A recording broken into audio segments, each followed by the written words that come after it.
It gives me a zamboner. Text from Rainey to Sway. Hancock. Season opener at home. Texas Lumberjacks versus Michigan Marauders. "You're in my seat," I said to the beautiful woman. "Get up." That beautiful woman, with her long brown hair and her nose stuck in the book she was currently reading, tilted her head up with a startled look that began to tug at my heartstrings before she even opened her pretty mouth. I couldn't give in to it, though. She was in my seat. I had to sit there. "I'm sorry," she whispered, grabbing her bag and scooting over like I'd grabbed her by her hair and physically yanked her out of my spot. I hadn't done that, of course. Not that I wouldn't want to wrap my hand around her luscious, long locks and kiss the fuck out of her startled mouth. "Parts," someone called. I turned to find our starting pitcher and my best friend, Gentry Green, staring at me like I'd grown a second head. "What?" I snapped, wondering just what in the hell his problem was. His mouth twitched, and I sighed. "What?" I repeated, this time a little friendlier than the time before it. The chick was fucking with my routine. I was a superstitious guy, so sue me. I had to have my seat. "I'm sorry," the woman whispered hastily as she resettled herself away from her previous seat. "I didn't know it was taken." "That one is taken too," I muttered. "Brakes sits there." She stood, this time upending her book onto the floor as she did. I reached down and plucked it out of the spent sunflower seeds, handing it to her as I got a good look at the cover. "You like baseball?" I asked teasingly, taking in the title of the book, Baseball for Dummies. She blushed a harsh shade of red, and I immediately felt bad for teasing her. The next minute, though, she yanked it out of my hand and turned to face forward, not looking back at me again. Grinning like the shithead I was, I walked over to Gentry, a.k.a. Brakes, and held my hand out for the paint. "That's number 39's sister," Gentry said, "the shortstop on the other team." "Really?" I asked in surprise. "Kid was a fucking draft pick, right? Golden Glove." Gentry nodded, and I swiped 2 stripes of paint, first under the right eye, second under the left. Gentry took the paint and followed suit, only he did his left first, then the right. It was always like that. Baseball was a superstitious game. It was rare that we ever deviated from our routine. "Why is she not there AT, then?" I asked. Gentry shook his head and tossed the paint down into the stack of shit on the ground underneath his seat. "Not a fucking clue. Girl's hot, though. I love that she's our athletic trainer." I agreed with that, 169%. She was thick and curvy in all the right places, and I wanted to wrap my arms around her and kiss the hell out of her. Crazy enough, I didn't think she'd be receptive to that. Not yet, anyway. She had on a Longview Lumberjacks team shirt, the tight khaki shorts that all the trainers wore, and a fucking ribbon in her hair. She looked like my high school wet dream come true. "You ready to warm up?" Gentry asked. I nodded my head and started up the steps of the dugout, picking my bat up along the way. I hefted it in my hands, tightening my grip around the wood, and breathed deeply.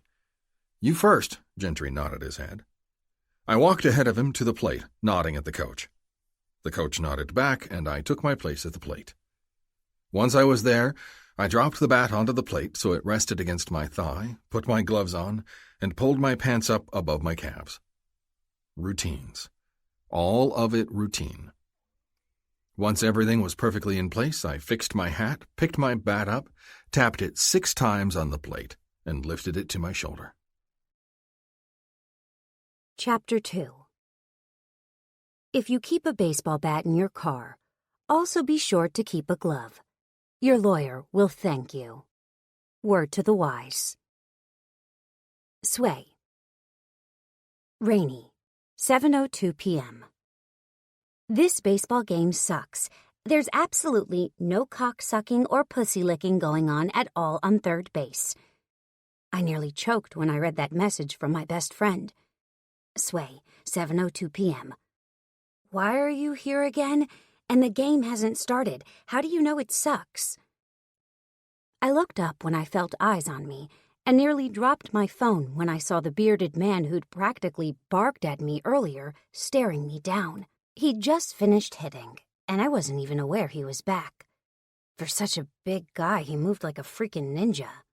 His intense gray eyes, rimmed with beautifully long, dark eyelashes, had me nearly choking on my tongue.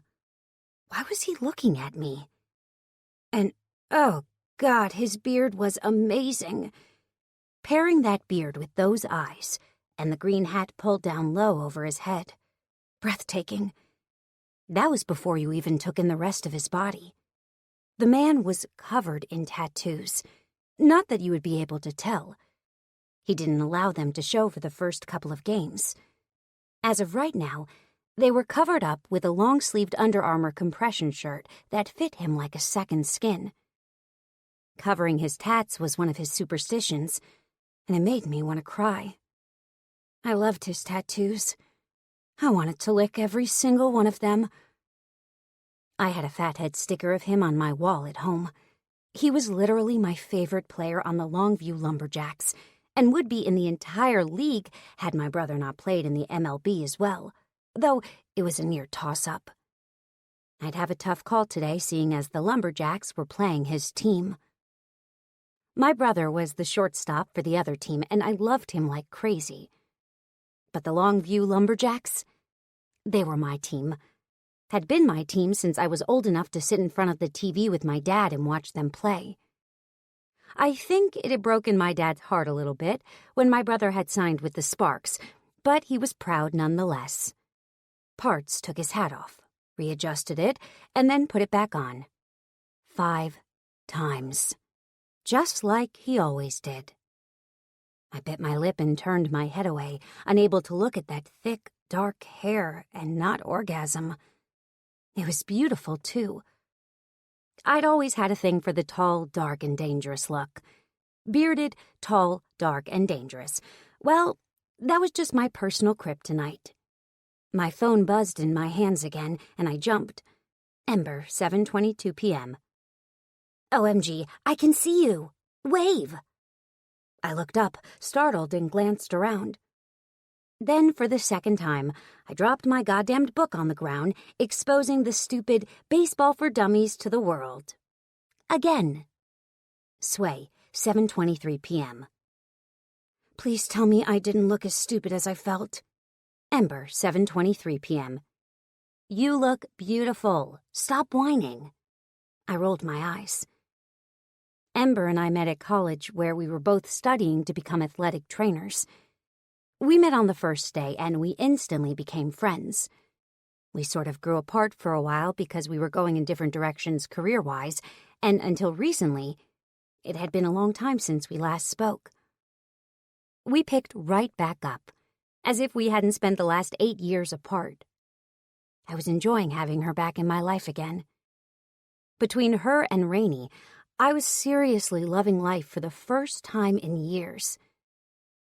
Hey, anyone seen my fucking bubblegum? A player yelled.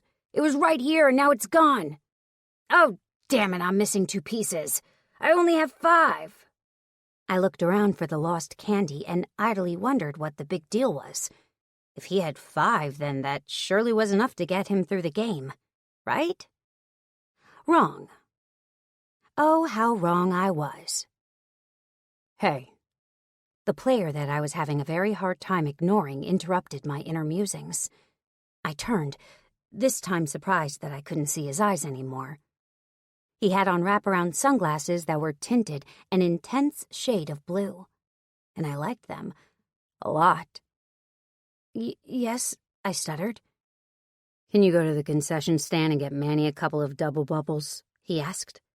I blinked, surprised that he would ask me. No, I immediately disagreed. I'm the trainer, I can't just leave. What if someone gets hurt? His eyes stared at me steadily. Because if he doesn't have all of his gum, he might be hurt. You don't want to be the cause of that, do you? I stared at him as if he'd grown 7 heads that were all leaking snot. You're serious? Deadly. I gave him a disbelieving look. I'm not leaving, but I'll ask my friend to get it for me. She's in the seats above the dugout, I explained when he gave me a dubious look. You might be in luck. He looked at me approvingly. I like your ingenuity." He grinned. "Is Bobby not coming back as head AT?" I shook my head. "Bob had a heart attack about a month ago." I frowned.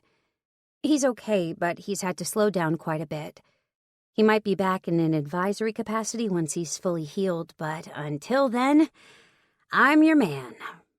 He chuckled, and I felt that dark, deep rumble in my soul.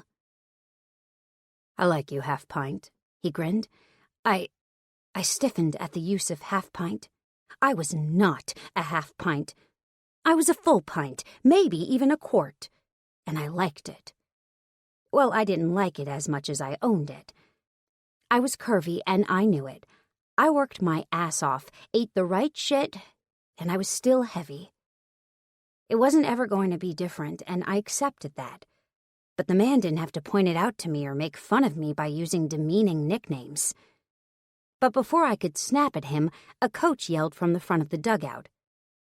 "Parts, you're up!" Parts got up, leaving me with nothing else to do but text Rainey and ask her for 2 pieces of double fucking bubble. Sway, 7:30. "Will you go buy me 2 pieces of double bubble? One of the players needs it." "Did anyone find my gum yet?" Manny, number 11, called out. "Seriously, guys, one of you motherfuckers better not have eaten it." Nobody answered, and I chose to ignore him as well. My eye stayed on Hancock Parts Peters, number 49. He did his whole ritual. Once he was there, he dropped the bat onto the plate, put his gloves on, and started his routine as he pulled his pants up above his calves, continuing on to adjust his hat and tap the plate with his bat. Did he pull them down each time he was done hitting? The thought made me smile as I watched the pitches start flying. The first 2 were balls. The second 2, Hancock fouled. The next one went straight at Hancock's head, and he dropped to the ground to avoid being hit. Hancock got up, dusted himself off, and glared at the little fucker who'd nearly hit him. And I do mean glare. If there was a definition of glare in the dictionary, the look Hancock just sent the pitcher would be directly under it for emphasis. He bent down and picked up his glasses that were laying in the dirt next to home plate, blew them off, then resituated them on his face. Then he did his whole routine again with his bat, gloves, and pants, followed by the hat adjustment, bat tapping, and swinging it up to his shoulder. Once he was ready, he took his bat and aimed it high over the fence, indicating he was about to hit it over the fence. My mouth dropped open at his audacity. "Damn show-off," the coach muttered. I hid my smile as I continued to watch. The pitcher, Ramirez, sneered, and I knew what he was about to do. He was going to hit him.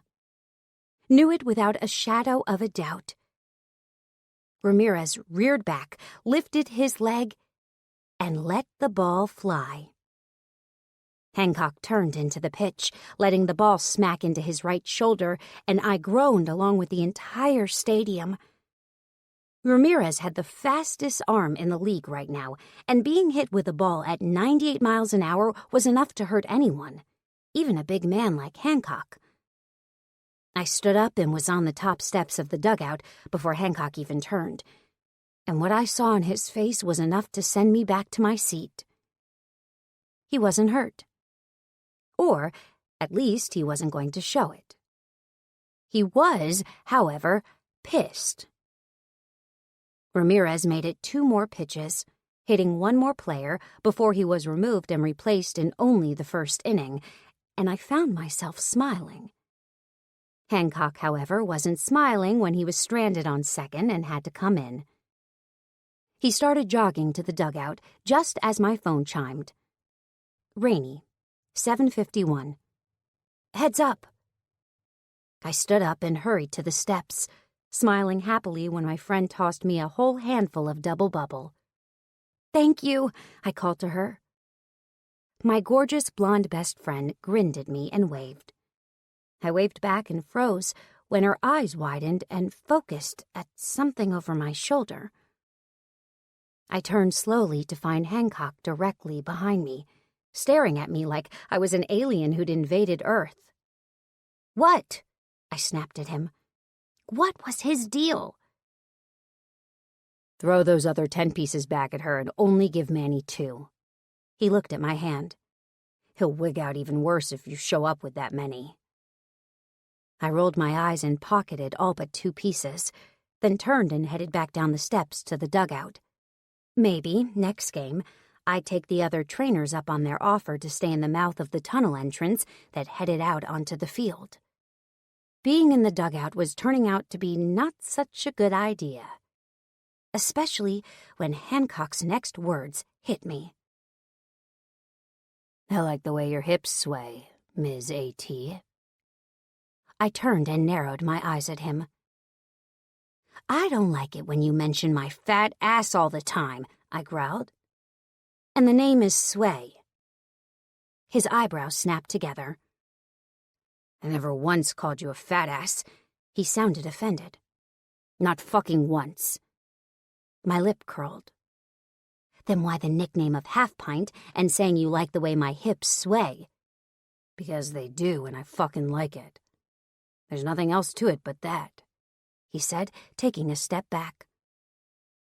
Then, without another word, he strapped on his catcher's gear, grabbed his glove, and headed for the plate. I watched him go, something uneasy settling in my chest.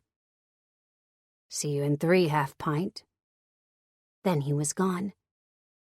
And I was left feeling unsure of what, exactly, had just transpired. Chapter 3. Sleeping is too hard during the summer. Blankets are too warm, but without blankets, I'm vulnerable to monsters. Sway's secret thoughts. Sway. I arrived at the stadium on time and immediately headed down to the field. The team, as well as all team personnel, were to be here on the field at 1 p.m. on the dot to film a freaking commercial for ESPN. I just stopped about halfway down the stairs that would lead me out onto the field when I looked up and spotted Hancock. Parts. What the hell did he want to be called? Personally, Parts was kind of hard to call someone, which was why I started referring to him as Hancock in my mind. Nobody called him Hancock, though. Not the coaches, not the news reporters, not his teammates. When he was addressed, he was Parts or Peters, his last name. I felt particularly naughty addressing him as Hancock in my mind. "Well, hello there, Half Pint," Hancock drawled from the bottom of the stairs he was moving up. "What's going on?" I smiled at him. "We're to be here for a commercial, aren't we?" I asked, trying not to sound out of breath from the trek from my car to the stairs. I was hopeful that they didn't actually want me to be here. I was already incredibly uncomfortable in what they asked me to wear. It was April, in the middle of fucking Texas. With the owners requiring us to wear jeans, I was already sweating my ass off, and I'd only made a small hike from the car to the air-conditioned building. It was enough to make me a sweaty mess, and I hadn't even made it to the eventful part of my day. "Yes, we are," he agreed. "Well, you are. I'm not." "Mr. Peters!" Someone called from further down the stairs that led to the field. "Mr. Peters, wait!" Hancock looked over his shoulder, agitation clearly written all over his face. "I've already told you I won't be doing it," Hancock informed the small man. And he was small. Maybe not compared to a normal man, but standing next to Hancock, the man looked positively minimal. "Please," the man continued, as if Hancock hadn't even spoken. "We've spent tens of thousands of dollars and months planning this commercial. Surely you understand that we're doing it for—" "Craig," Hancock growled. "I am not doing the Harlem Shake. Do I look like the kind of man who does the fucking Harlem Shake?" Craig, who I guessed was the head of PR, smiled soothingly. "Parts." He held out his hands placatingly. I wondered again why he was called Parts, but I wasn't ever going to ask him. It was weird, and it was also a big freaking secret. Everyone in the entire league wondered and speculated about why he was called Parts. Nobody knew the story behind his nickname, though. "I'll be there, but only if I can sit in the back and nobody sees me," Hancock conceded. "And don't try to move me or I'm leaving. Capiche?" Craig nodded his head urgently. "How much time do we have until we start?" Hancock continued to question Craig. "Oh, about 20 minutes or so. Do you need me to bring you anything to drink?" Craig looked hopeful, happy now that he'd gotten his way. But I knew that Craig hadn't gotten his way. Far from it. If I had my guess, Hancock wouldn't even be in the commercial. He'd literally stay on the sidelines and make it a point to stay out of every shot, just like he did after games when reporters were hoping to interview him. Then there were the photos that featured him in them. None of them were taken with his permission. Other than his official team portrait, the one that the MLB used to show his stats during games, I'd never seen one picture of him looking at the camera. No drink, Craig. Thank you." Hancock waved Craig off. The moment Craig was dismissed, he hurried back in the direction of the field, a freaking skip in his step. When he rounded the corner, I turned to face Hancock fully again.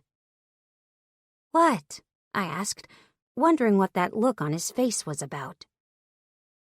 "I'm not doing the Harlem Shake," he repeated. I held up my hands in understanding. "I'm not much of a dancer either. You and me can hang out in the back like the losers we are," I teased. I hadn't meant that either of us were necessarily real losers or anything, and the moment the words left my lips, I realized how it sounded. "I'm sorry," I said, holding up my hand. "In no way, shape, or form am I accusing you of being a loser." He grinned. "It's okay." He winked. "I don't dance, I don't do pictures. In fact, if I had my way, I wouldn't even be here right now." I smiled shyly at him. "Sway!" someone called. "Let's go! We have to sit together in the front." Sinclair, the one man in the entire complex who I didn't want to see, was standing there sneering at me. "She's not sitting in the front, Sinclair. She's sitting with me in the back. We have to talk about what I expect out of her this season," Hancock rumbled, stopping me with a large hand on my arm when I went to move around him. Sinclair's face twisted in annoyance. He wasn't my biggest fan. I'd beaten him out for the job as head athletic trainer for the Lumberjacks, and he was, technically, my assistant when it came down to it. Needless to say, he was most unhappy about it, too. "That's just the memo I got from the management team," Sinclair said sweetly. "I'm assuming it's okay that she sits with you, but you may want to make sure it's okay before she gets in trouble.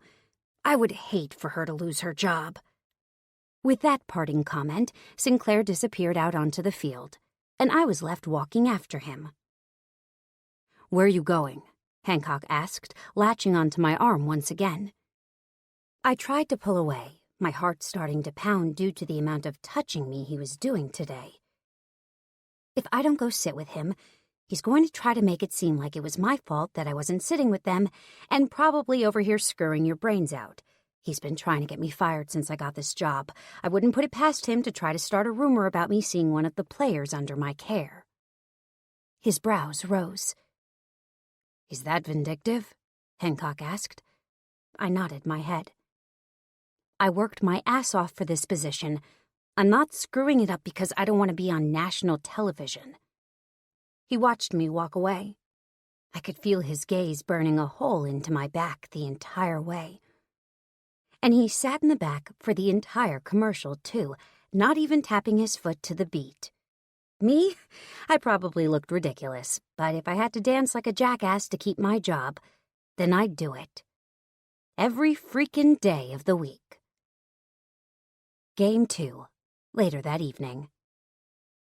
This is like that time when Nolan Ryan hit Ventura with a pitch and he stormed the mound, only to have the snot beat out of him by an old man. I gasped in awe. The man next to me, Jessup Steele, snorted. This is what they call the pissed-off grizzly bear in him coming out. Jessup Steele was on his feet now. All of us were. The entire team, the coaches, the other athletic trainers. They were all waiting to see the outcome of the altercation. The only thing holding the men in the dugout at this point was the coach and the assistant coaches. "Have you seen my batting gloves? I had them. And then... oh, shit!" The moment the first fist flew, the entire team, including the coaches, were out of the dugout. I stood up, ready to do whatever I needed to do as well, but managed to stay on the top step of the dugout while the fight erupted. I, however, wasn't stupid enough to get in between the flying fists and men. I was a woman who'd never been in a fight in her life. I wasn't shitting anyone. I was soft, and everybody knew it. I wouldn't be able to stand up to the punches that were flying, whether I wanted to or not. "You staying?" Sinclair sneered at me. "Yep," I agreed. Stupid cunt. Then he was gone, leaving me staring after him with hatred in my eyes. Chapter 4. There's nothing like a largemouth on my rod. Fishing t-shirt. Hancock. So I wasn't the most stable of men in the world. Call me a hothead, I didn't give a fuck. You fuck with my pitcher, you fuck with me. Simple as that. "Watch your face when he comes after me," Gentry laughed. "Seriously, just look at it." I did. Gentry threw the first pitch and nearly hit Kraus. Kraus ducks, tosses Gentry a glare, and then readies for the next pitch. Gentry, obviously not in the fucking around mood tonight, throws the pitch again, and hits him, like he'd been intending to do the first time. Not that we'd ever admit to that, but Kraus was a fucking douchebag. He never let you forget that he thought he was the superior catcher, even when he wasn't. That, of course, was a good trait to have. At times.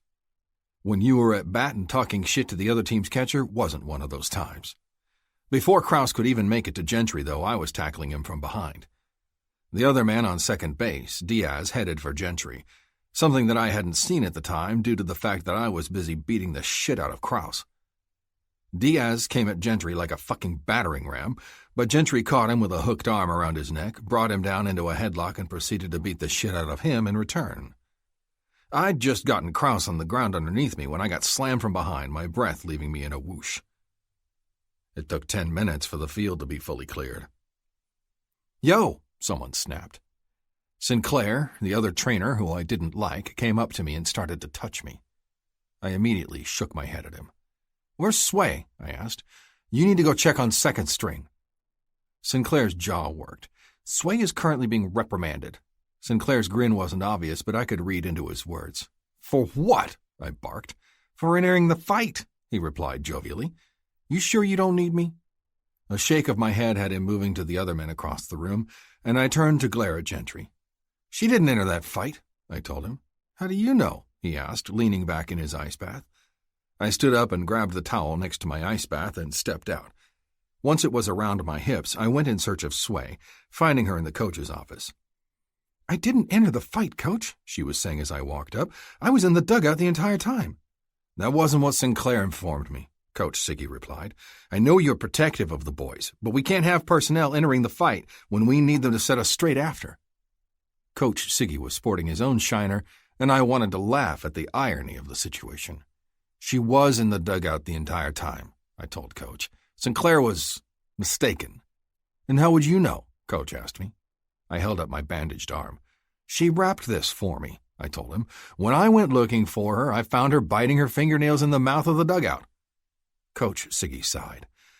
"You know I can't give you any special treatment here, darling," he said to her. "Keep your head up and your nose clean." Sway smiled at Coach Siggy, and a rare smile crossed his face before disappearing again. "How's my brother doing?" he asked. Sway grinned. "The last I checked in, he was winning his fantasy league and was extremely excited about it," she explained. Coach snorted. "Get out of here, girl. I'm sure you have a room full of men to take care of right now." He pointed to the door.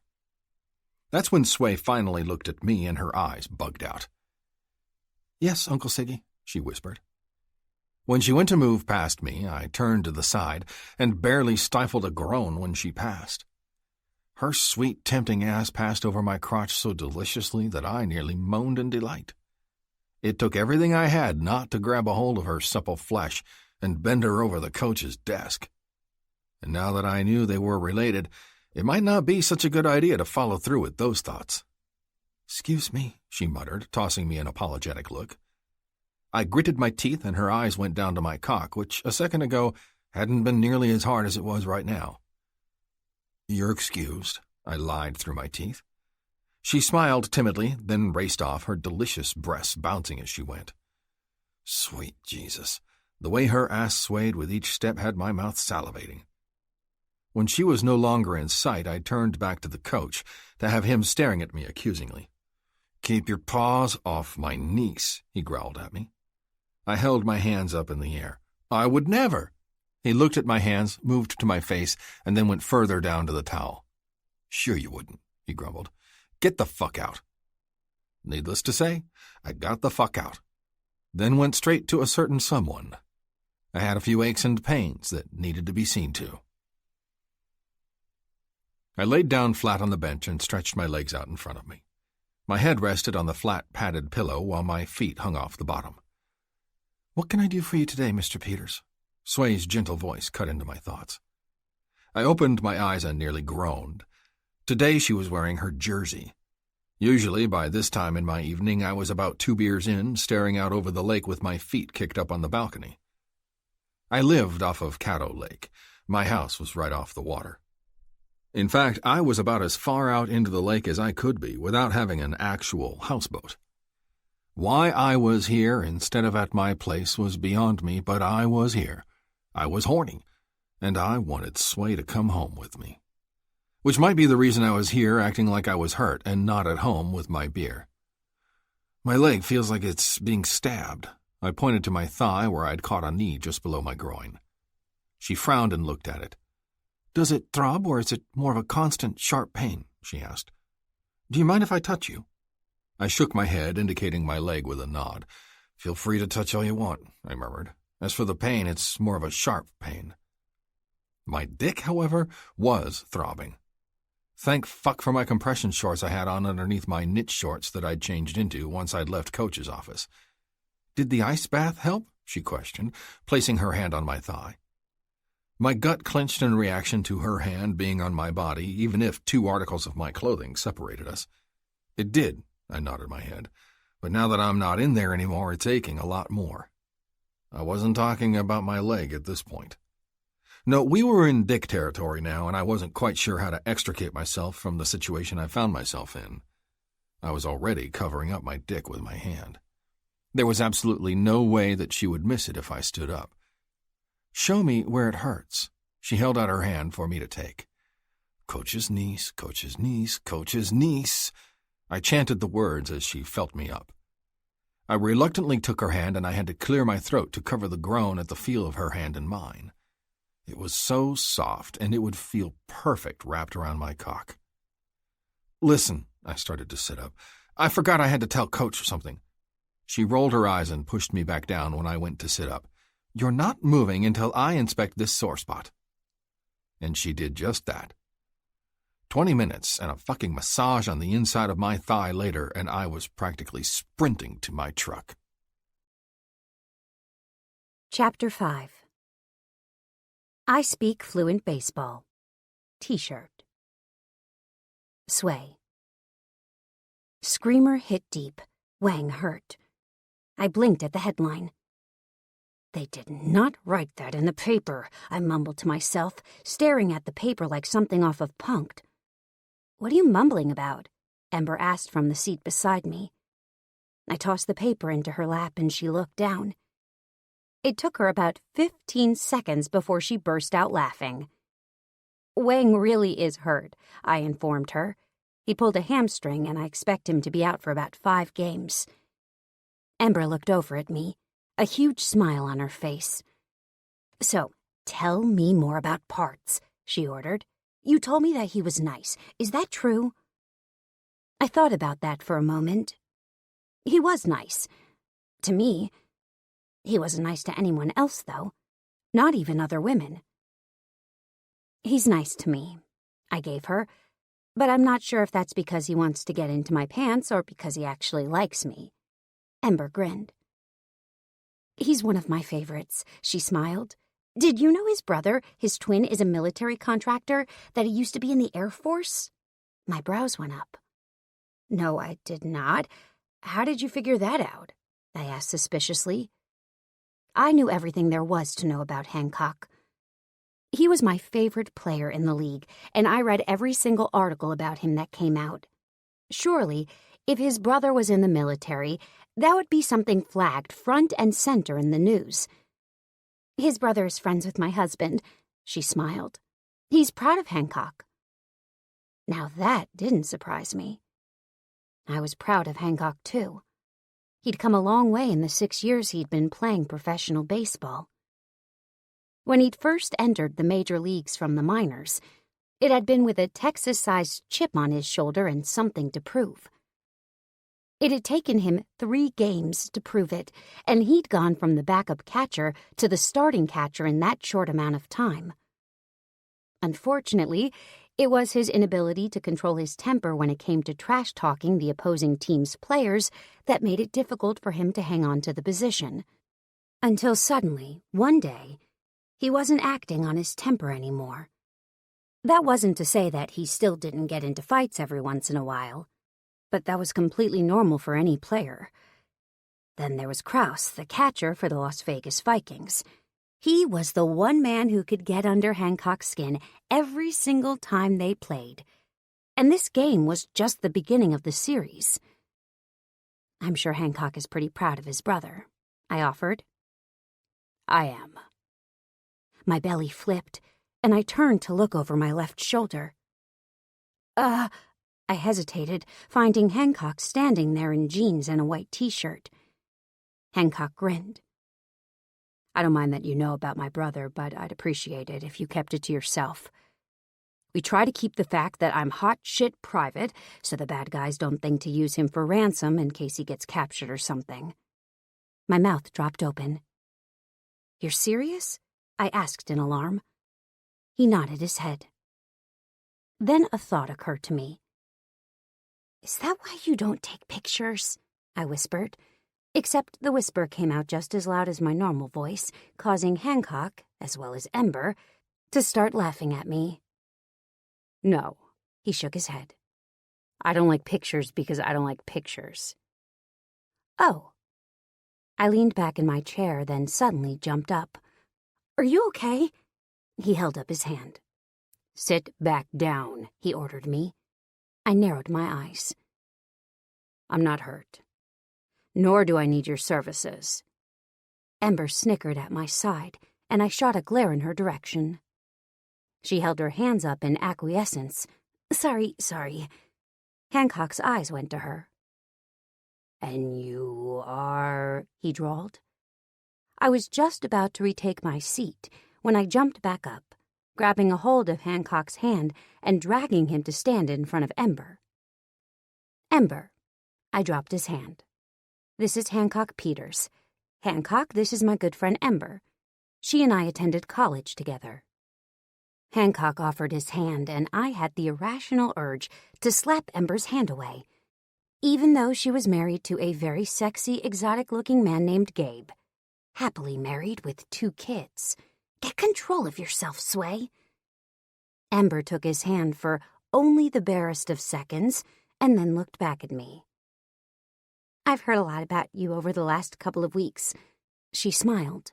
You know, you're Sway's fave.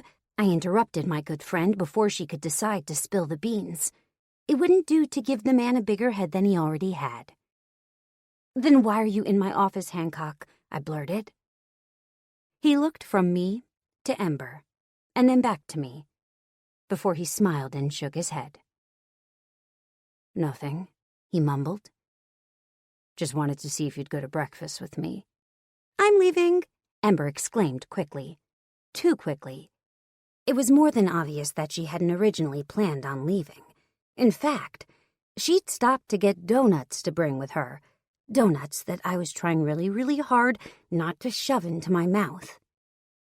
Hancock's gaze went to the untouched donuts on my desk, then moved to Ember. He grinned widely. "You said your husband knows my brother?" he asked. She nodded emphatically. "He does." If I didn't know better, I would say that Ember was a little starstruck. "I'd love to meet him sometime. Does he come to games?" he asked. Ember's eyes widened. "Every once in a while," he smiled. "I'll drop 2 tickets at the gate for you. I'd love to meet him." Ember started to nod somewhat frantically. "I think he'd like that," she gushed. I rolled my eyes and nearly laughed when she rushed to gather her things. "I'll see you tonight for the party?" Ember asked hopefully. I looked over at Hancock, then back to Ember. "Yeah," I agreed. "I'll be there once the game is over." Ember was backing out of the room when she suddenly stopped. "If you'd like to bring Hancock, that'd be super," she whispered to me just before she left the room completely. "Good luck tonight." Once we arrived at Waffle House, of all places, Hancock went back to the interrogation. "Your brother's a baseball player, right?" Hancock asked, his eyebrows lifting with his question. I nodded my head. "He is," I confirmed, wondering where he was going with this. "For the Sparks." "Then him being in the major leagues has to mean that he didn't just start being a baseball player last week," he continued. I shook my head. "No, he's been playing since he was 6 and I was 5, I explained. "Why?" His mouth kicked up at one corner. "You reading Baseball for Dummies?" he hinted. "You've seen your brother play." I promptly blushed. "My best friend Rainey was responsible for that," I muttered, lifting my coffee cup to my mouth and taking a sip. She thought she'd be funny and give it to me on my first big day right before the game. I opened it in the dugout. "Ah," he nodded his head. "The blonde?" I grinned. "You saw her?" I guessed. "It's kind of hard not to see her," he admitted. I started to laugh. "Rainey is an all-in kind of girl. She doesn't do anything halfway if she can manage all the way," I told him. Explaining anything about Rainey was difficult to do at the best of times. Explaining her to a man like Hancock seemed rather impossible. Hancock's lips twitched as he tried to keep himself from laughing. "What does your Rainey do?" he asked, leaning back so his legs could stretch out in front of him. The movement put his legs directly against mine, and I struggled with not yanking my legs back as far as I could make them go. Surely it would be okay to allow his legs to touch mine, right? "Rainey is a free spirit," I told him, fondness for my best friend leaching into my voice. "She's had 8 jobs in the last 2 months, and she's lived in 3 different apartments." "How does she manage to do that?" he asked curiously. I took another sip of my coffee before answering. "Her daddy is a badass lawyer who funds all of Rainey's crazy whims," I disclosed. "He pays her rent, pays for her car, pays for anything and everything. Pretty much allows Rainey to do whatever the hell she wants to do." Hancock lost his fight with his smile. "Must be nice," he muttered, taking his own sip of coffee. My brows rose at that. "Last I heard, you had a multi-million-dollar contract underway with the Lumberjacks," I murmured. "Seems to me like you're not hurting for money." Hancock nodded. "I'm not," he agreed. "Anymore," he added. "But when I was younger," he shook his head. "We survived on ramen noodles, beanie weenies, and peanut butter. And those were our good days." I murmured. "We didn't eat anything we didn't grow or kill ourselves," I informed him. "I think I was a senior in high school before we ate out for the first time." Hancock's foot twitched, and I had to hold my breath when his bare foot touched mine.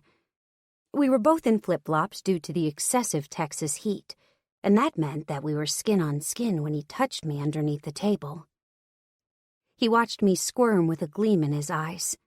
and I was just about to pull away when he stopped, his foot next to mine, and asked me his next question. "What have you been doing since you graduated?" he asked. "Was this always a place you wanted to work for?" I nodded my head. I wanted to work for the Sparks, actually, but then my brother got signed there, and I decided that I couldn't handle seeing him every day. So I applied here. I grinned. I'd been interning for Bob for a while when I was free, so it was nice to step right in as head athletic trainer when he decided to retire due to his heart attack. "Baseball season is long," he agreed, "and Bob was old as fuck. It doesn't surprise me that he signed on the dotted line." So, in short, I really do know my shit when it comes to baseball. I smiled. I was head athletic trainer at UT Tyler for a couple of years before I got this job. A job I didn't think I'd get, I pointed out. He set his empty coffee cup on the table in front of us and looked at me with those intriguing gray eyes. Was it normal for eyes to be such an intense shade of gray? And, oh my God, he had powdered sugar in his beard from his French toast. Jesus Christ, I wanted to lick it off. That would be inappropriate, though, wouldn't it? "You have powdered sugar." I gestured at my own face where it was on his, and he lifted his hand to swipe at his beard. "I was saving it for later," he chuckled. A grin stretched my mouth wide. "That's acceptable, I guess," I said, "but I would hate for you to have pictures taken of you with food in your beard." I gestured at the table behind us full of women who were talking about Hancock. They were whispering quietly, of course, but I'd heard them ask 4 or 5 times already if they thought it'd be okay to ask for a picture. He glanced at the girls, then leaned over and tugged his wallet free from his pocket. After fishing out 2 20s, he tossed them on the table and held his hand out for me. "Let's go," he ordered. Instead of taking his hand, I hastily sucked down what was left of my coffee, because, hello, you don't waste coffee, and followed behind him as he rushed out the door. He hadn't waited for me, so I had to rush to catch up, and I didn't miss the "she's really fat for him" comment I heard as I passed by one table in particular. And apparently, Hancock hadn't missed it either. He stopped, turned, and headed back to the table that had said the offending comment. "What was that?" he asked the man who'd been unlucky enough to open his mouth. I bit my lip, wondering if I should say it was okay or not, but I chose to keep my mouth shut, because it sure as hell wasn't okay, not even a little bit. What if he'd said that to someone who wasn't like me, who didn't let stupid comments like that go because they knew whomever had said it was just talking out of his ass? Although I was confident in my body, I was also sensitive about it. Had we been in a different situation and someone had said that about me, I'd have flipped out on their ass. With Hancock here, though, I hadn't wanted to draw attention to the stupid man's comment. Hancock obviously didn't have that same problem as me. He lit into the guy with both barrels. "I'm sorry." Hancock stopped at the table. "Did I mishear what you had to say?" The man's mouth tightened. "Because, if I'm not mistaken, I heard you call her a fat ass." He indicated me with a thumb. "I must have misheard, because surely you wouldn't call a woman as beautiful as she is fat." My face heated. "Fat is a relative term," the man said. "What's fat to me isn't going to be fat to you, obviously." Hancock's brows rose. "Is that right?" he asked. "And what makes you special? Why do you think it's okay to talk badly about women who you don't know?" He was being incredibly calm about it, and I couldn't figure out why. I could tell he was angry by the way he was holding his body. He was stiff and immobile. But if you were listening to his words and tone, you would think he was just having a conversation about everyday random things. The man started, but Hancock held his hand up. "All I want out of you is an apology, not an explanation," he grunted. "You may say it now." The man glared, but his eyes turned to me. As insincerely as possible, he spat the words. "I'm sorry for calling you fat." I nodded without saying thank you, because it was more than obvious that wasn't an apology. Hancock realized that as well. "This your daughter?" Hancock asked the man, indicating the little girl who was watching the discussion between the two men with avid, fascinated eyes. "Niece," he murmured through pinched lips. "And do you want someone saying that about your niece?" he challenged. "What would you do if some little boy came up to her and called her fat?" "That's not very nice, Uncle Hammond." The little girl added her 2 cents. Hancock's eyes filled with laughter as he looked at the little girl. "No, ma'am. It's not, is it?" he asked. "Have a good day, young lady. Stay out of trouble." Those last 2 words I wasn't sure who they were focused on, but I assumed it was for the man and not the little girl. Without another glance at the man, he turned on his heel and left the restaurant, leaving me once again to catch up. "If you'd slowed down, I wouldn't have to jog to keep up with you. Oh, and people wouldn't see things bouncing that shouldn't be bouncing," I called to his back. He slowed and turned, surveying my bouncing bits as he waited for me to catch up to him. "Sorry," he muttered. "I hate taking photos." "I noticed," I said. "You ready to go?" He nodded. "Yep," he said. "Have to be back for the game in an hour. I need to drop you off and go back and get my stuff from my house." "I'm not against riding with you if you want to run by there," I offered, almost shyly. He shot a small smile at me, and I had to take a deep breath as the full force of it hit me. "It'll take half an hour to get there from here," he added, as if he was making sure it was okay. I nodded my head. "It's okay." The second time I got into his big blue truck went better than it had the first time on the way to breakfast. He held the door for me while I placed one foot on the step. With one small jump, I heaved myself up into his truck and wondered why on earth he had one so big. He growled at one point, and I turned to survey him. "Did you say something?" I questioned him. His eyes went from where my ass had just been to my face, and he shook his head. "No," he said gruffly, "I didn't." He slammed the door closed, and my brows furrowed as I watched him walk around the hood of the truck and easily heft himself inside. He didn't even need the handle like I did. "I like your truck and all," I mused as he pulled into traffic and started heading in the opposite direction of town. "But it's impractical."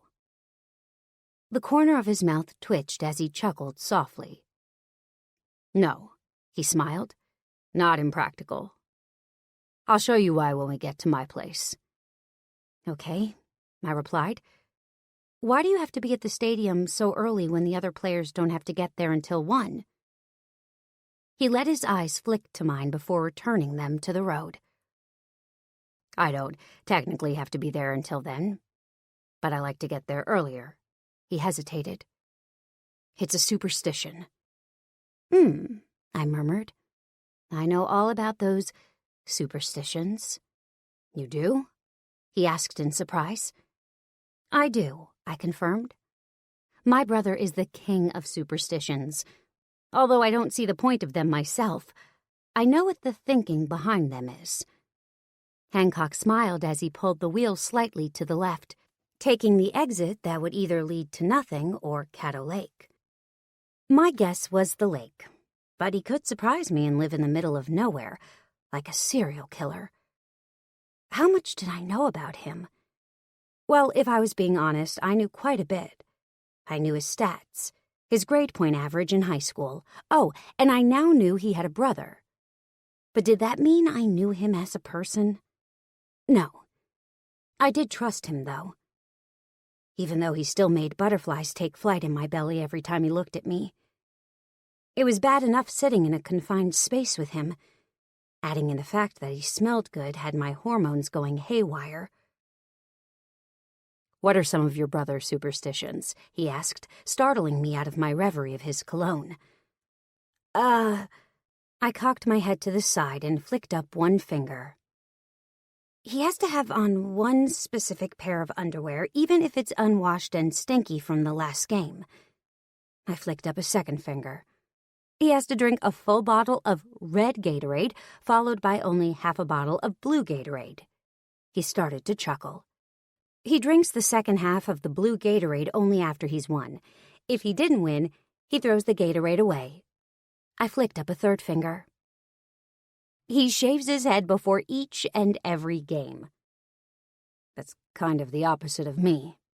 He fondled his beard. "After the first game, I don't shave anymore." I noticed. Everyone noticed. By the end of the season, he was looking more like a homeless man than a baseball player. He worked it, though. "I think I noticed," I teased, turning in my seat to face him. "You won baseball's best beard last year on ESPN." He rolled his eyes, his mouth quirking as he thought about what I just said. "You've seen some of mine," he continued. "Have to sit in the same spot every game." He smiled but didn't look over at me. "I pull my pants up after my first at-bat." "Yep, noticed that too. Everyone did." "You know that you have your own superstition Facebook page, don't you?" I inquired. He chuckled as he made another turn, and my eyes went to the road we'd just taken. "You live on the lake?" I asked. "I do," he confirmed. "And Connor lives one house down from mine." "Why do you live out here?" I asked. "Because it's peaceful," he muttered.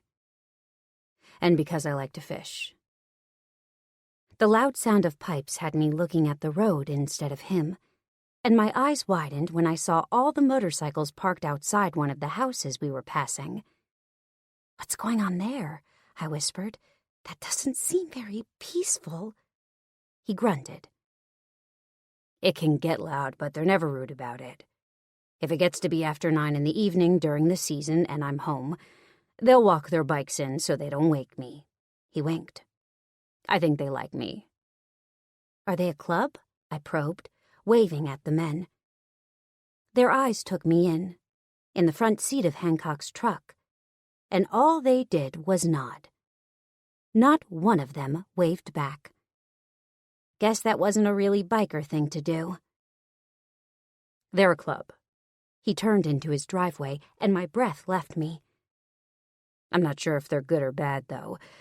They like to have parties. I've gone to 1 or 2 since I've moved in, and nothing too illegal or too out of hand goes on at them."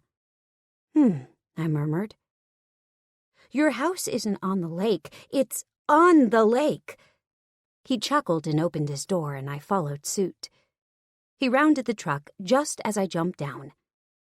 His hands on my hips startled me, and I looked up into his eyes with surprise. "What?" He slammed his mouth down onto mine, and I gasped, stealing his breath as I did. His tongue took advantage of my opened mouth and plunged inside.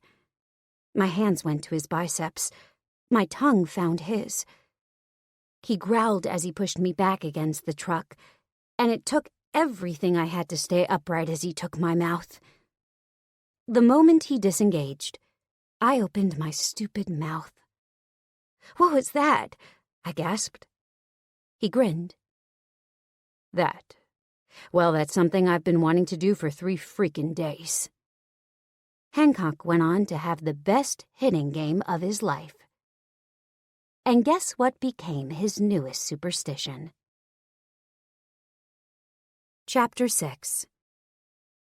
The only thing dirty about my beard is the mind that comes with it. Coffee cup. Sway.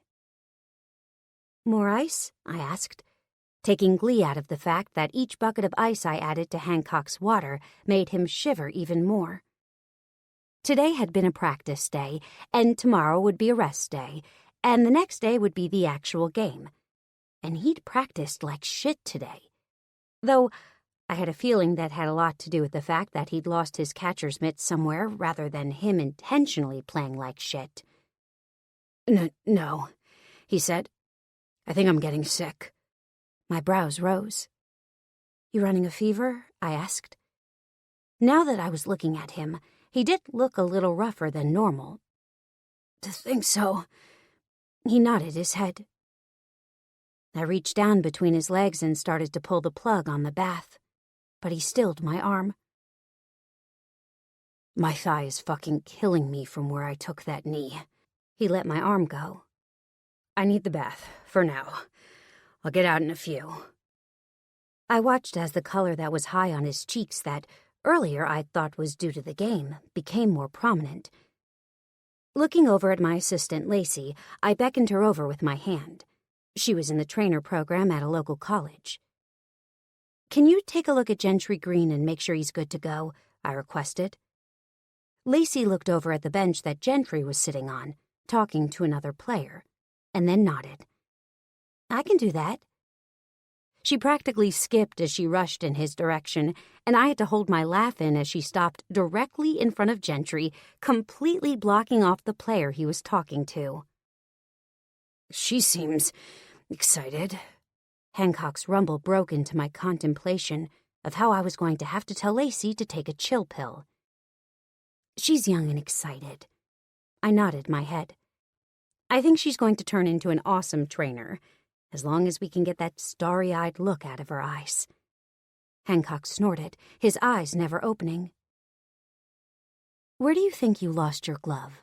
I asked him, leaning against the tub as I stared down at him. With his eyes closed, I admired his built chest and his tight, muscular thighs. Most players wore their skivvies into the ice baths. Most. Hancock usually didn't. Today, though, he was still wearing his tight boxer briefs, not giving me the view of absolutely everything like he usually did. However, it was enough. Enough to heighten my breathing and make my face flush. Saw it in my locker before I went to eat after practice, he murmured, and when I got back it was gone. I pursed my lips. You think someone stole it? I asked worriedly. He cracked an eye open. Yeah. I frowned. Stealing in professional baseball was nearly unheard of. These guys had a lot of money and didn't need to steal. If someone stole it, and he didn't just misplace it in a sickness-induced haze, then someone was about to get their ass kicked. I had no doubt in my mind that Hancock would find his glove. Hell, he'd hire a freaking private detective and half the police force to find it if he had to. Money, as I'd said, wasn't a problem for these boys. Which makes me wonder, why? Maybe you should start putting a lock on your locker, I suggested. He grunted. I would, but numbers get fucked up in my head. I'm dyslexic, he muttered, sounding completely out of it. 9 and 6 are a bitch for me to work with since they flop in my head. He made a hand gesture to explain how they were switched around, and I felt a sweet sense of longing hit me. So get one that doesn't have numbers, but a key, I suggested. Hearing he was dyslexic tugged on my heartstrings. He grunted. I don't know what happened, he muttered, but if it continues, then I'll get a lock. What if your batting gloves are taken next time? Or your shoes? I asked. Lord knew his shoes were 8 seasons old. Well, likely they weren't 8 seasons old, but it wouldn't surprise me if they were at least 3. He growled under his breath. I don't want to think about it, he muttered. I'm trying not to die. I covered a laugh by coughing into my hand, making him peek out between his eyelid again. Don't laugh at me, he ordered tiredly. I patted his arm and walked around the tub. I'm getting a drink. Do you want anything? I paused. Sprite. I walked to the fridge I had in my office and removed my water. Then I grabbed $1 from my wallet, which, might I add, was locked up in my freaking desk, and got Hancock a Sprite from the drink machine before walking back to him. He held his hand out before I was to him, and I had to wonder how he knew I was there. "Will you open it for me?" he asked, turning the can's opening toward me. I opened it without taking it from him, and wondered how exactly this kind of relationship between us had come to be. 2 weeks ago, when I'd started, if you'd asked me which player I would get closest to, I would not have said Hancock Peters. I would have said none of them. Why? Because I was a social pariah. I didn't talk to people easily. I didn't even talk to my own family easily. Unless you asked me about a book, then I could talk to you like you were my best friend, which was how Ember had broken through my wall. As for Hancock, I didn't know how he did it, especially with how rude he'd been at the very beginning. "Why don't you swing at the first pitch?" I asked him conversationally, taking a seat in the rolling chair and scooting closer to him. I was worried if I didn't keep him awake, he could very well fall asleep in the ice bath, and then I'd be responsible for him drowning. "Superstition," Hancock yawned, his mouth opening wide. I resisted the urge to stick my finger inside his open mouth, and I idly wondered if it'd piss him off if I did. By accident, of course. I nodded my head as Gentry, Hancock's friend and tonight's starting pitcher, waved at me. "You need a ride, big man?" he asked. Hancock opened his eyes slightly. "No," he grumbled. "My truck should be back by now." "It's not," he countered. "And seeing as it's after 6, I doubt it's going to be back at all since the dealership closes at 6. Hancock cursed and pushed out of the water. "Damn it," he growled. My mouth went dry as I watched water sleuth off his body in delicious waves. Oh, my tattoo. He had them everywhere. I'd seen them, of course, under the water. But since I was sitting directly next to him as he stood, I was close enough to actually feel the water dripping off his body. And what a body it was! So magnificent. I lifted my hand and touched a tattoo on his hip of what looked to be a scratch mark of some kind. Then, where it looked like skin was ripped away, a grassy baseball diamond shone through. "That's so cool," I mumbled, my eyes fascinated. "I think she's actively trying to kill me," Hancock mumbled as he took the towel that Gentry offered him. When he wrapped it around his waist, my hand got trapped in the material. And, of course, that would be when my uncle came walking around the corner. "Sway, do you think I could borrow you for a—" He stopped, and I yanked my hand away so fast it was more than obvious I'd been doing something inappropriate. "I thought I told you not to touch her, fool." "Coach Siggy." Gentry was too busy laughing to try to conduct an understandable conversation. I sighed. "I wasn't doing anything," I promised. "Uh-huh," Uncle Siggy murmured. "Sure looked like you were doing nothing instead of having your hand around his tattooed cock." My mouth dropped open. And like always, my curiosity got the best of me. "You have a tattooed weenie?" I exclaimed. Hancock started to laugh, which died in his throat as coughing took over. "What do you need, Uncle Siggy?" I asked, standing up and removing my hand from its confines. Hancock walked out of the training room like he had lead weights tied around his ankles. And I couldn't help but watch as something foreign, almost like caring, filtered through my being. "I need to borrow your phone." My uncle held out his hand while asking. "What for?" I held on to my boob protectively. It wasn't because Uncle Siggy had a code word for a boob named phone, but because that was where I held my phone while I was working. It was stupid, I know. It was probably unsanitary too because of boob sweat, but that's where I kept it. Not that anyone could notice. My boobs were big enough to hide a fucking iPad, so concealing an iPhone was no problem. He snapped his fingers. Mine died. You know how Aunt Margaret gets when I don't call her on time? You mean when she starts accusing you of cheating on her? I raised a brow at him as I offered him my boob-sweat-covered phone. He sneered slightly when I handed it off, but otherwise didn't comment about the fact that I'd had it stored in my bra. I'll be back, he muttered. I rolled my eyes and started cleaning up, beginning first with the ice tub that Hancock had just exited. Once the drain was pulled, I moved to the other tubs and wiped them down with disinfectant wipes before moving to the tables. Once everything was clean and orderly, I snatched up my purse and keys and headed to my uncle's office. No, not with anyone else, Siggy mumbled under his breath.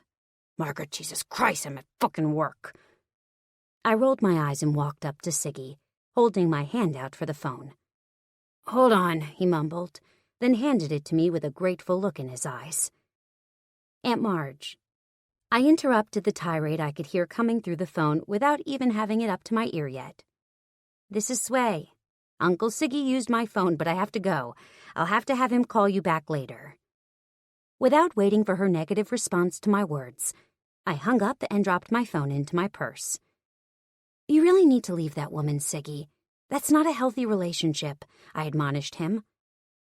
We have 2 kids together, a paid-off house, and a grandkid on the way. Even if I did leave her, I'd still have to see her, so what's the fucking point of leaving her? At least this way I get regular sex, he explained. I gagged. Gross, I grumbled. Are you coming to dinner tomorrow? He gave me a look that clearly said he wasn't stupid. What? I stifled a laugh. You damn well know I come to the dinners every Sunday night when I'm here, he grumbled. Nobody can get out of it, not even me. I agreed. Every Sunday, Grams had a dinner that she expected every single one of her children and grandchildren to attend. If they didn't, hell hath no fury and all that fun shit. Grams was hell on wheels, and she would drive over to your house and yank your ass out of bed if that's what it took to get you there, on top of making everyone else wait. I'd been on the receiving end of that quite a few times, and it had gotten to the point where I knew better. So did Siggy. Yeah, I sighed. I'll see you tomorrow. Exiting the office, I headed for the door that led to the employee parking lot, stopping the moment I made it out the door to find Hancock leaning heavily against my car. I continued to about midway into the lot before getting close enough to speak to him. What's going on? I questioned him. He looked up at me and studied me as I walked towards him. I want you to take care of me, he ordered once I was close enough to hear what he had to say. I'm sick, possibly dying, I snorted. Why me? I laughed.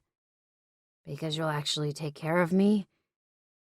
He smiled so pitifully that my lips twitched. I rolled my eyes and walked to my car. Your house or mine? I asked him. I couldn't believe I was doing this. I wasn't this type of forward girl, and I most definitely didn't bring men to my place very often, or at all. In the end, the moment he got into my car, he passed out, and I chose to take him to my house. Maybe he wouldn't notice that I was a crazy cat lady. Maybe he wouldn't care. Maybe he found crazy cat ladies sexy. Chapter 7. How do I stop eating chips and salsa? Do they run out or do I just die? Sway's secret thoughts. Hancock. I'm dying, I muttered into the pillow, moving my face in between the beautiful pillows that felt like clouds. The pillows that smelled like flowers and something else I couldn't quite identify. Though that had a lot to do with the fact that my head felt like it was stuffed with cotton and that I couldn't breathe through my nostrils. You're not dying, the angel of mercy whispered into my ear. Are you going to play in your game today? I cracked my eyes open and stared at my angel. I like your eyes, Angel, I told her. What are you doing in my bed? You're in my bed, the angel corrected, "and you were in the other room up until about an hour ago. I'm not really sure why the hell you're in my room at this point." She placed her hand in the middle of my chest and pushed. Deciding to let her have her way, since she was an angel and all, I rolled over so I was no longer directly on top of her. "I like your pillows," I muttered. "Well, you gave my pillows beard burn," she grumbled. "Try not to put your beard on my breasts again, please. I think I'm allergic to your beard." I grunted. "Angels wouldn't complain about beards. You must be the devil," I moaned. "My head feels wonky." "Your head is wonky," she shot back. "Otherwise you wouldn't think it's okay to sleep in my bed with your face between my breasts." Blasphemy. When she laughed, I decided to show her what I meant and started to skim my hand up the angel's thigh. "Stop!" She slapped my hand away. "If you were truly an angel, you'd give me the comfort that I want. Not turn me away," I grumbled, rolling until I was on my belly, my entire body curled up against the length of hers. "Keep me warm, angel. I'm cold." She said something under her breath that I couldn't hear, but I couldn't be bothered with such frivolities at this time. I was too tired. My eyes closed and I was dead to the world. Sway. Jesus! I yanked my arm out from under the big man. "You weigh a ton." "Do not, angel," he grumbled. "Your pillow's deflated." I pulled until my arm was out from under his head, then rolled right on out of bed. I couldn't handle his heat anymore. The man was fucking crazy active in bed, and I was literally exhausted from waking up not once, not twice, but over 15 times since I'd gone to bed 7 hours ago. I'd woken up when he'd wormed his way into my queen-size bed, and again when he'd rolled over on top of me and started using my breasts as pillows. Then once more when he woke up shivering, and I'd stuffed Tylenol and ibuprofen down his throat. Then he'd started sweating, drenching not just me, but the bed. So I moved to the couch, and he'd wound up on the couch also. It was like he was following me. Using the time it took him to find me yet again, I quickly changed the sheets at 4 a.m. and got back into bed once more. Now it was 7:15 and he was, unsurprisingly, in bed with me. Or was. I'd had enough of being in bed with that man. And sweet baby Jesus, the snoring. I just hoped he didn't do that on a normal day when he wasn't sick. The man sounded like a damn freight train. If I hadn't been asleep before he'd gotten in bed with me, I would have found it really hard to even close my eyes with the sheer amount of noise he was making. "Yo." Someone pounded on my door. "Sway." I sighed and picked my pants up off the floor, thankful that Mr. McSnorry Pants had been too under the weather to notice my state of undress.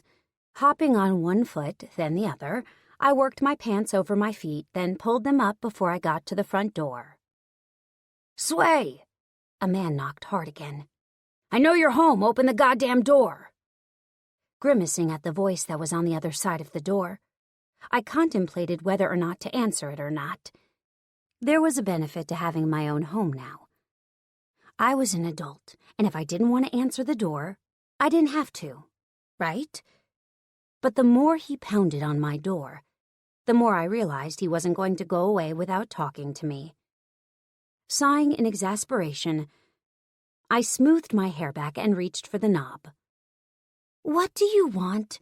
I asked the moment I got the door open. My glare obviously didn't deter the man because he pushed inside and tossed me a sneer as he did. "I've been trying to call you," he said smoothly. My brows rose. "And?" I asked, crossing my arms over my chest.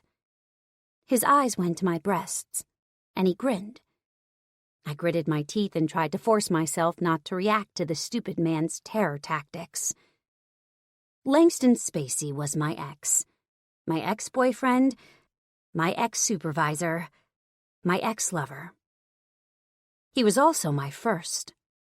He was also one of the worst mistakes I'd ever made in my life. Things between Langston and I had started out awesome. We'd met when I was trying to work myself through college. He was the branch manager while I was only a lowly teller.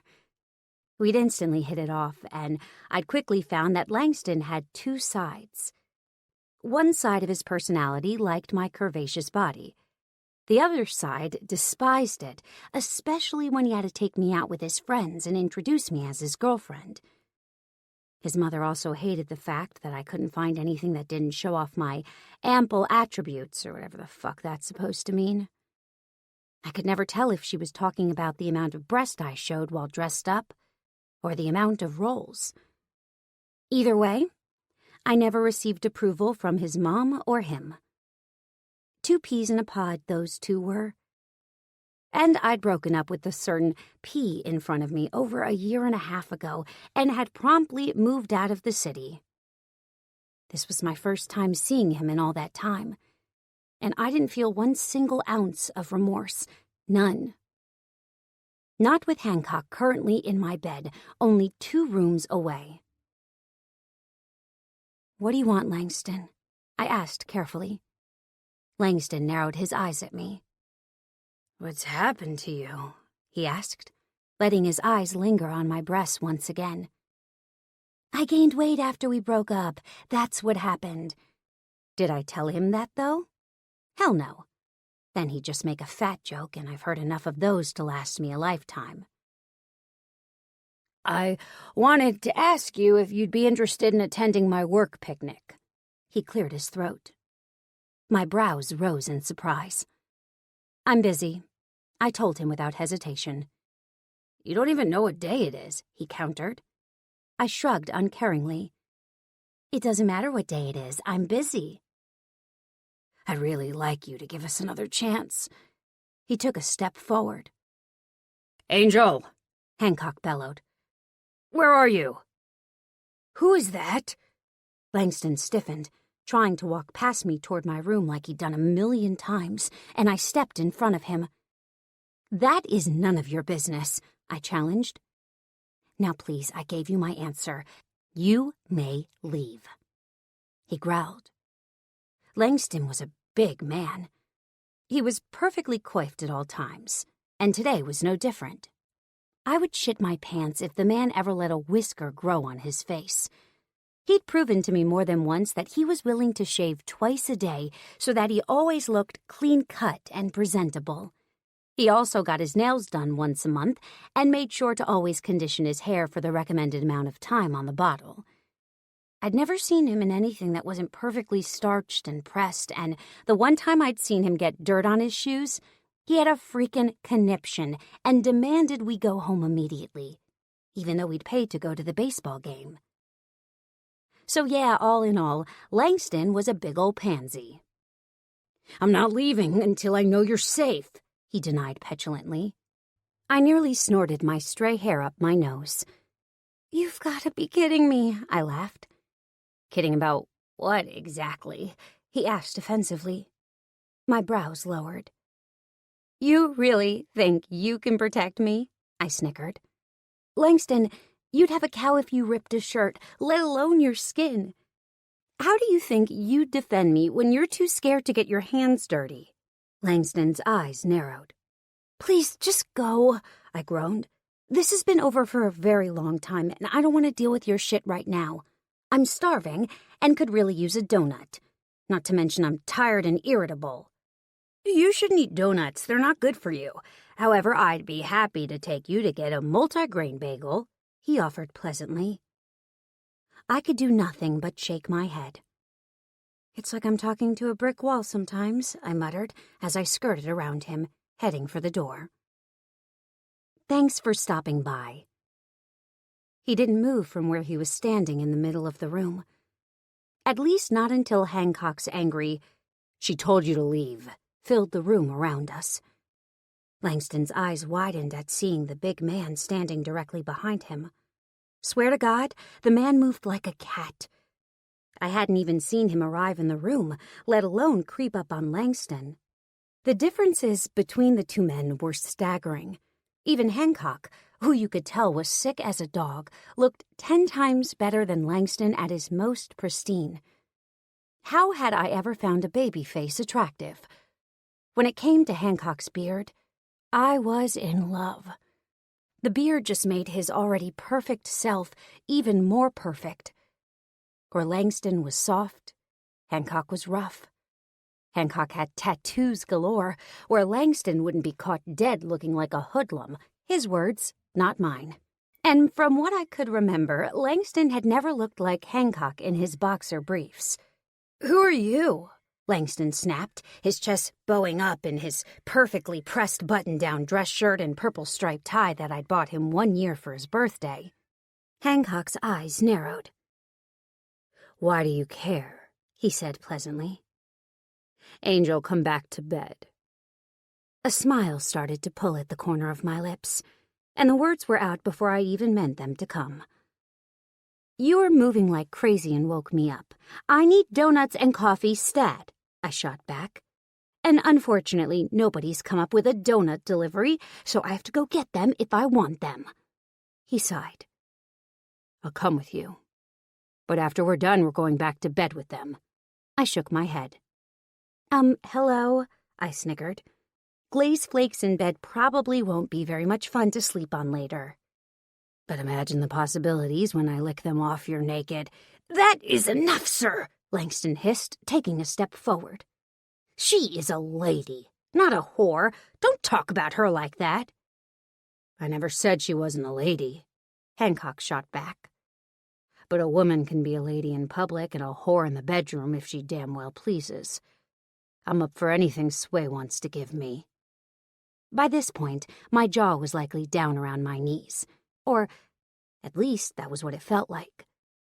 To hear him talking about whoring and bedrooms was a sick sort of turn-on, and I found myself wondering if being a whore in the bedroom was a good thing.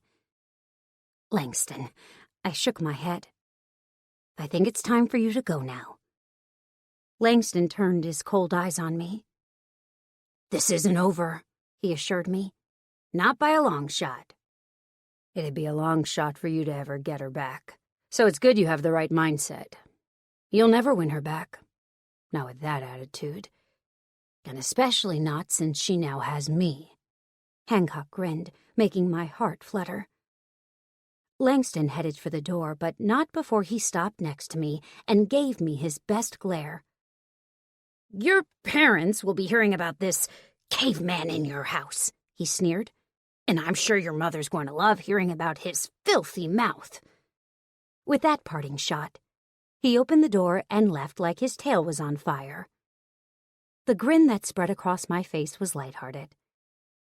"My mom has a thing about dirty mouths," I offered to Hancock, who was looking at me to explain that last comment. "I'm sure you will hear about it very soon." "How soon?" he countered. I looked at my watch. "Oh," I pursed my lips. "I'll give it an hour." I was wrong. It was 43 minutes. Chapter 8. No pants are the best pants. T-shirt. Hancock. My ass was dragging. It literally hurt to stand, but upon hearing some other man's voice in the house I was sleeping in, I forced myself to get up. Then I forced myself to walk into the unfamiliar living room and face off with a man who looked like a freaking Sunday school teacher, with his starched pants and button-down shirt. Hell, even his tie was annoying with its stupid purple stripes. I owned 1 suit and 3 shirts that could pass as dress-up. When I went out to formal events, which I tried really hard to get out of if it was at all possible, I got my personal assistant to find me something to wear. This man, though? Yeah, he looked like he lived in formal clothes. "Thank you," Sway smiled, interrupting my thoughts. "He's difficult." I snorted and moved to the couch, crumpling onto it the moment it was close enough for me to collapse on. "Are you going to be able to play today?" she asked, looking at me warily. I opened my eyes that I hadn't realized I'd closed and stared at her blankly. "I don't have a game today," I said. "I have a game tomorrow." "No," she shook her head. "You've been passed out for a day and a half. All day yesterday you did the whole fever, in and out of consciousness thing. Today is game day." I groaned. "Oh, I guess so," I muttered. "This should be fun." "You know there's a backup catcher for a reason," she informed me. I shrugged. Yeah, I said, but even sick, I'm still better than him. I snorted. Croft is good. In fact, given time, I think he could be excellent, she admitted. You could be nice and show him the ropes. Teach him some stuff. I gave her a look that clearly said what I thought about her opinion. And train him for my job? I asked skeptically. I think not. She sighed and took a seat on the couch next to me. So I noticed your wall. She promptly blushed profusely. I might or might not be your biggest fan. I'd seen her fathead of me on the way out the door to confront the douchebag. It was a photo of me in my away color, staring at the picture with a look of pure frustration and anger on my face. I remembered the game that it was taken at. I'd been hit twice each time I was at bat, and I was on ball 3 of 4. On ball 4, I'd swung anyway. I'd connected with it, and had hit it straight out of the fucking park. The fathead was of me, mid-swing. It's okay, I said. I was just surprised to see a life-sized sticker of myself on your wall, that's all. And I was humbled. That wasn't a new addition. Neither were the stats she had next to the sticker. She liked me, and where it would have normally turned me off, it only turned me on more. The proximity of her body to mine was amazing, and I wanted to reach out and run my hand along the exposed skin of her thigh.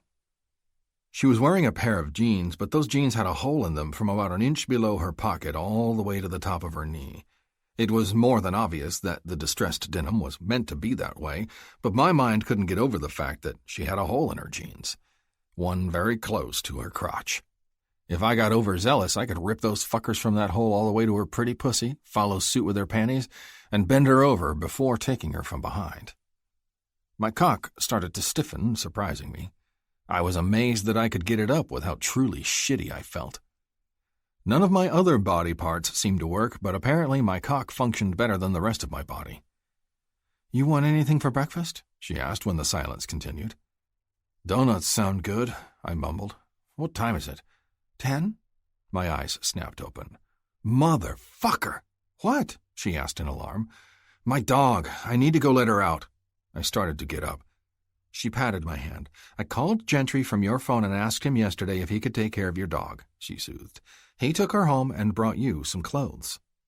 She looked pointedly at my boxer briefs, and her face started to flush pink. The moment she touched my hand, I got harder. So sue me. What the hell did she expect? She was hot as fuck, and I wanted to fuck her. Tell my dick to behave around a combination like that. Donuts? She squeaked. I leaned forward and then rocked twice before I found my way to my feet. Let me get dressed. Have I had any meds? I asked on my way to her room. Your clothes are in the opposite room, she whispered. And yes, you've had meds, but you're due for Tylenol and ibuprofen in about 40 minutes. I looked at the other room she was indicating with her finger and then smiled. Did I mention I sleepwalk? I asked, laughter filling my voice. She rolled her eyes. No, she drawled. I don't think you mentioned it. She smiled genuinely. But I know. Now. Turns out I had to learn it the hard way. 4 hours later, I was warming up for the game. I hadn't had the energy to practice beforehand, and my fucking glove was still missing. Not to mention I still hadn't gotten a kiss from a certain someone. You look pretty puny today, Gentry observed as he walked up behind me. Since Gentry had started last game, he couldn't start today, meaning he wasn't dressed in his gear like everyone else. Instead, he was in a blue warm-up slicker, his baseball pants, and tennis shoes. Thanks for bringing my shit and taking care of Ruby. I hopped up from my squatting position and rocketed the ball to second base. My whole fucking body screamed as I did it, and I wondered idly if I'd be able to make it through the whole game. When the coach went to toss me another ball, I waved him off. If I keep it up, I'll have nothing left for the game, I promised him. I'm done. The coach nodded, knowing not to bother arguing when I'd do what I wanted anyway. Maybe a donut will give you some energy? Gentry offered his half-eaten donut. I shook my head. I've already had 2 of Sway's donuts, which has definitely not been in my diet plan, I muttered. Gonna be working that off for weeks.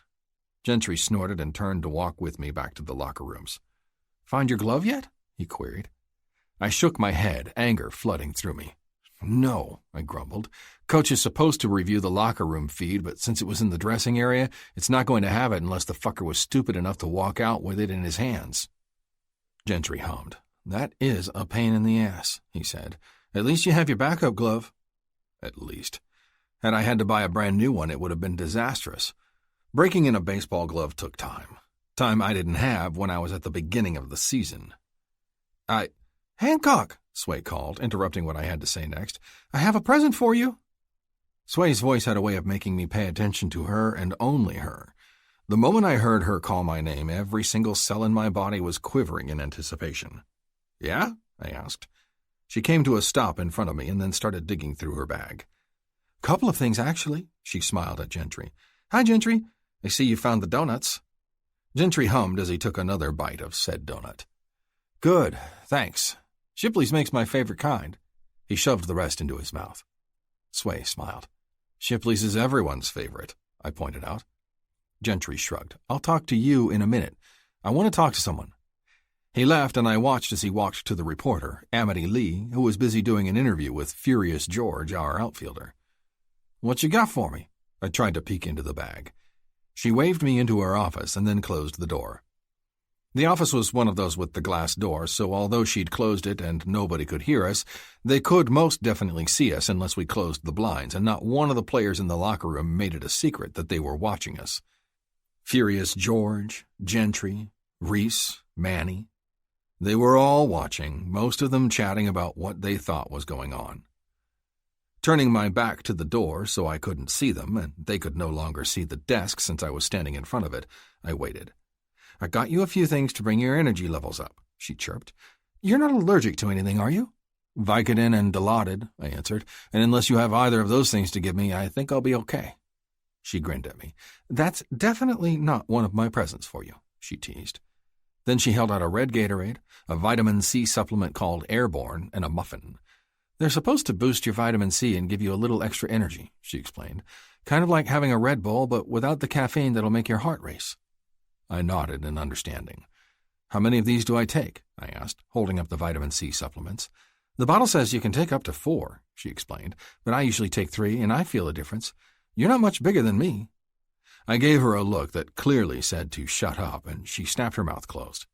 4, she reiterated. I grinned and opened the bottle, popping 4 of the most disgusting pills that I had ever tasted. "Gross," I gagged as I washed them down with the Gatorade. "Thank you." She waved away my thanks. "The muffin is good, but it might take some time to eat it all. It's really rich." She gestured to the last thing in my hand. I peeled the wrapper off and took a large bite. The flavor burst in my mouth, and I contemplated moaning as the most delicious thing I'd ever tasted made its way down my throat. "This is good," I told her. "Did you make this?" She shook her head. "No, my mom did." I moaned and took another bite, my eyes popping open wide as I stared at the little crack-filled muffin. "This is probably going straight to my ass," I mumbled just before taking another bite. "It tastes like chocolate cake. It's more like a brownie cake, icing drizzled all over type of thing. Although there is some protein powder in there," she added. I smiled. She started to giggle at what I was sure were my teeth. I couldn't find it in me to care at that point, though. "She should go into business making these," I muttered. "I'd buy one a day if she did." Sway laughed and tapped the paper that the muffin had come in. "She does." She pointed at a sticker that was wadded up. "She owns It'll Do Bakery and Treats on Tyler Street." "The place is new, isn't it?" I asked. The reason I knew anything about it at all was I'd seen an ad next to an article I'd been reading in the sports section in the newspaper. What had held my attention, though, was that she specialized in products directed more towards athletes. Sway nodded. "She opened up a couple of months ago, but already she's done better than anyone expected her to, though that might have a lot to do with the fact that my brother is a Major League Baseball player, and in the paper they may have mentioned that fact." I shrugged. "Whatever works, I say." She grinned. "Your head feeling any better?" she questioned. I shook my head, and now that she'd drawn attention to the fact, I could say that I didn't feel any better at all. "Not even a little bit," I admitted. "Fucking headache from hell. Who the hell gets colds like this during the summer?" Her lip quirked up. "Obviously you do," she pointed out. "Yo, Sway!" I turned to find Ronnie Hamels, one of the relief pitchers, come up to Sway with a look of adoration on his face. It took everything in me not to snarl at him in annoyance. "Yes, Hamels?" She smiled sweetly. "I need you to wrap my wrists, please." He showed me his hand. "Is that okay?" He looked back and forth between Sway and I had to sigh in understanding. "We're not busy," I informed him. "Thank you, Sway. The muffin's good, and the Gatorade as well." She smiled happily. "I'm glad. Don't forget to take your meds, okay?" she pushed. "And you can have that every 6 hours." She pointed at the meds. "Promise. They may taste like crap, but they're worth it." With that last parting comment, she patted Hamel's shoulder and started walking into the training room, leaving me staring after her as the two of them spoke more easily than Sway and I ever had. What I didn't see, though, was sexual attraction. At least I had that going for me. Maybe I was closer than I thought I was. An hour and a half later, I was suited up and ready to go on the field. The only thing missing was my glove and my kiss, both of which I wanted more than my next breath. The glove because I just plain wanted my glove back. It was mine and somebody took it from me. They violated my privacy, stole my property, and nearly ruined my hitting streak. My kiss was important because the game that I'd first kissed Sway had been the first game in a long time when I got on base every single at-bat. And since only 2 things had changed and only one of those things had been a good thing, I knew exactly what I needed to do. Which was why I was winding through the halls of the complex looking for a slippery brunette with curves that set my blood on fire. "Excuse me," I stopped a janitor. "Have you seen the athletic trainer? Medium height," I gestured with a hand to my shoulder. "Curvy, big." "If you say tits, I will kill you," Sway said with amusement from in front of me. I snorted and turned, totally dismissing the janitor as I took in Sway from in front of me. Today, she was in khaki pants that fit her like a second skin, showing off all of her generous curves so perfectly that I had half a mind to take a picture so I could use it as my wallpaper. That might be a little too much for her at this point, though, so I reined myself in and took in the rest of her attire. Her top half was covered up by a green and white polo, the lumberjack's colors, that was so tight that her breasts strained the material and made the buttons struggle to hold her shirt closed.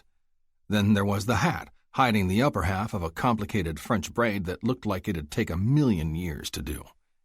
It was one of those hairdos like one would see on a bride at her wedding, not the normal kind of French braid that I'd always seen. "I like your hair," I blurted. Her face flushed. "What can I help you with?" She started to walk past me. I moved so that I was in step next to her, keeping the same pace she was as we started to wind our way back to the top of the complex. "I wasn't going to say your tits were big," I informed her, rubbing my beard. "Then what were you going to say?" She waited. I smiled and let her think it was something bad, but in all reality it wasn't. Not even a little bit. When she made an impatient sound, I decided to put her out of her misery. "Your eyes," I said with a chuckle.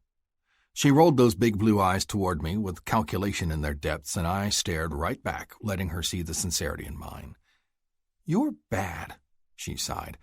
"But really, what was it you needed from me?"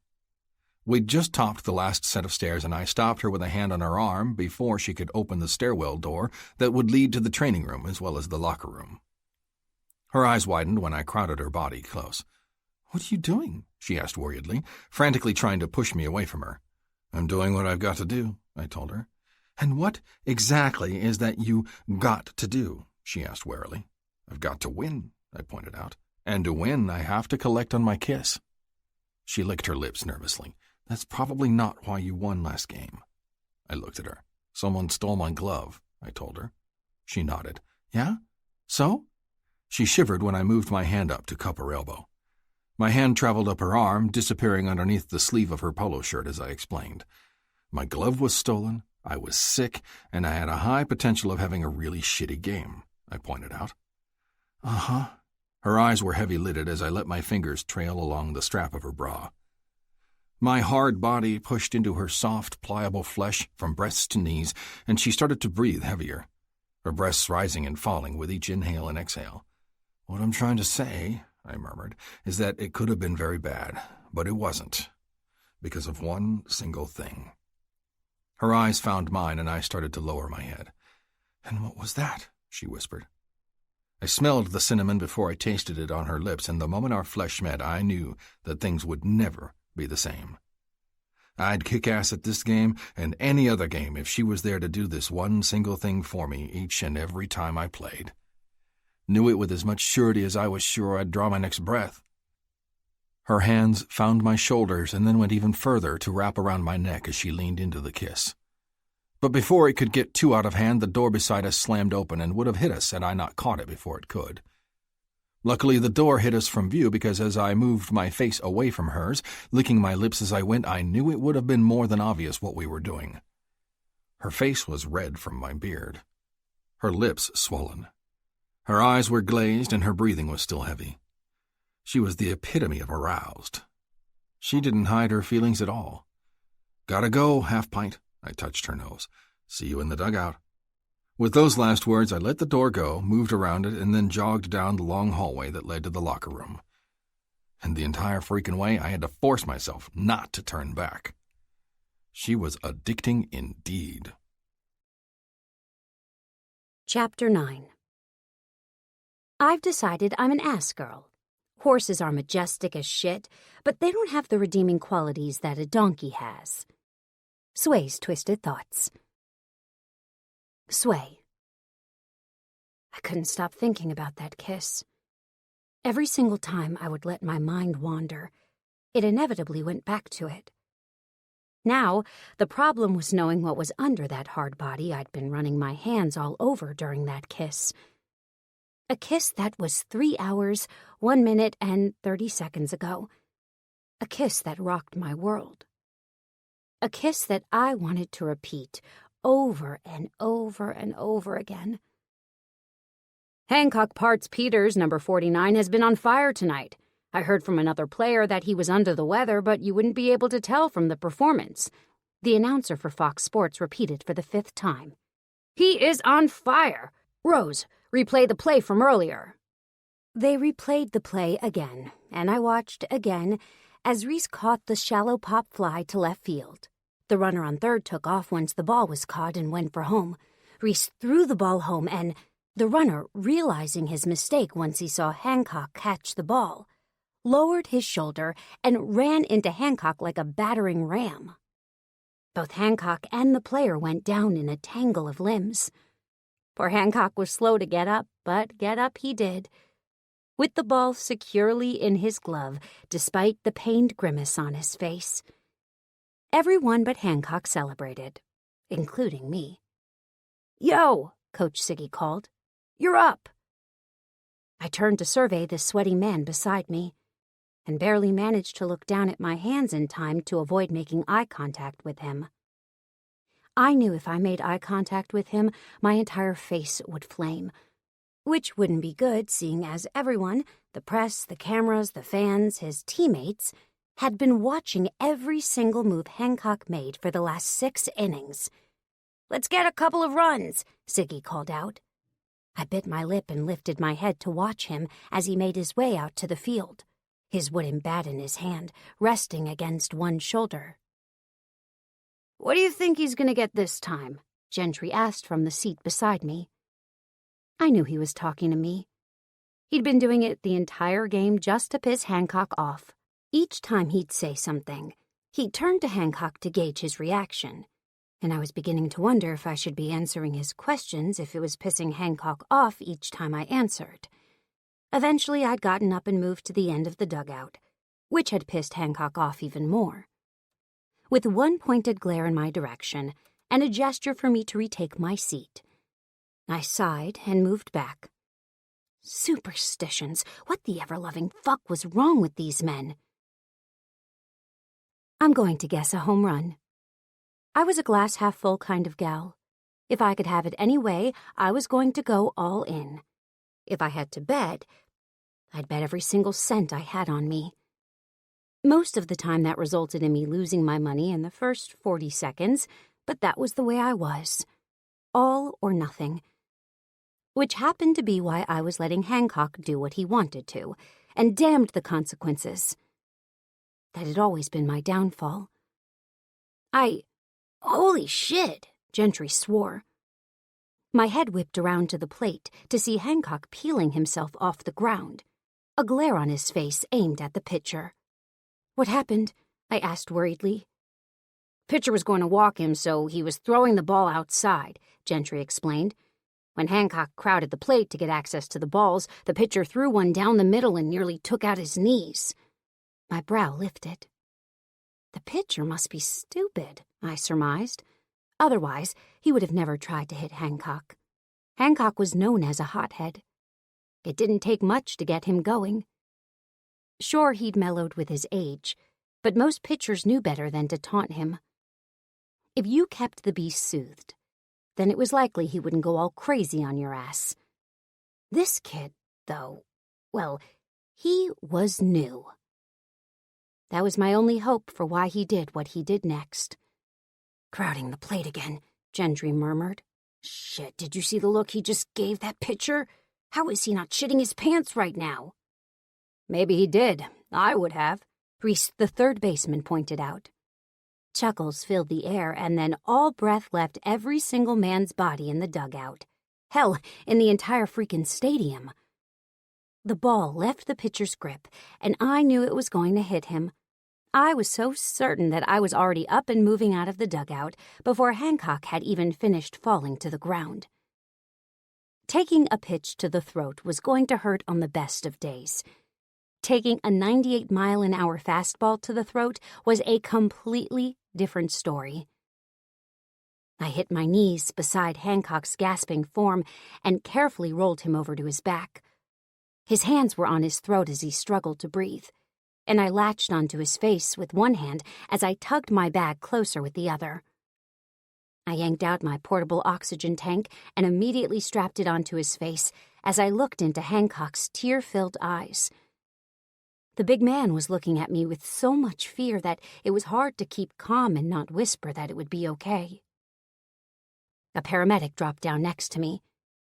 "He was struck in the neck with the ball," I told him. I wasn't a medic. Hell, I wasn't the type of medical professional that Hancock needed at this point. But I couldn't force myself away. Even if I could have, I wouldn't have been able to leave. Hancock's grip on my thigh was to the point of pain he was holding on so tightly. "He needs to go to the hospital," the medic murmured. "Where's the... there it is." I turned to see the gurney on the way toward us. Then I turned back to Hancock, whose eyes hadn't left mine. "They're going to take you to the hospital," I told him. "You need to go with them and not give them any lip."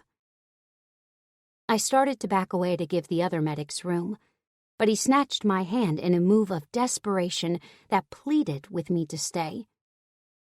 "His breathing's better, but his O2 sats are still low," the medic murmured. "He's sick," I informed them. "He had a fever and started coughing about 36 hours ago." The medic nodded. "Let's hope that's the reason for the low sats, then," he murmured. "You going with us?" I stood up as the gurney slid into the space beside Hancock. His breathing was still rough and choppy, and I knew it pained him to breathe. The ball had glanced off the front of his throat, luckily only grazing off of him when he lifted his shoulder at the last moment. But the hit was enough to make his throat begin to swell. Hits to the neck are always serious injuries and can even be fatal sometimes. If there was damage to his airway, like we suspected there may be, or the injury was to the back of the neck, affecting the brainstem, then it could be really dangerous. "I'm going," I nodded. Turning, I found my assistant standing behind me. "Can you take over here?" I asked her. She nodded quickly. "I have the others, too." She gestured to the other trainers who'd stayed away to let the medics do their job. "Good," I nodded. "Call me if you need me." She nodded quickly again, and I turned to start walking with the medics. Which turned into a run when Hancock's O2 sats fell even lower. His eyes, though, before he passed out, they would haunt me for the rest of my life. I crossed my arms as I waited in the ER waiting room. We'd been separated for over an hour, and I was getting antsy. The waiting room had filled so full that I was actually now in the hallway leading into it. There were people crowding the halls who were fans, and there were even more fans outside. Seriously, it would have never occurred to me to come to see a man, baseball player or not, if I didn't know him personally. "Any news?" Uncle Siggy asked as he walked up to me, looking so tired he could barely stand. I shook my head. Nothing. You think he's going to be okay? He took a position against the wall next to me to wait. Yes. I knew he'd be okay. Whether okay meant he could play baseball again was another thing. He turned blue in the ambulance, and they almost had to trach him. Siggy's mouth went tight. They gave him some kind of anti-inflammatory med, and were able to obtain a clear airway about 30 seconds after that, I continued. I'm not sure what that means for now, though. Sway Cooper? A nurse called. My body jolted, and I immediately started walking over to the woman. I'm Sway, I told her eagerly. Is he okay? The nurse smiled. Well, I was sure she'd intended it as a smile, but it came out more like a grimace. He's asking for you. She smiled at my uncle, who I could feel at my back, then returned her eyes back to me. If you'll follow me. I waved at my uncle, and he nodded his head. Call me when you find anything out. I nodded my head back at him and hurried after the woman. She was a long-legged blonde with curly hair and a nice, perky ass.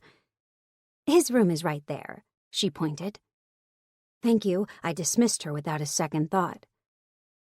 The moment I breached the door, Hancock's eyes turned to me, and then he breathed an audible sigh of relief.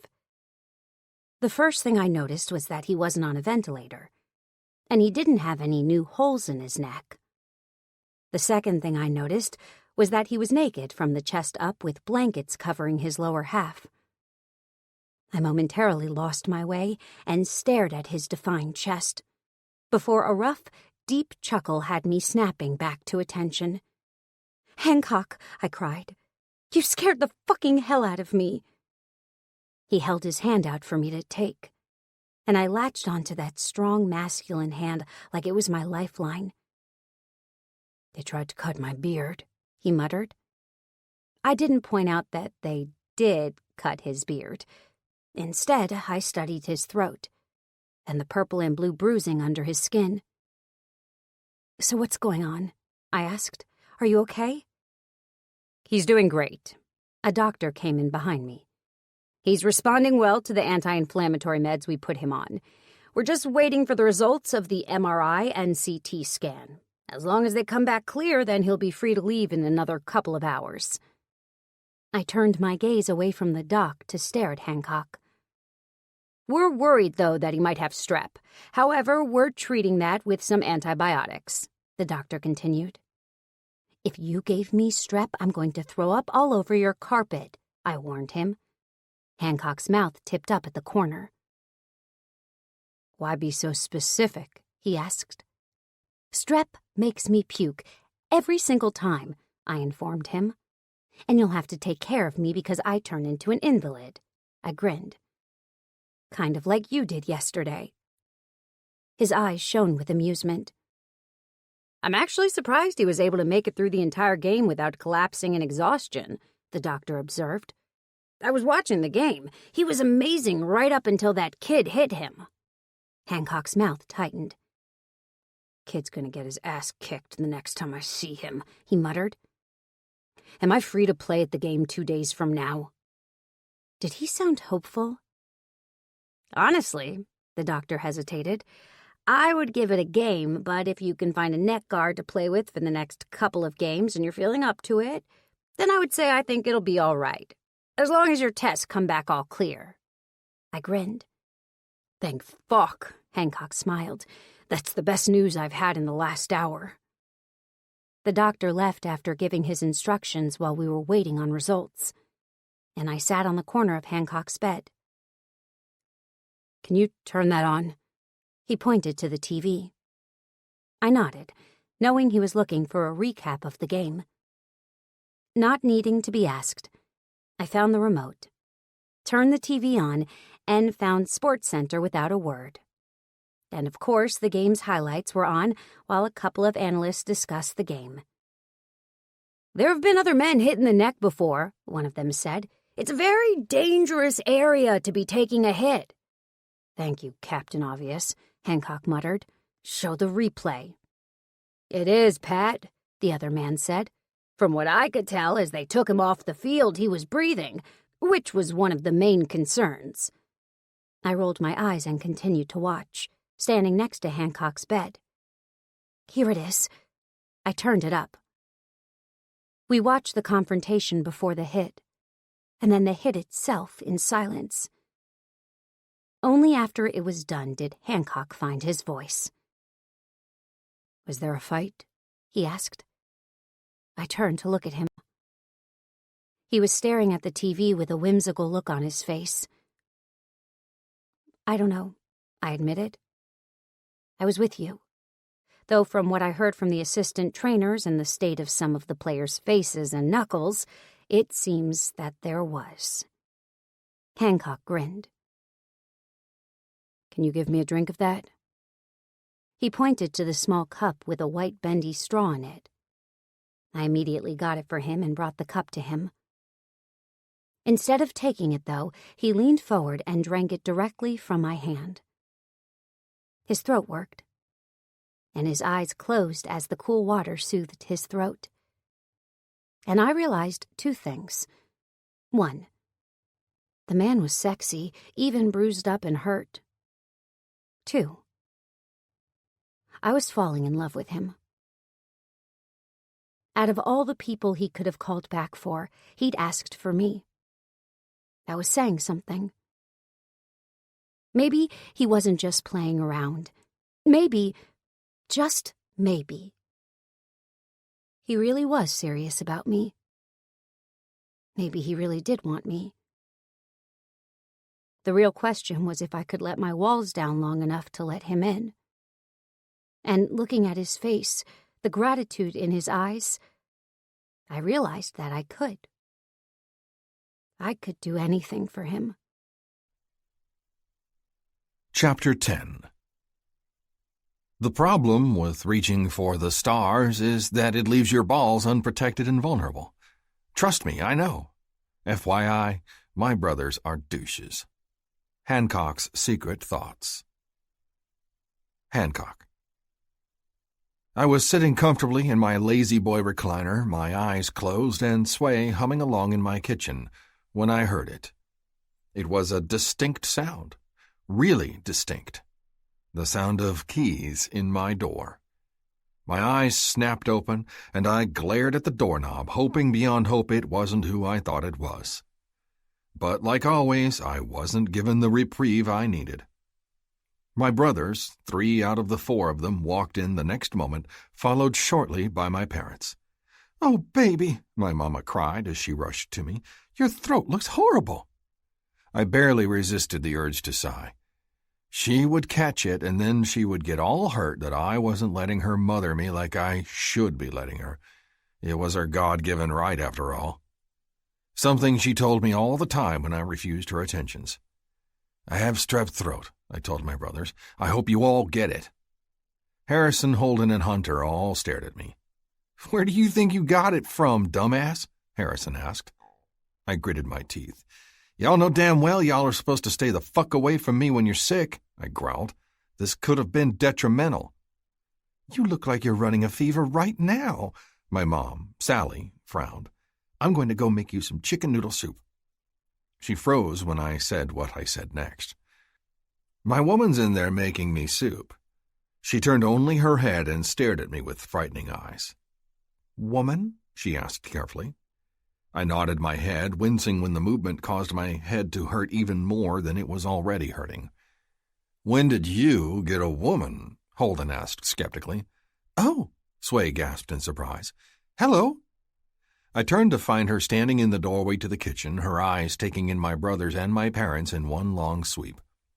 Then, without pausing, she walked into the room and over to me, setting a steaming bowl of French onion soup, her specialty, she'd assured me, on the coffee table in front of me. "My name's Sway." She held her hand out to the closest brother, which happened to be Hunter. My mom had 5 boys, Harrison, Holden, Hunter, Hannibal, and then me. She had us all one right after the other, starting with Harrison and ending with Hannibal and I, who were identical twins. Hannibal and I were the only ones left who weren't married with kids.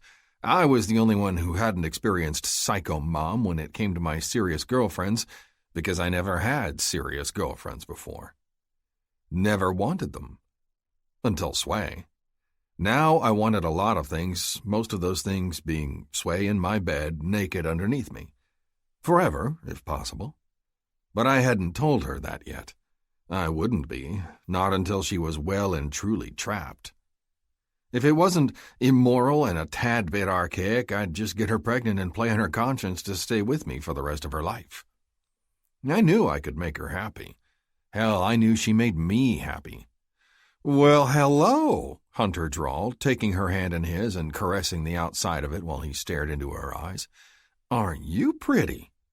She blushed and pulled on her hand, and my brother had no other option but to let it go or look like a creepy motherfucker. So he chose to let it go. That didn't stop him from moving closer to her. "Hunter," I growled, "I'll tell Stella that you couldn't keep your hands to yourself," I warned when Sway moved to my father. Hunter shot me a grin, but he backed up until he hit my chair and then slammed his hip into it. I grunted as pain burst through my body. "Fucker," I grumbled, my hand going to my neck in reaction. My mother's eyes were glaring daggers at Sway as she moved from person to person, introducing herself. "Isn't it kind of rude that you're not introducing us?" Harrison drawled from where he was standing next to my mom. I sighed long and loud and turned to Sway. "That's my mom, Sally, my brothers, Harrison, Holden, and Hunter, and that man you're standing next to is my pop, Drake." Sway's smile was brilliant. "It's nice to finally meet you," she said genuinely, then ruined it with a lie. "Hancock's told me so much about you." I barely contained the urge to snort. Instead, I busied myself with leaning forward and eating the soup she'd made. My diet was shot to hell this week, and I promised myself that I'd try to do better. "Darling, do you need some bread with that?" my mom asked. I had just opened my mouth to reply to that when Sway jumped. "Oh!" she clapped. "My mom brought some of hers over earlier. Let me go get you some." My mother glared at her back the entire way into the kitchen. Once she was completely in the kitchen, the questions started. "When did you meet her?" Hunter asked. "Where did you meet?" Holden questioned. "She's cute," my father grinned. "Isn't she the athletic trainer I saw helping you when you got hit in the throat at the game?" Harrison asked. "What is she wearing?" That was my mother. I turned to survey my mom. "She's wearing jeans and a t-shirt. What does it look like she's wearing?" I snapped at her. My mother sniffed. "I can see too much cleavage," she hissed. I rolled my eyes, which only seemed to infuriate her more. "Don't roll your eyes at me, boy." She pointed her finger at me. "I'll have you know that I brought you into this world and I sure can take you out of it." Holden laughed, as did my dad. "Take a chill pill, Sally," my father said as he took a seat on the couch and lifted his feet to the coffee table I was eating on. "Dad, you have cow shit on your boots," I told him. "Please remove them from my face." Dad didn't remove his boots. He never did. Everyone, even me, was used to cow shit. When you owned a ranch, shit was normally part of the equation. It just wasn't in my fucking house, which was why I picked my soup up and walked to the bar that separated the kitchen from the living area. Each step I took jarred my head. My throat felt like fire and my eyes were getting heavy. I would eat, though, because I knew if I didn't, I'd likely wake up in the middle of the night starving. The moment I sat down, I could see into the kitchen, and my head tilted as I watched Sway stare blankly out the window. Her eyes watched the river flow, and I wondered if she liked my sanctuary as much as I did. Then a rough cough tore from between my lips. "Oh!" Sway jumped, startled when she turned around. "I was just about to bring this out to you." She held up a couple of slices of bread. "Just one, please." I held out my hand for it. "I'm not sure I can swallow it." She smiled and came unstuck from where I'd caught her contemplating the lake. "What's wrong?" I asked once she was close enough. She shook her head, and before she could retreat from handing me my bread, I grabbed her hand and pulled her to me. She couldn't get very close, but it was close enough that I didn't worry that my family would overhear what I had to say next. "Tell me what's wrong," I demanded gruffly. She pursed her lips. "I just think it's time for me to leave," she admitted. "Now that your mom is here, I don't think you need me anymore." "Do you need to leave?" I tilted my head. She shook her head. "No." "Do you want to leave?" I continued. She shook her head, not replying this time. Then stay. But your mom, she whispered, looking over my shoulder. She doesn't look like she wants me here. My mom's like this with all the new women that enter her boys' lives, I told her bluntly. It's like she wants to test their will or something, see if they have any gumption. I had no doubt that, by the end of the night, Sway would have my mother wrapped around her finger. Sway was easily the funniest and sweetest woman I knew. Not to mention, she wasn't a gold digger like the rest of the ladies I met nowadays. I'd never met someone that I wanted to spend more time with, not until Sway.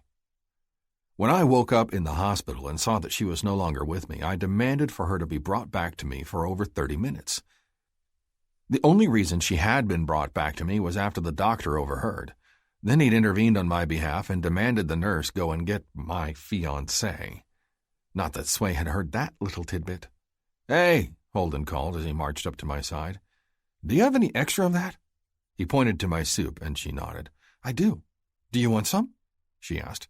"Yep." He sat down. "Order up." I elbowed Holden in the ribs and gave Sway an apologetic look. "My brothers are heathens," I told her. "Ignore them if you need to."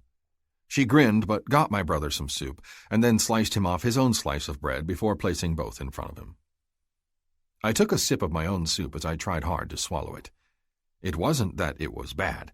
It was that my throat hurt like a motherfucker. Even water was a killer to swallow. "Do I have any ice cream in that freezer?" I asked Sway. She shrugged and turned, presenting me with her lush ass as she bent over and looked into the pull-out freezer. Never before had I wanted to give an appliance a hug, but there was certainly a first time for everything. She nodded and unearthed the carton of Bluebell Great Divide, which was a Texan's term for chocolate and vanilla, and set it on the counter. "Which kind do you want?" she asked me, raising her eyebrows in question. "Both," I said. "Otherwise they'll be uneven and I'll have to buy a new carton." She looked at me strangely, and I crossed my arms as I waited for what I knew was coming. "That's the oddest thing I've ever heard," she finally said. "But it's not unusual. My brother does the same thing. We call him the Divide King." I snorted and watched as she struggled to spoon the ice cream out. "Can you help her, Dillweed?" I nudged my brother. Holden sighed long and loud, but got up and easily scooped the ice cream out. "Can I have some too?" Sway's eyes were pleading. Holden nodded and started scooping again. After 2 scoops, one from each side, she held her hand up. "That's enough," she ordered. "If I have more than that, it'll go straight to my hips." My eyes went down to the hips in question, and I barely contained the urge to moan. Even sick as a dog, she had a way to make my dick hard. "Well, if Holden's passing out ice cream, I want some," Harrison yelled loudly as he walked around the counter into the kitchen. He walked straight to the cabinet with the bowls, lifted another out, and then held it out to Holden. Holden ignored him as he left the spoon where it was and went to the sink to wash his hands. "Asshole," Harrison growled. "I don't know how your mother does it," Sway interrupted Harrison's fit. "Y'all look so much alike. I'm already lost on who's who." "I do it because I know my kids," my mother sniffed, placing her hand on my back, "and I've got about 30 years of experience on you."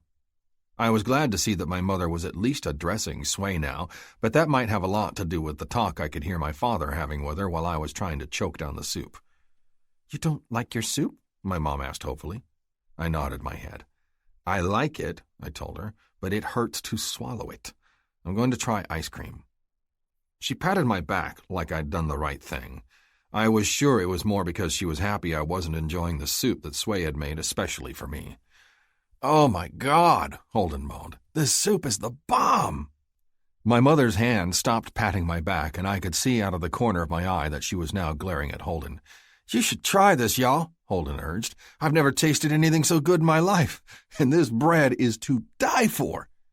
"You sound like you're having an orgasm," Harrison muttered. "Oh, God, it's so good. Harder, Sway." I stopped with my spoon halfway to my mouth, dumped the ice cream back into the bowl, and launched the spoon at my brother's head. It hit him in the forehead, causing him to cry out, but continue to laugh. "Ow!" he yelled between bellows of laughter. "You asshole! I was only teasing." I rolled my eyes and took the spoon that Sway handed me. "To be honest," Sway surmised as she looked at the welt rising up on my brother's head, "I would have left the ice cream on it when I threw it. At least he did you that favor." I winked at Sway, then returned to licking my ice cream. "Well," my dad said. I have to take a shit, so I'll let y'all deal with this while I commune with the gods. I closed my eyes as a laugh built in my throat. When I opened my eyes again, it was to find Sway's smiling eyes on me.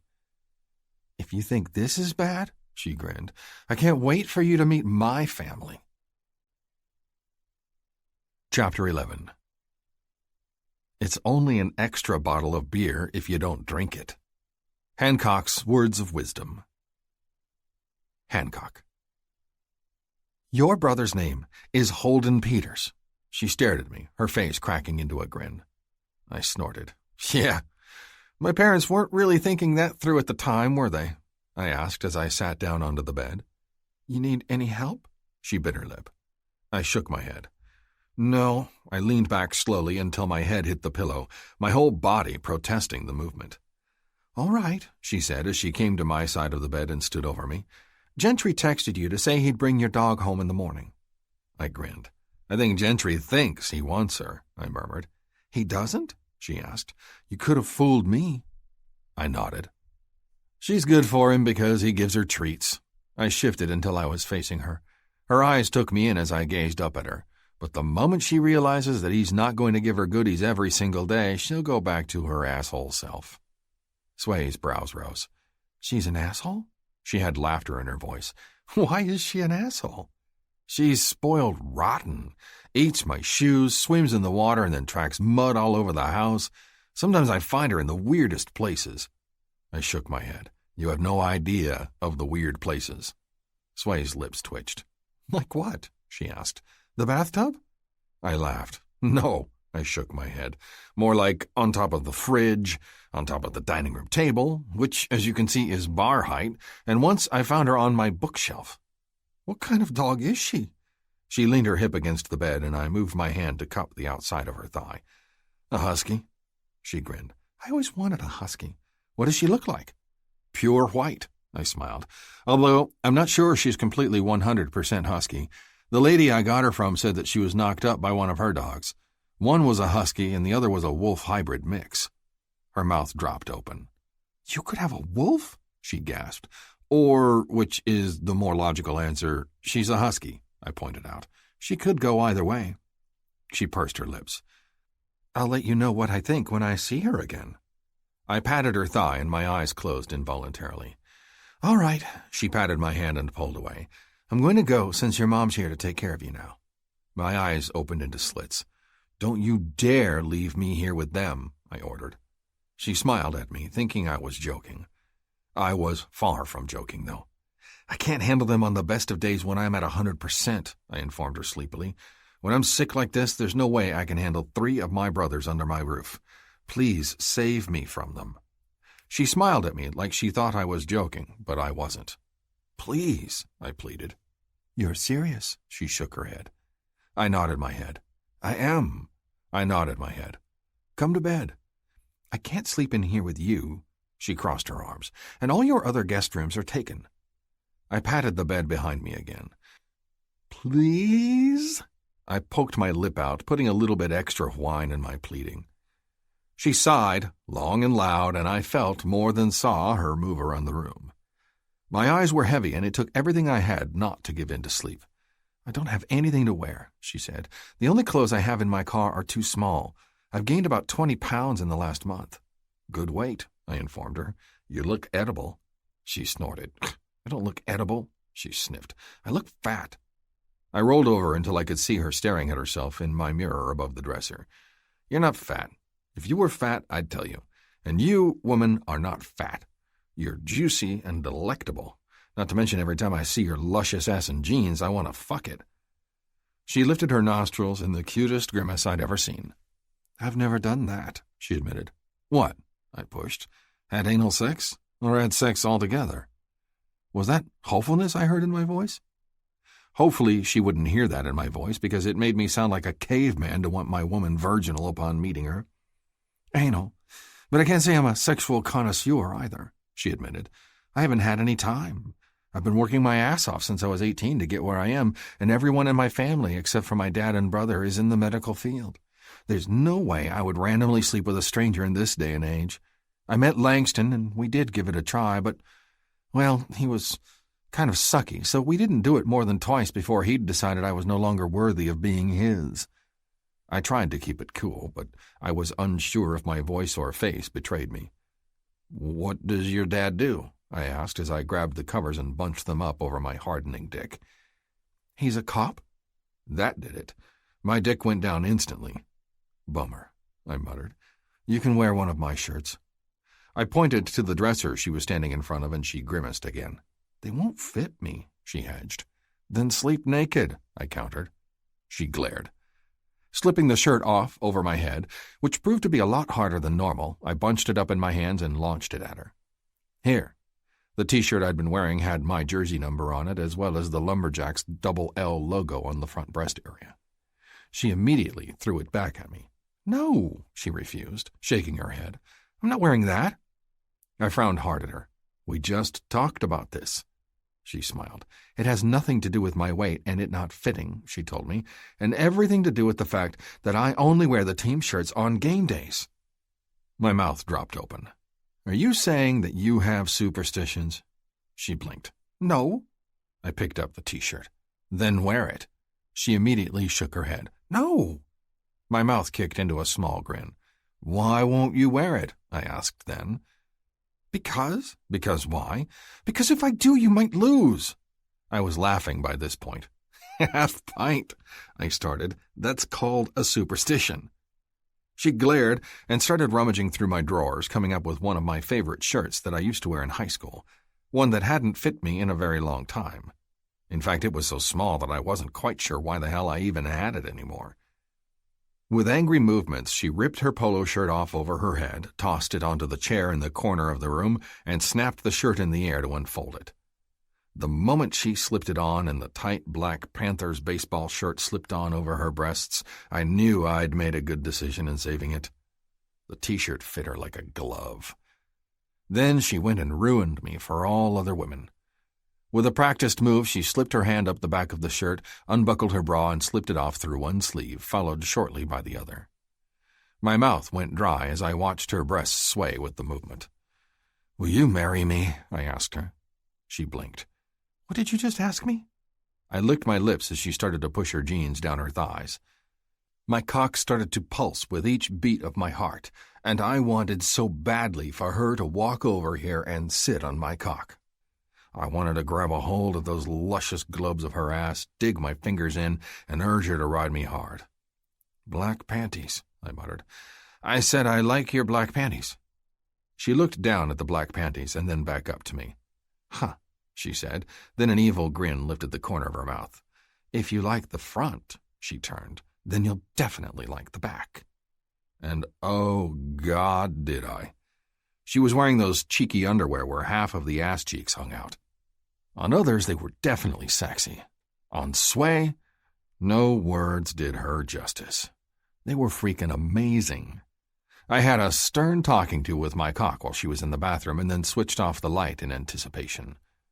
The moment she got out and switched off the bathroom light, I was nearly on the verge of demanding she take me. Begging wasn't beneath me, but she crawled into bed moments after the light switched off, and then seconds later she was asleep.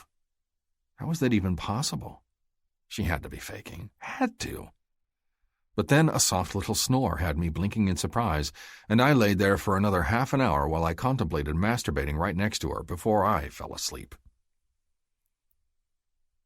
My brother drawled as he held the paper up the next morning. "Is there something you'd like to tell us?" I looked over at the paper and my eyes widened. Sway, who'd been behind me, was reading it and staring in horror. "Why do they think we're getting married?" she cried. "Oh my God, I need to call my parents." Then she left the room, leaving me to face my family alone. I wanted her in the room with me, so sue me. Chapter 12. Even if the voices aren't real, they have some fucking awesome ideas. Hancock's Secret Thoughts. Hancock. "Parts," the reporter, the fifth in the last 20 minutes, grinned at me. "Gosh, but you're huge." I nodded my head, aware that I would likely be on national television when I said what I had to say next, but I couldn't help it. It was the perfect opener. "That's what she said," I pointed to the person behind me. I hadn't realized who it was until an outraged cry from Sway had me turning to look. Then, like any man with a sense of humor, I burst out laughing and pissed her off even more. By the time we ended the interview 2 minutes later, with me still laughing, I had tears running down my cheeks. "That was wrong," Gentry chuckled, "but so good." Sway glared hard, but I didn't miss the lip twitch that was trying to make itself known. "I'm glad you're back, man," Gentry broke the tension. My brows rose. "Gentry," I looked at him fully, "I haven't missed any games." He shrugged. "But you missed all the practices," he said. "There have been 2 that I've had to go through without you." I snorted. "That's why you should re-sign with the Jacks," I told him. "When your contract expires at the end of the season, you should remember the feeling you're having right now." He rolled his eyes. "My family's been bugging the shit out of me to come back to Oakland," he commented. "I told them I'd think about it if I got the offer from them." I sighed. "I already told you," I crossed my arms, "that you would hate living there. Think of all the snow." "There's no snow in California. Well, most of the state, anyway." Sway decided to drop her attitude and join in on the conversation. I held my wrists out to her, and she immediately started wrapping them without needing to be asked. Gentry watched in amusement as I answered her silly comment. "There's more possibility of snow there than there is here," I pointed out. "We only had 1 instance of snow last year, and that was 1 day in less than 1/4 of an inch. Oakland got a foot last year." Sway started to laugh. "You're impossible," she informed me, patting my wrists. "You know they didn't get any snow." She paused before she even got a step away. "What's this?" she asked, touching my newest acquisition. "A new glove I picked up from the equipment shed," I explained. The equipment shed was more of a store of sorts. Sponsors donated items that they hoped we'd use, such as shoes, bats, balls, and tools of the trade. "What are you doing to it?" She touched it. I lifted the glove into my hand and unwound the 5 rubber bands I had holding the glove closed around the ball and showed her. She frowned. "Why are you doing that?" "You have to break a glove in. You can't just start using it during a game and expect it to perform to your liking," I told her. "So you break it in, and this is one of the ways of doing it." "What are the other ways?" she questioned. "Some people beat it with a mallet to loosen up the leather," Gentry added in. "I used to drag mine behind my bike when I was younger." "And you don't do that anymore?" Sway teased. I shook my head. "No," I disagreed. "The best way to break it in is to play with it. However, that ain't gonna happen during a game, and especially a game that's against the little fucker who tried to separate my head from my neck." "He's not playing tonight," Sway said. "Or was I wrong about that?" "You're not."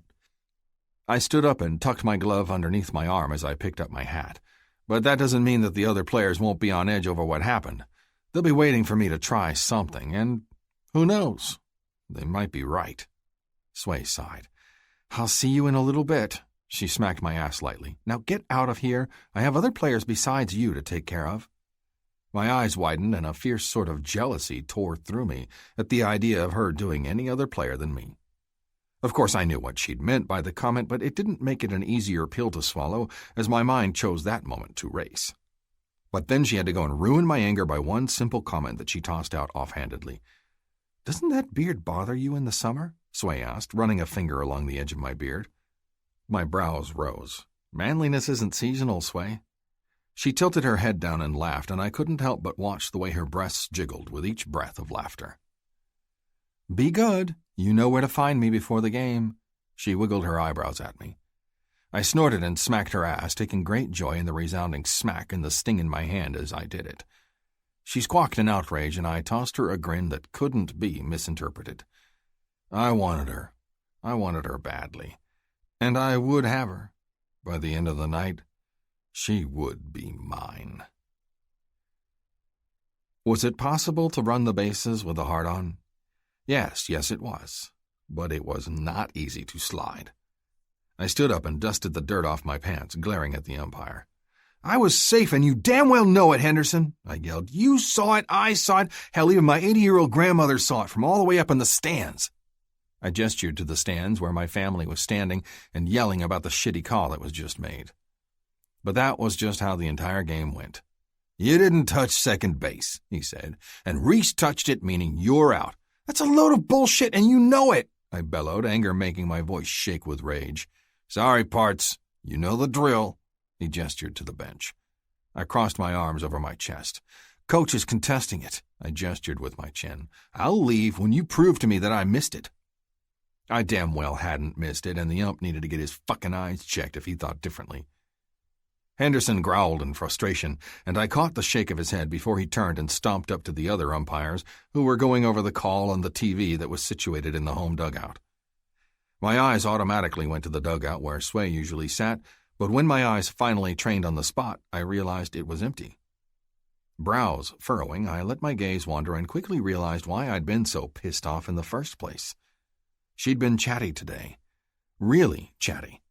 Like right now, for instance. She was chatting up Reese like they were the very best of friends, and I found that I didn't like that any more than when she was talking to Furious George the same freaking way. Jaw tightening, I turned my face away from the two and focused in on the umpires.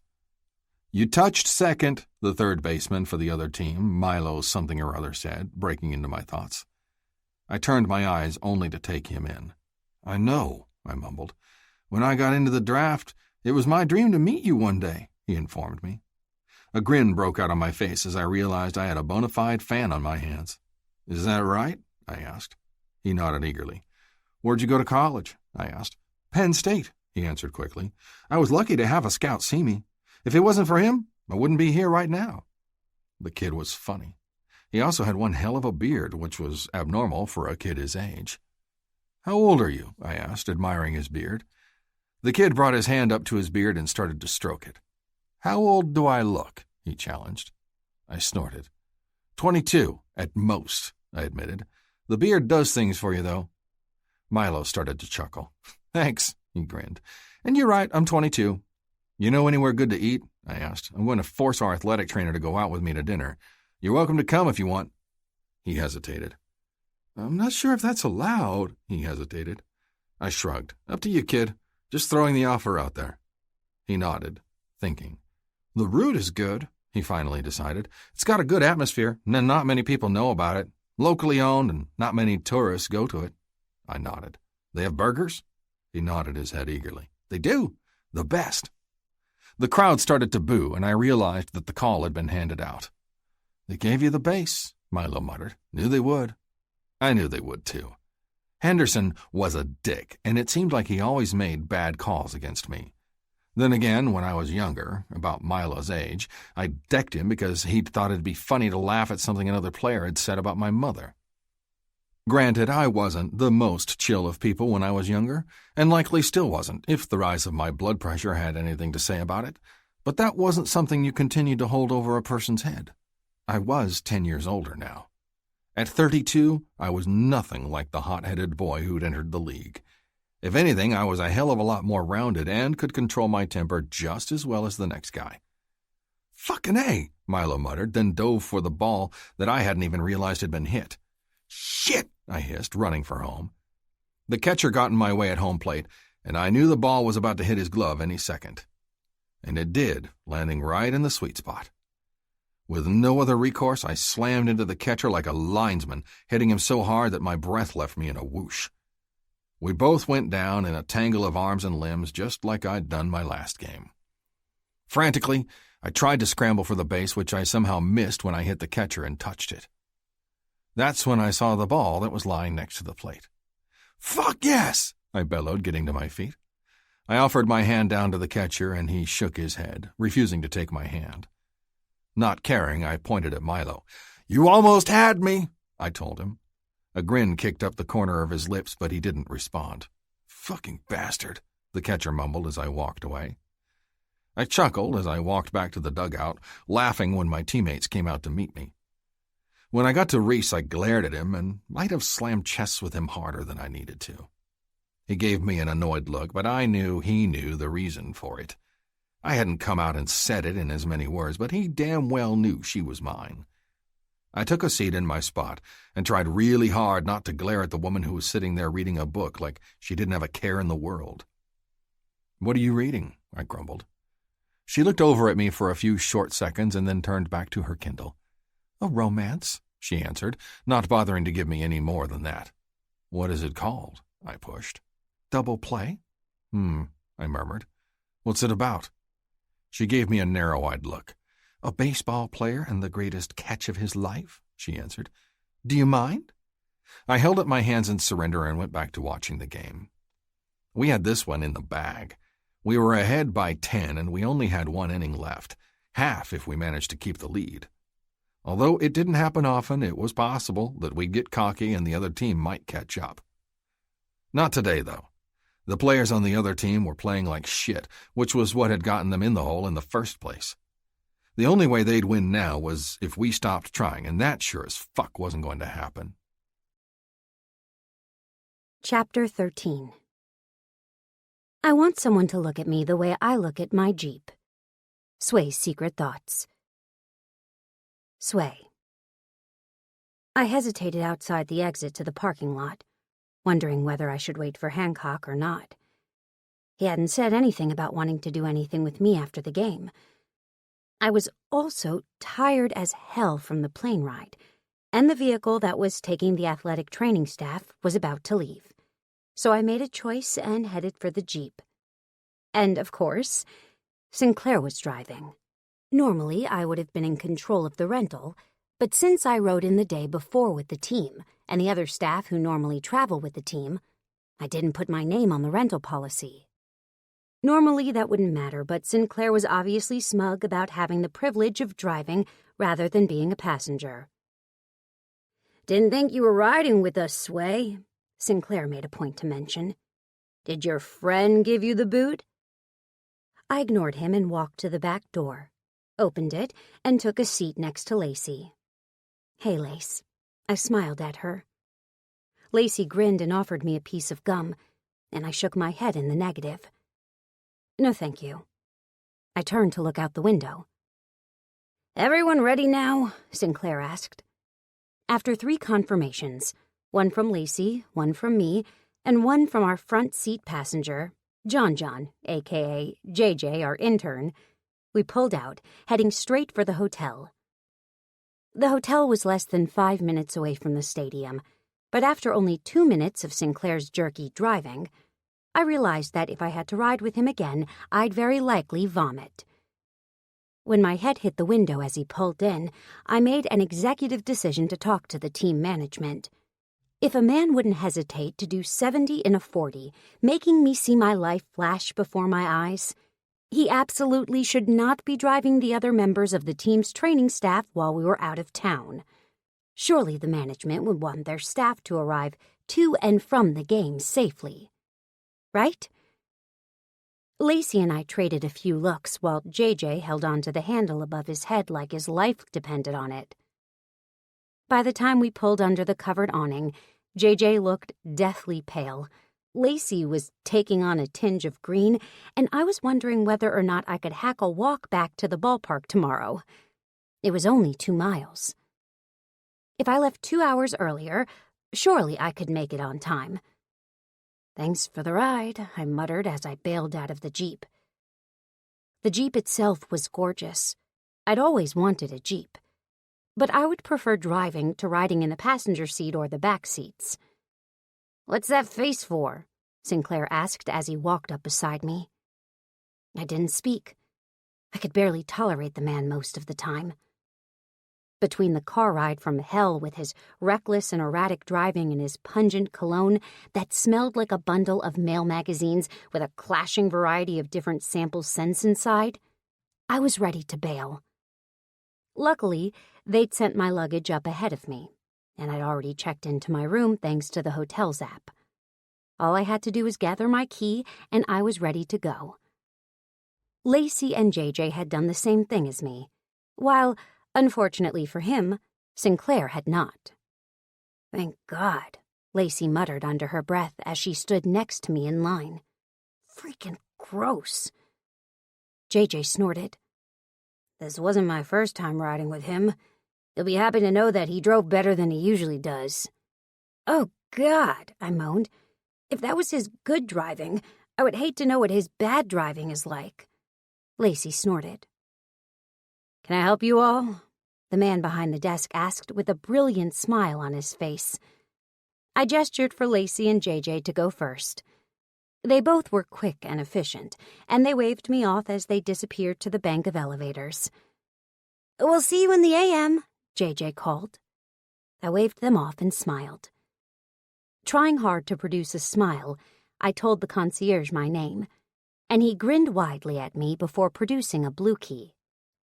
It was different than the ones JJ and Lacey had received, but I'd never thought to question it, as I took it with a grateful nod before disappearing in the direction of the elevators.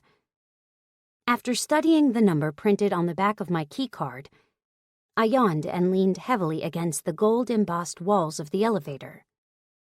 My foot tapped silently to the beat of the classic rock pouring through the speakers, and I wondered, idly, if it was a new thing to not play elevator music in elevators anymore. Not that I was complaining. I found that I quite liked that it wasn't some boring instrumental tune. My eyes were already heavy. Not to mention, I was riding to the floor below the top of the freaking hotel.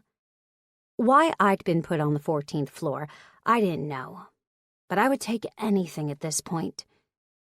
After the last 4 days I'd had with Hancock and how busy he'd kept me worrying about him, I was ready for a full night's sleep. Anything would do at this point. But what I walked into about 2 minutes later was quite a bit more than I'd expected. "Whoa," I breathed. "This is freaking amazing."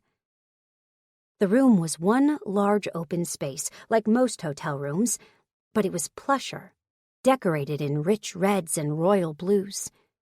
The far wall had one huge window that overlooked the lake that the hotel was situated in front of, and there was a large balcony beyond the window that I knew I'd be testing out later. Maybe I'd even have my morning coffee on one of the lounge chairs. The bed was also large. It was obviously a king-sized bed, but it looked almost bigger than normal due to the 4 massive wooden posts on each corner and the intricate carvings that adorned the head and footboards.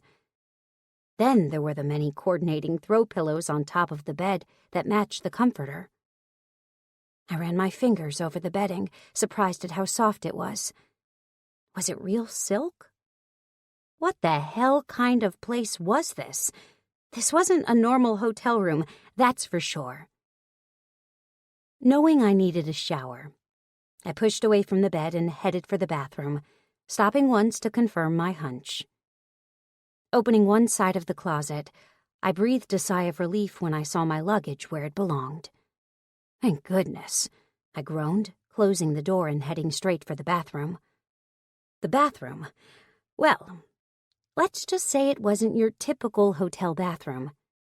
It had a fucking sauna in it, and a tub that could double as a hot tub.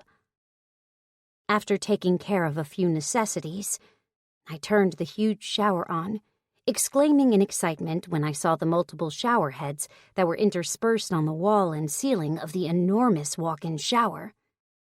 "Come to Mama," I moaned as I started to strip my clothes off.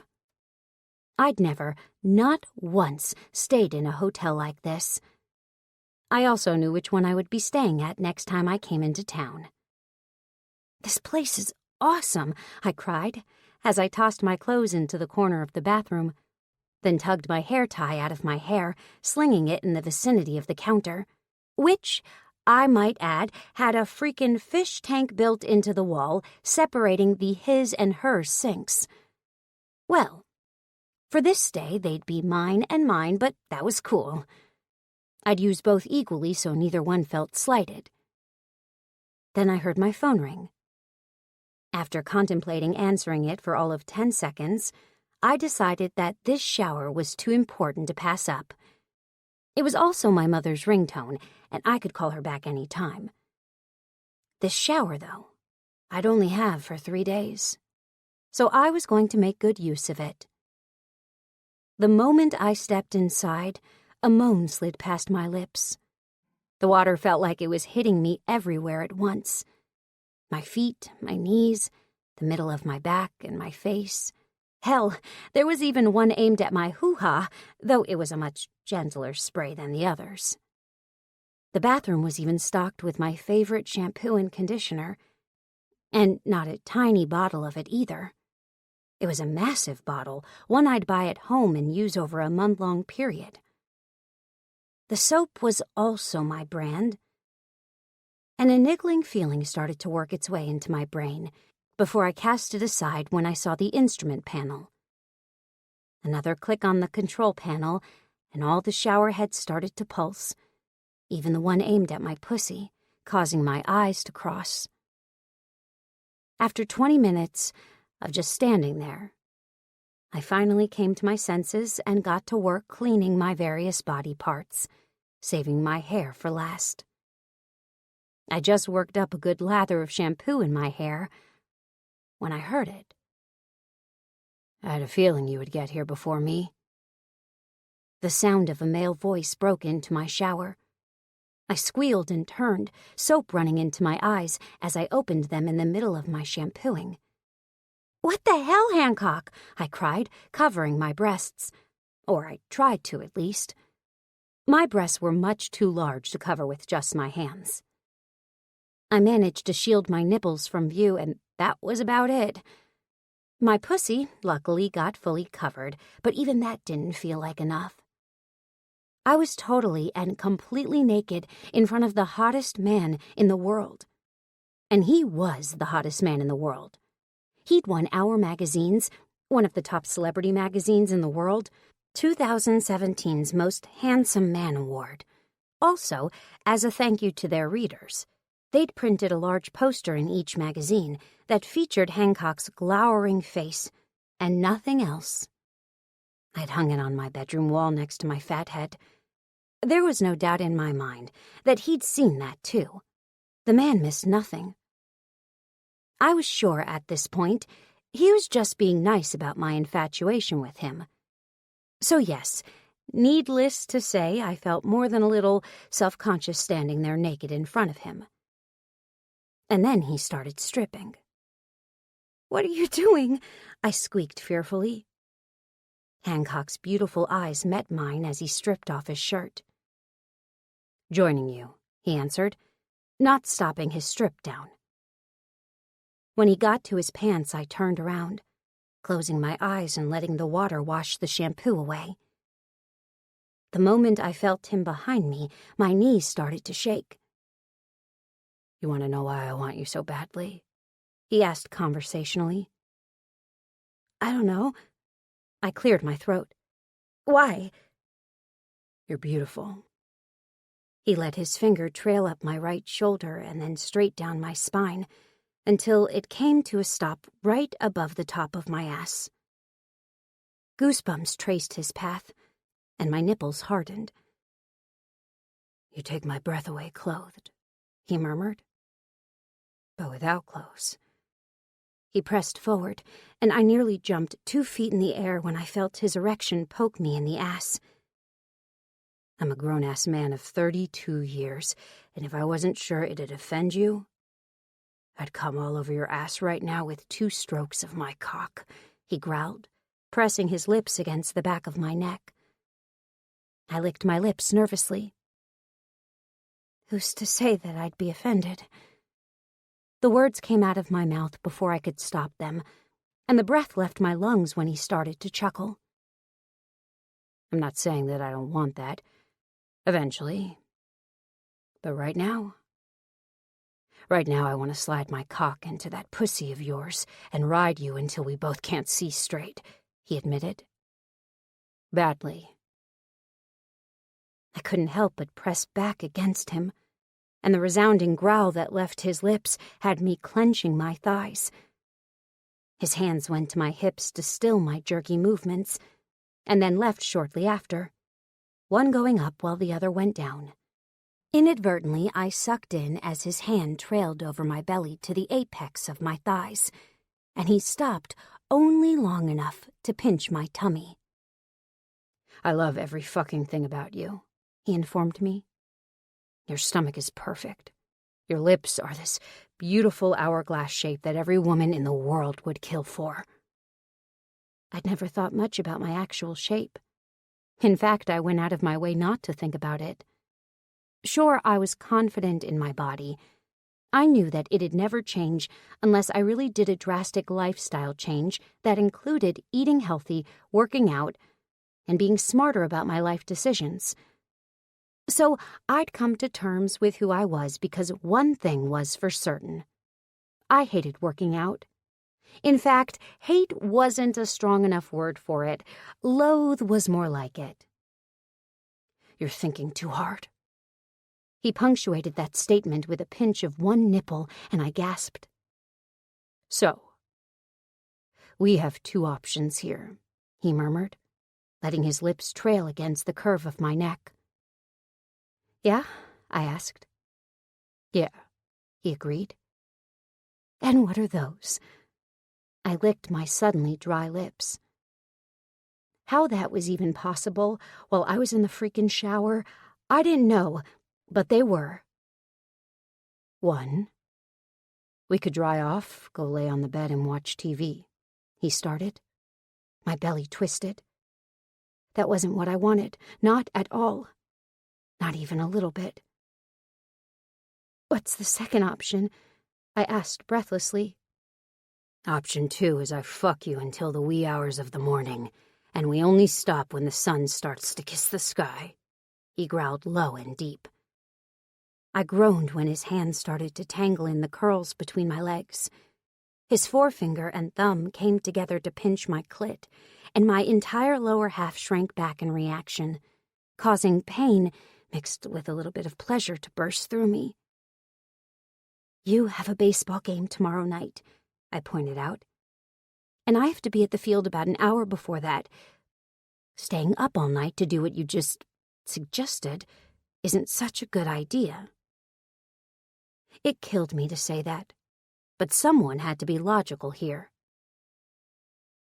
"So you don't want to do this?" he asked carefully. I turned in his arms, and he let me. His eyes trained straight on mine as I situated myself in his arms. "I've never wanted anyone or anything so badly in my life," I informed him. "But I don't want to be responsible for screwing up your rest schedule before tomorrow's game." His lips quirked, and my hands lifted involuntarily to run over his beard.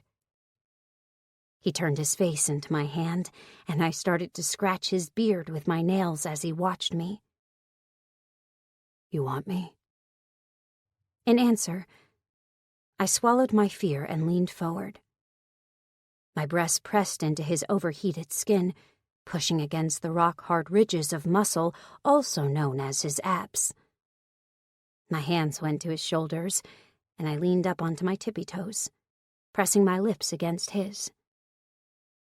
His beard tickled my lips and cheeks, but that didn't take away from the excitement that coursed through me when our lips connected. It was the first time I'd been the one to initiate anything between us, and I found that I quite liked how powerful it made me feel. I felt on top of the freaking world when he groaned in defeat, his mouth coming down onto mine, his head slanting as his tongue plunged between my lips, urgently taking over the kiss. When my back hit the cool tile wall, I tightened my hands, which inevitably caused my nails to dig into the sensitive skin of his back. "We're about to take this relationship to the next level, darling. From something innocent to something that's anything but innocent," he murmured, pulling back slightly, so his lips were only inches from mine. I studied his eyes in the harsh light hanging over the top of the shower, knowing that whatever we did tonight meant more to me than just a casual fuck. And I wasn't the type of person who entered into relationships lightly. I'd learned the hard way that having different expectations about things lead to problems. And if I was being honest, I really liked Hancock. I didn't want anything bad to happen between us. I was beginning to really like him, and if this didn't work out between us, then not only would our work life be complicated, but I'd lose a man who I was quickly counting as one of my closest friends. And I didn't have many of those. It would hurt me deeply not to have him there any longer. It had only been 2 weeks, 14 days, 336 hours. In the grand scheme of things, that didn't seem all that long, not to most people anyway. To me, though, Well, that was a long time. I may not have had many people that I counted as close friends, but the ones whom I did have were because we'd formed these relationships and bonds quickly. Something that my mom had said was one of my greatest flaws, which was probably why I dated the men I dated in the past. Hancock was different, though. I knew instinctively that he was going to change my life. The moment I walked into the dugout and sat in his spot on purpose, I knew my life was about to become very different. And I'd been right. You have to promise me something. I loosened my hold on him. If this goes bad, we have to promise to work things out. To make it so that we can coexist and still do our jobs without anything coming between us. His mouth kicked up in a grin. You're saying that after I fuck you, if we decide to call it quits, that I'll have to act like I haven't been inside of you? He teased. I slapped his arm, the wet sound of our skin connecting echoing off the tile, sounding like I'd hit him a lot harder than I actually did. His mouth quirked up in a small grin, and I soothed the hurt I'd just inflicted by running my hand over the bulging skin of his bicep. Be serious, I ordered. His face sobered. Let me tell you something, Sway. He pressed me backward until he was completely covering me, his large frame towering over me like an avenging angel. I'll do just about anything to make you happy. That means, should things go bad between us, I'll do whatever I have to do to make sure you're comfortable. If I have to fucking leave the lumberjacks to do that, I will. I'll do that because I want you to be happy. I'll do just about anything to see a smile light up your face, even if it's because I'm leaving that you do it. My eyes closed of their own volition, and when I opened them again, after I'd regained my composure, I ordered my brain to take a hike and let my heart make all the decisions. Yes, he confirmed. I nodded. His grin would have lit up the bathroom if it were possible. And I had to clench my legs together to ease the ache that smile caused. So, he pressed his lips against the corner of my collarbone. Have you ever had shower sex? I'm clean as a whistle, I blurted. I had to pass a full physical to start my job with the lumberjacks. My word vomit caused him to smile, and I narrowed my eyes. Well, I asked when he got finished, laughing quietly at me. I'm clean. Haven't had sex since before you, he growled. And I passed a full physical myself. He cleared his throat. Did you tell me this for the reason I think you told me this? I have the birth control implant right here. I pointed to the soft skin underneath my arm, and his eyes automatically went to the place on my arm where I was indicating. That looks painful, he muttered, taking in the raised skin. It wasn't too bad, I admitted. How was he able to have a normal conversation right now, with his large dick sandwiched between both of our bodies, with the way my nipples were pebbled against his big, defined, hairy chest? My hand moved up to swirl the soft hair around his nipples, and he growled low in his throat. Don't, he ordered. My brows rose as my eyes moved to his. Why not? I inquired. Because I'm barely hanging on here, he admitted. You start touching me, and I'll start forgetting that I'm trying to be a gentleman. My mouth kicked up at the corners as a grin split my face. I never thought of myself as sexy, but in this man's arms, I felt all kinds of beautiful. The way he looked at me, the way his big body towered over mine. I'd never in my life felt petite before, but in Hancock's arms, I felt downright small. You're thinking too hard, he murmured, making some decision. Stop thinking so hard. I can't help it, I told him honestly. He shut me up with his mouth, slamming his down onto mine as he curled one large arm around my waist and pulled me in tight to him. When he was sure he had a good grip on me, he moved, maneuvering us until I was in front of the large seat that took up the back half of the shower, and then twisted so I was facing it. Then, without another word, he shoved me forward, making sure to hold on to my hips as he did. I gasped as I instinctively bent over, my hands going to the tile bench as I looked back at him over my shoulder. "I want to slam inside of you," he rasped. "I want to line up with your tight hole, force my way inside and watch as you take me." I blinked. "And why can't you?" I pushed him. That's when I felt his cock up at my entrance starting to press inside. My mouth opened wide as the head of his cock started to stretch me. I'd, of course, known he was big. I'd seen him in boxers. I'd seen him through the jetted waters of the whirlpool. I'd felt him against me. But I'd never really looked at him. But it was another thing altogether to experience it, to have him pushing inside of me. The man was massive, positively huge. I was 100% sure that he wasn't going to fit, and I knew exactly why he said what he said only moments before. He literally couldn't. Could he?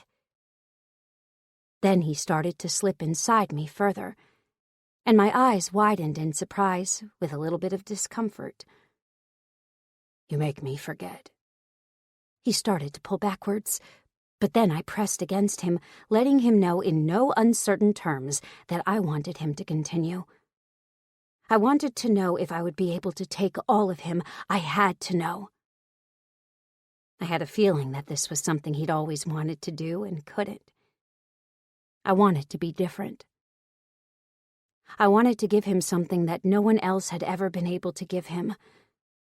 Hancock struck me as a man who could go all night long. A man who would make me feel things that I'd never felt before. And I wanted to do the same for him. If that was taking me like he wanted to take me, then I'd give him that. Every damn time and twice on Sunday. Sensing my need to please, he started to press forward again, his large cock filling me up so fully that I was panting by the time his hips met my round bottom. "Oh, God," he grated. "This is the best fucking feeling in the world." "Being inside of me?" I panted. My eyes nearly crossed from how full I felt. "Yes," he whispered. "So tight and wet. I've never felt anything like this before in my life." I'd never felt it before either. Then again, I'd never once felt anything like this because I'd never had a man inside of me bare. Nor had I ever had sex in the shower, and now that I was thinking about it, there wasn't much I could say about my limited sexual experience. Hancock was literally shattering all kinds of records right now, and adding to that list was the near spontaneous orgasm I was on the brink of.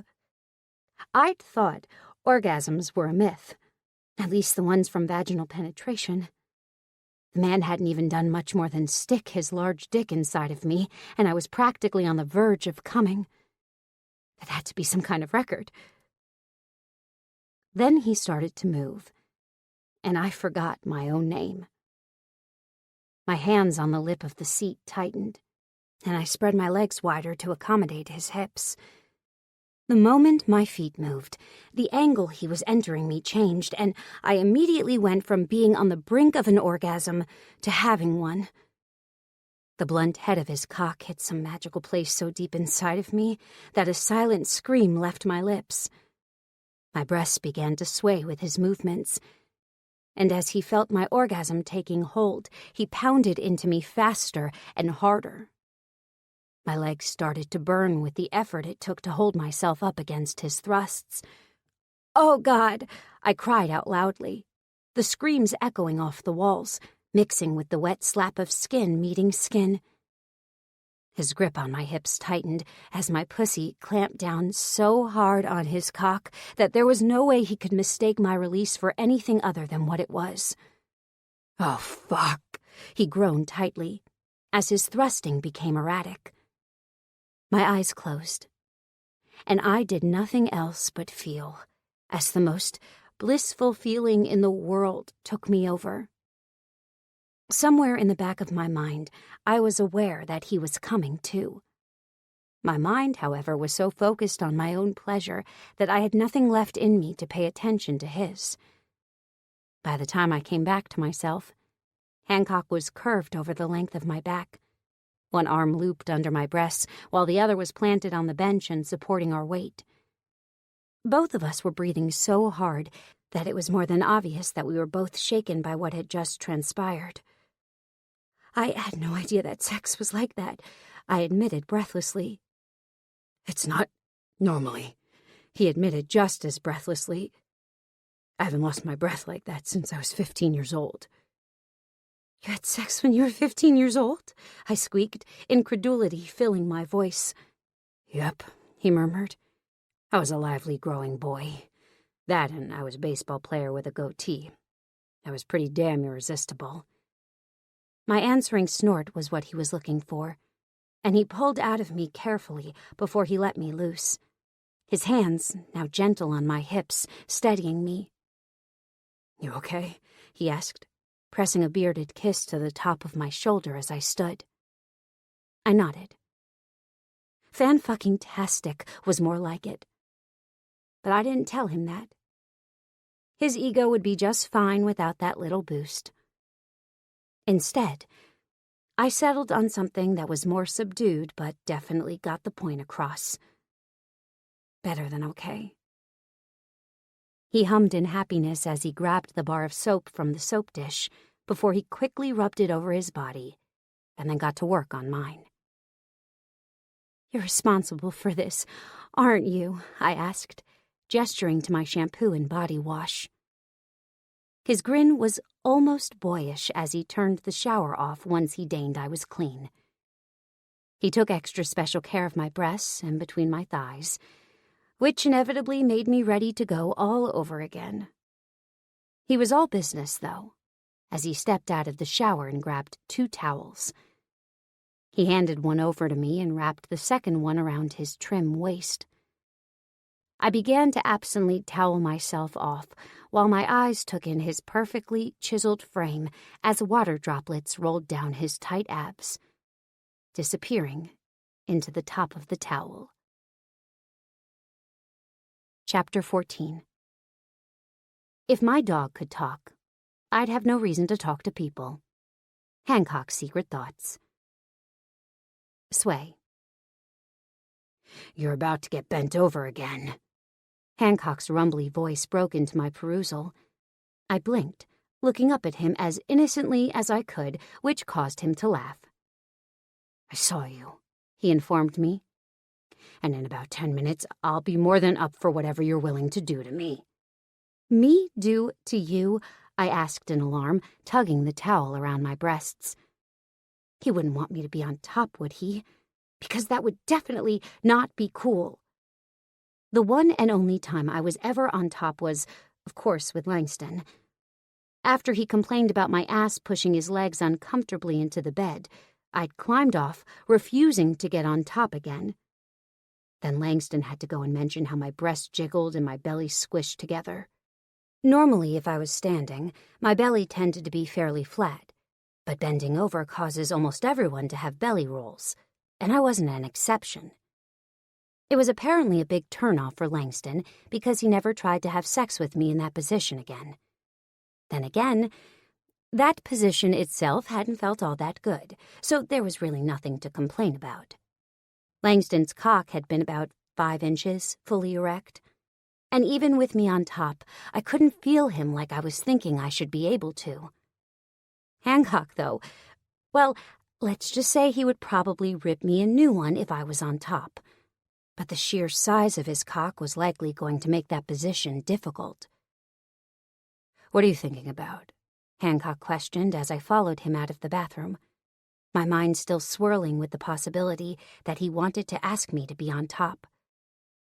He walked straight over to the large bed dominating the big open room and started to push pillows off.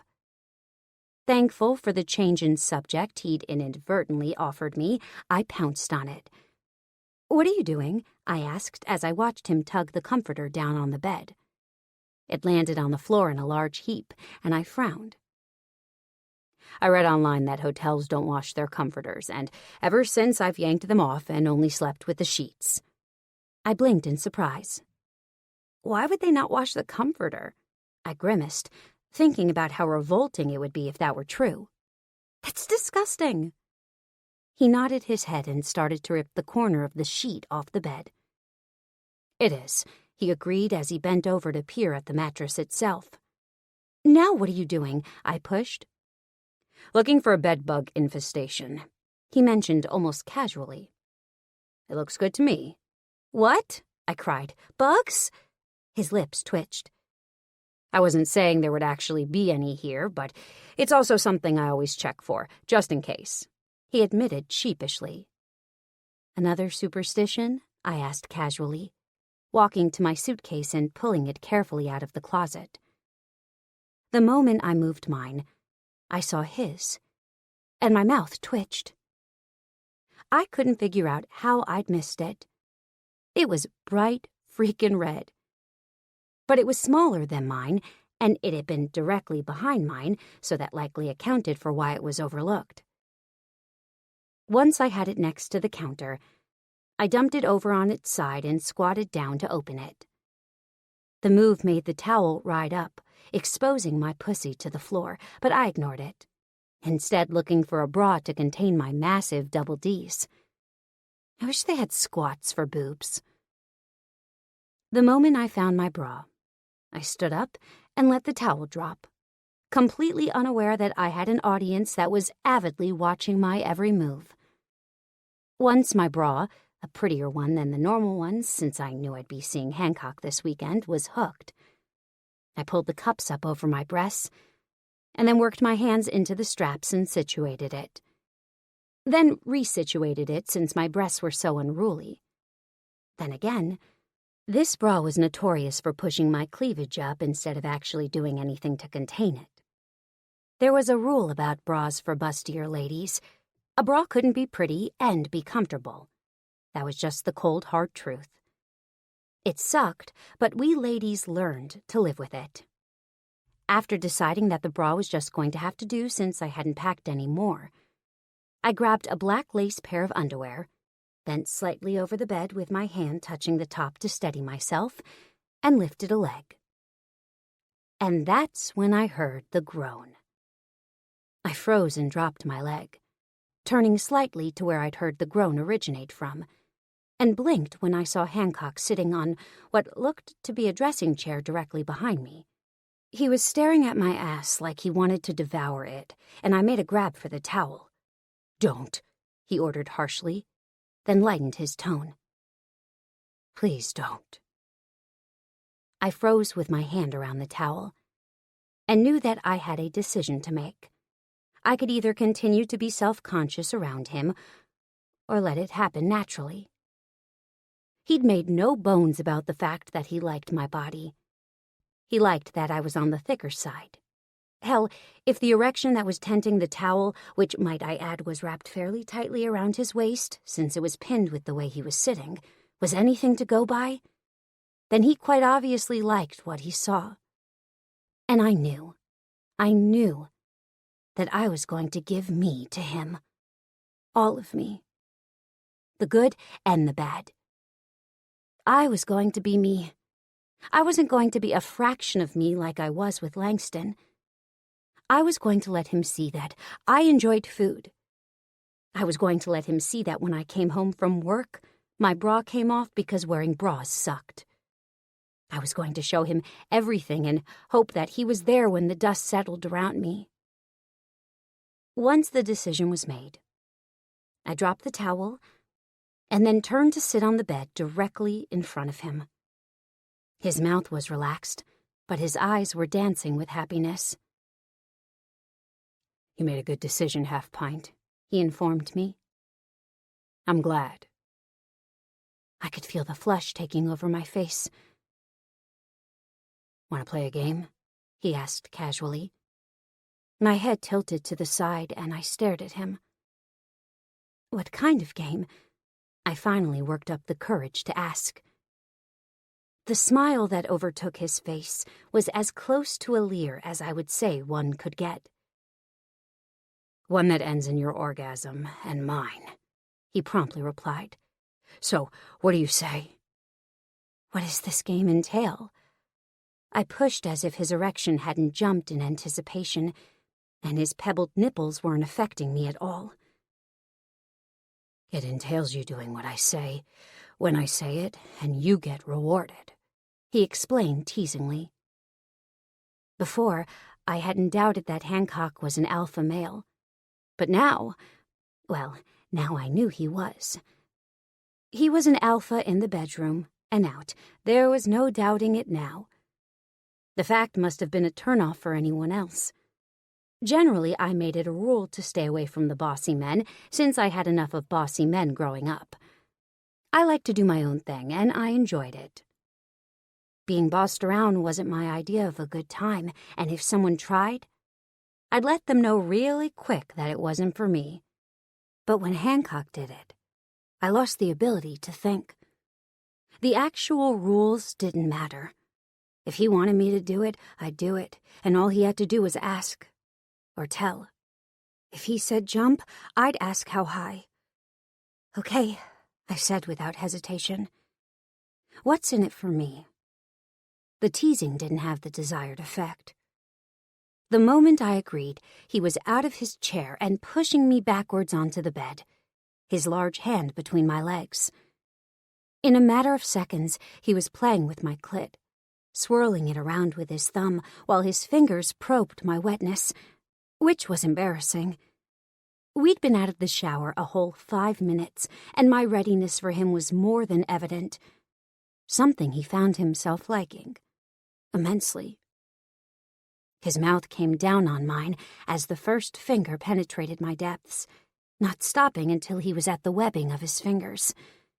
"So fucking wet," he said in between breaths against my lips. I moaned shakily as I moved my heels up to rest on the edge of the bed, and he moved the rest of the way in between them. The towel he still had around his hips rasped against the inside of my thighs, but the things he was doing to my clit and pussy had me forgetting everything else that had happened. "Please," I pleaded, "please." I was going to come.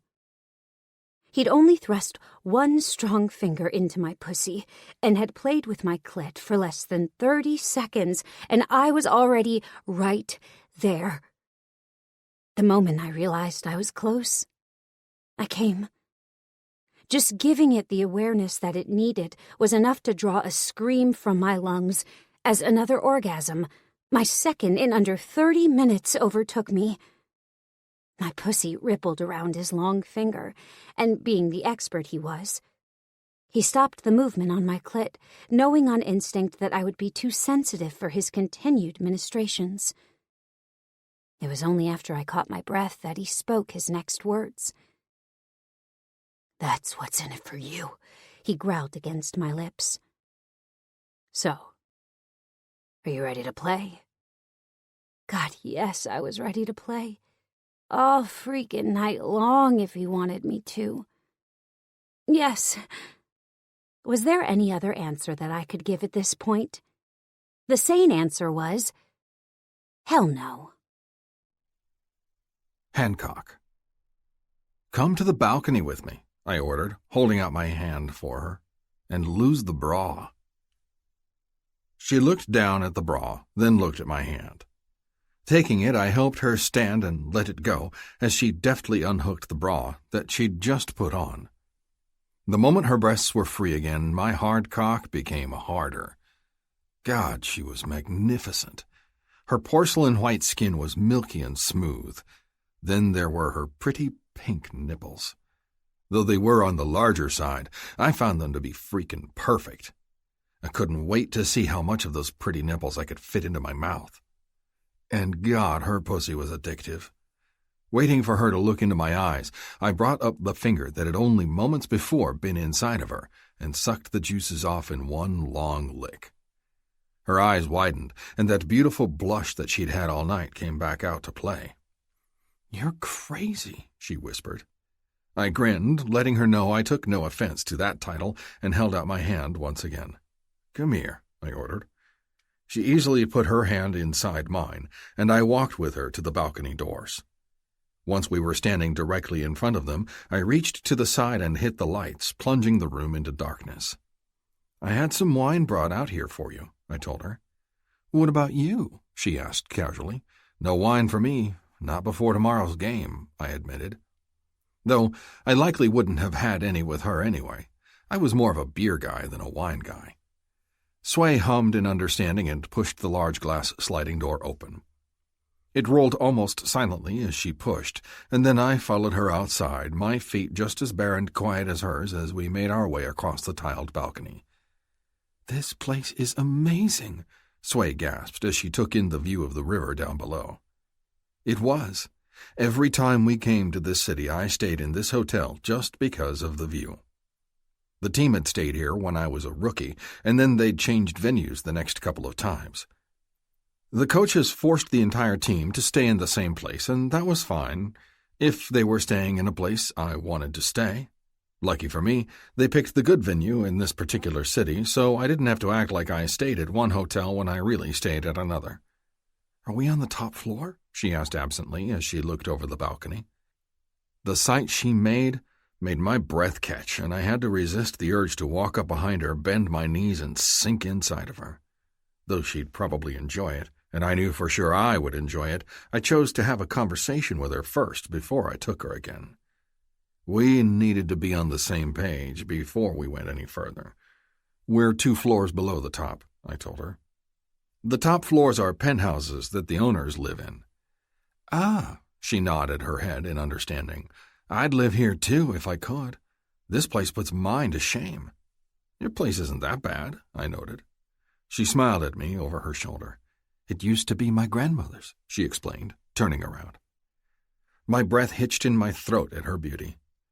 Standing there, the concrete wall of the balcony at her back, her chest jutted forward as she leaned her elbows against the top of the railing, and her hair moved all around her, swaying in the soft breeze that came off the river.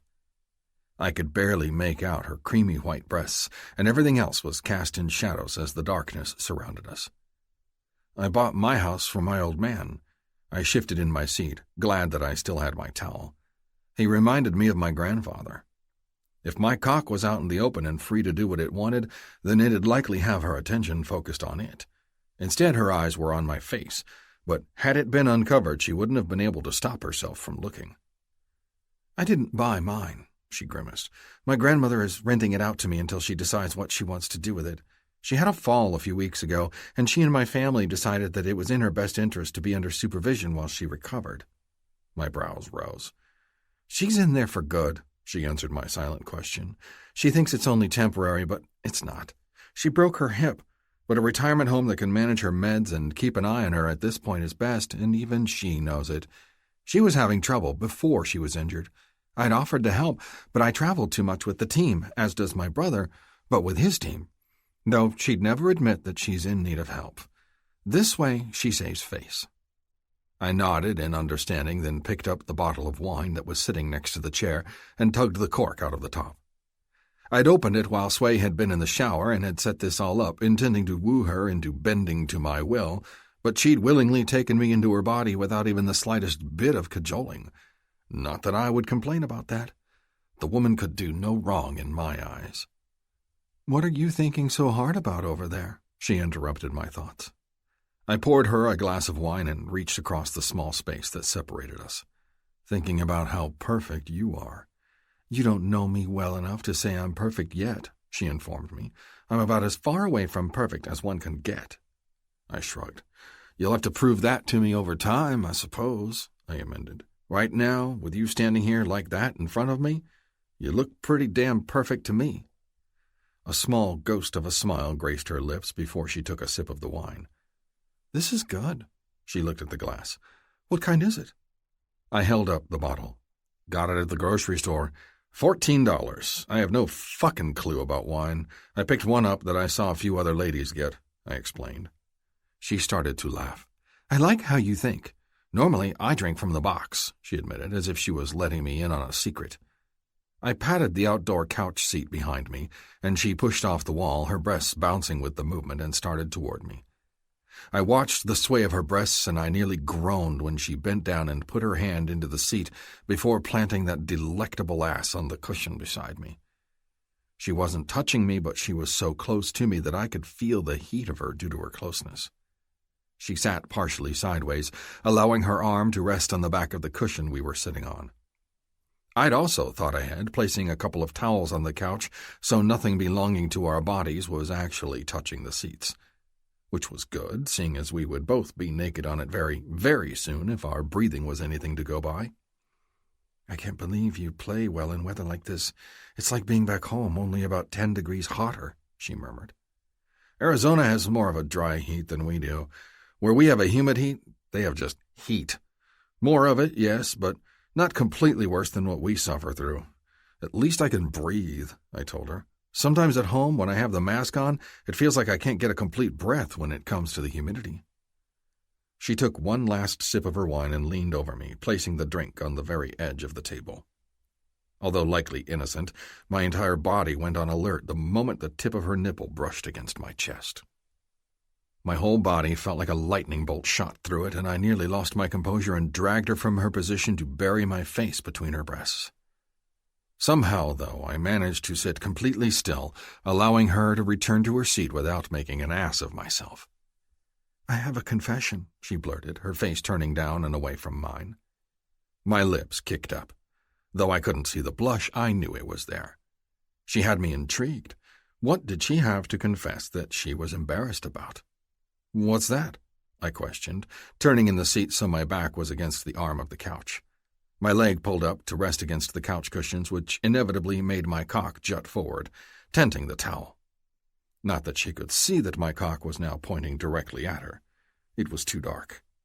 I knew, though. Then it started to bounce, and I almost interrupted what she was about to say by pulling her into my arms. However, the next words out of her mouth had me freezing. I know all your stats, she blurted. My brows rose. Yeah? I asked. I knew this already. I'd seen her wall. I'd seen my life-size picture. It honestly didn't surprise me at this point, and I kind of liked that she was a tad bit obsessed with me. She nodded. And I followed your career, starting from when you were in college. The moonlight lit half of her face, enabling me to see the sheepishness that was written all over it. You haven't mentioned that before, I teased. I had a major crush on you. She huffed out a small laugh. It was embarrassing, really. That first day when you said to move out of your seat, that was the highlight of my life, having you talk to me. I snorted. I'm no different or better than the next man, Sway, I groaned. Don't put me on a pedestal, because I'll surely fall. I hesitated. I'm just a country boy. I grew up in Arkansas on a farm. I used to get up at the crack of dawn, check the cows, run fences. Hell, 3/4 of the time I went to school with cow shit on my shoes. She started to giggle. Like your father? I nodded in all seriousness. Exactly like my father. When I'm done with baseball, that's where I'm going to be. Right back there, hand in hand with my brothers, taking care of the ranch. You're not going to live fat and happy on the lake? She giggled. I grinned. Well, I hesitated, just now thinking about having to leave the lake house behind. The fat part? No, I don't want to be fat. But I'll keep my lake house. I love the fuck out of it. She snorted. So eloquent, she teased. That's me, never at a loss for words, even if they aren't so well spoken. I rolled my eyes, and we sat in silence as we both thought about what I'd said. How far away is your parents' ranch? She asked, interrupting my silence. They live just over the Texas-Arkansas border. They own about 200 acres and run some wild horses as well as cows on it, I expounded. My family and I grew up in the city. I have never once ridden a horse, she smiled, though my mom says I rode a donkey once. I chuckled. That's brave of you. All the donkeys I've come into contact with are ornery. I don't think I would ever try to ride one.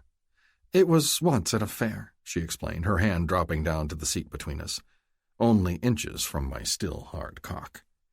If she lifted her hand slightly up and to the right, she'd be touching it, and my dick pulsed at the thought. I was a newborn when I was on my first horse with my dad. He said it was the only way to get me to shut up. Apparently, I had colic like a motherfucker for 3 months, I explained. She shivered. I can't imagine. My brother has a kid, you know. My brows rose. What? I asked. Isn't he like 22? She nodded. He is, though he got his high school girlfriend pregnant when she was 16 and he was 17. I blinked. Are they still together? I asked. She nodded her head. They are. Wow, I murmured. You think they'll make it? A small grin graced her mouth. I do, she confirmed with a short tilt of her head. They have that once-in-a-lifetime kind of love that will stand the test of time. Fame changes people, I muttered. She nodded her head in agreement. That's why he went to the team he did. It was close to us, and he had our parents' support as well as her parents, if they ever needed it. That's amazing, I murmured. My elder brothers have been married since they were all 18. They're married? Sway asked in surprise. I nodded. They all have 3 kids, too, I confirmed. Hannibal and I are the Lone Rangers. She snickered. They don't seem the type, she admitted. Too much wildness, I guess. They're wild, I agreed. Dad and Mom raised a bunch of hotheads. Why weren't you married at 18, then? She tilted her head to the side. I almost was, I said. But when I went to college, she didn't want to go with me. She wanted to stay there and play the rancher's wife, and that just wasn't what I was looking for at that point in time. So you broke up? She guessed. I nodded. Ellie and I were good together, but she was too meek. I should have seen that for what it was. You're not telling me all of it, Sway gasped. I tossed her a grin, despite the fact that she couldn't see it. No, I'm not, I agreed.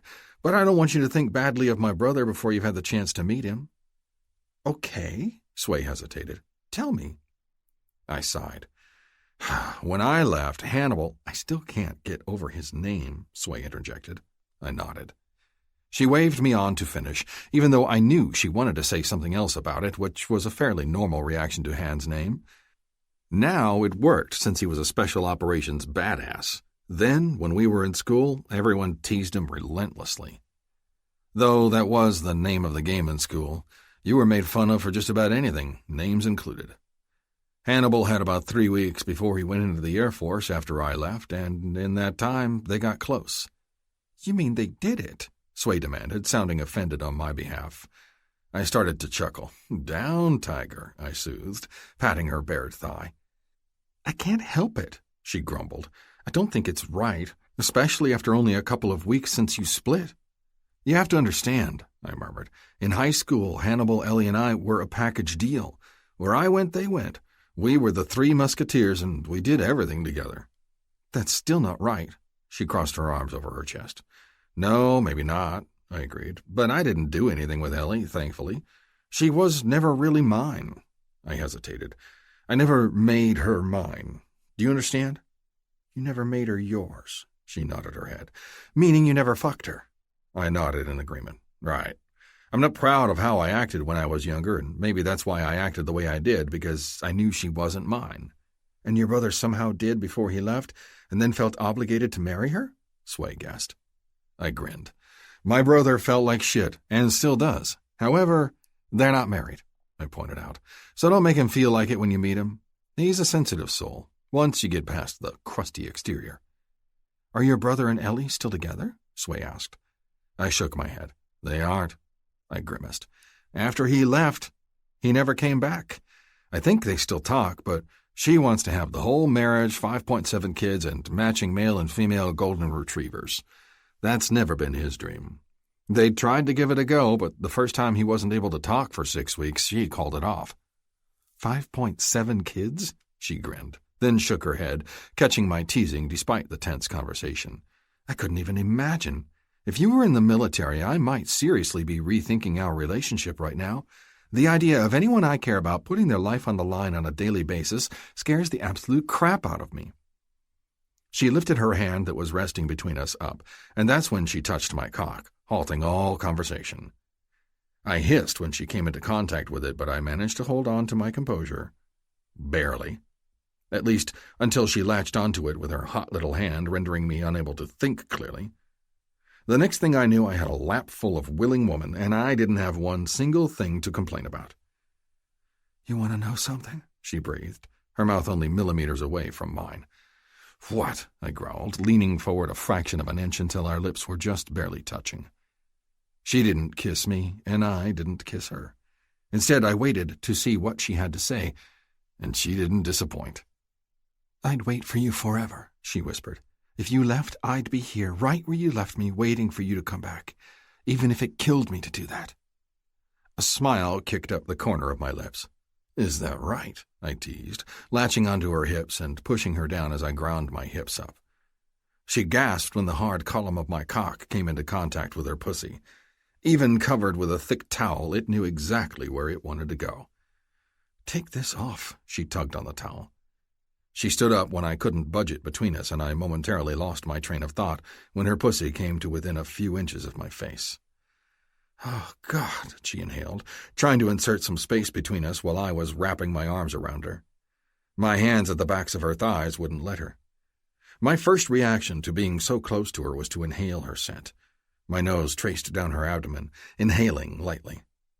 There was a faint trace of the soap I'd used to wash her a few minutes before, but mostly it was just her mouth-watering aroma. All fucking her. Stiffening my tongue, I found the top of her slit and pushed, letting my tongue slide down between the cleft.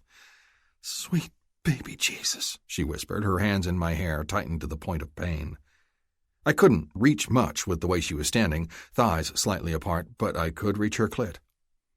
I lowered my mouth and my tongue darted out to play with it, swirling around the tight bud while she squirmed against my face. "Fuck!" she cried out. "Hancock, I'm close." I smiled against her mound, and in an act of devilishness I moved my hands from the backs of her thighs to the bottom part of her ass. The moment my thumbs came into contact with the lips of her sex, I could feel the wetness there, saturating her. "You want to sit on my cock?" I asked her, widening her thighs with my hands until I could dip my two thumbs between the folds of her sex. "Or do you want me to fuck you with my thumbs?" I pushed both of them inside her at once, causing her to squeal. "Until you come?"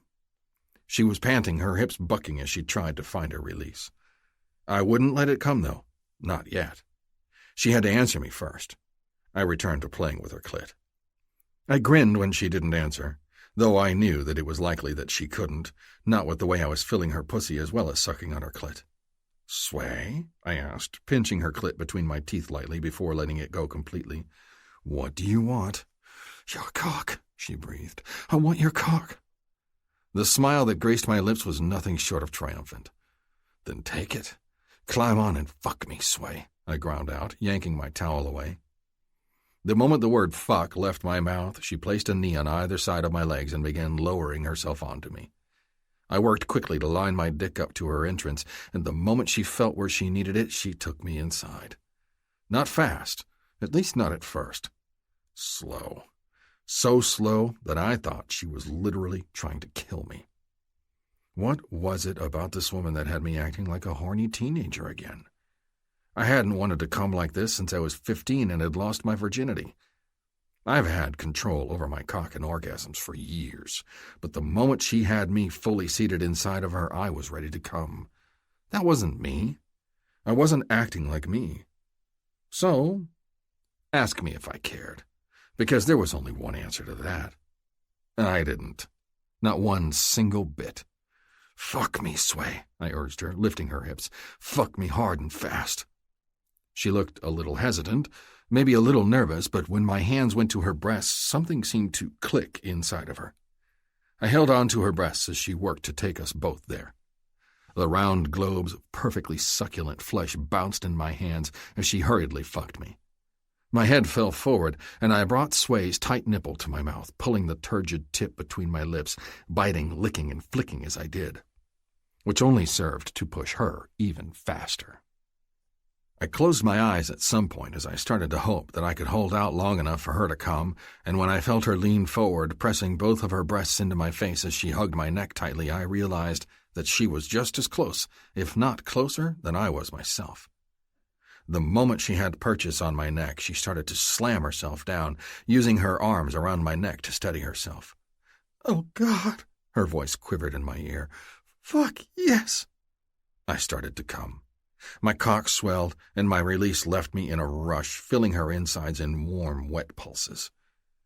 Her orgasm overtook her at about the same time, and I cursed loudly as she started to massage me with that sweet pussy. "Fuck!" Her pussy rippled, and at one point I feared that she'd make me come again, but just as I was thinking it'd never end, it slowly waned until nothing else remained but some very delicious aftershocks. The silence that followed was blissful. So blissful, in fact, that I wasn't sure I ever wanted to leave this place. Son of a whore, that was bloody brilliant!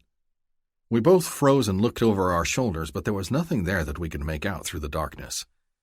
"Who is that?" she whispered. Then she slapped me on the chest. "Stop laughing," she ordered. I couldn't help it. I really couldn't.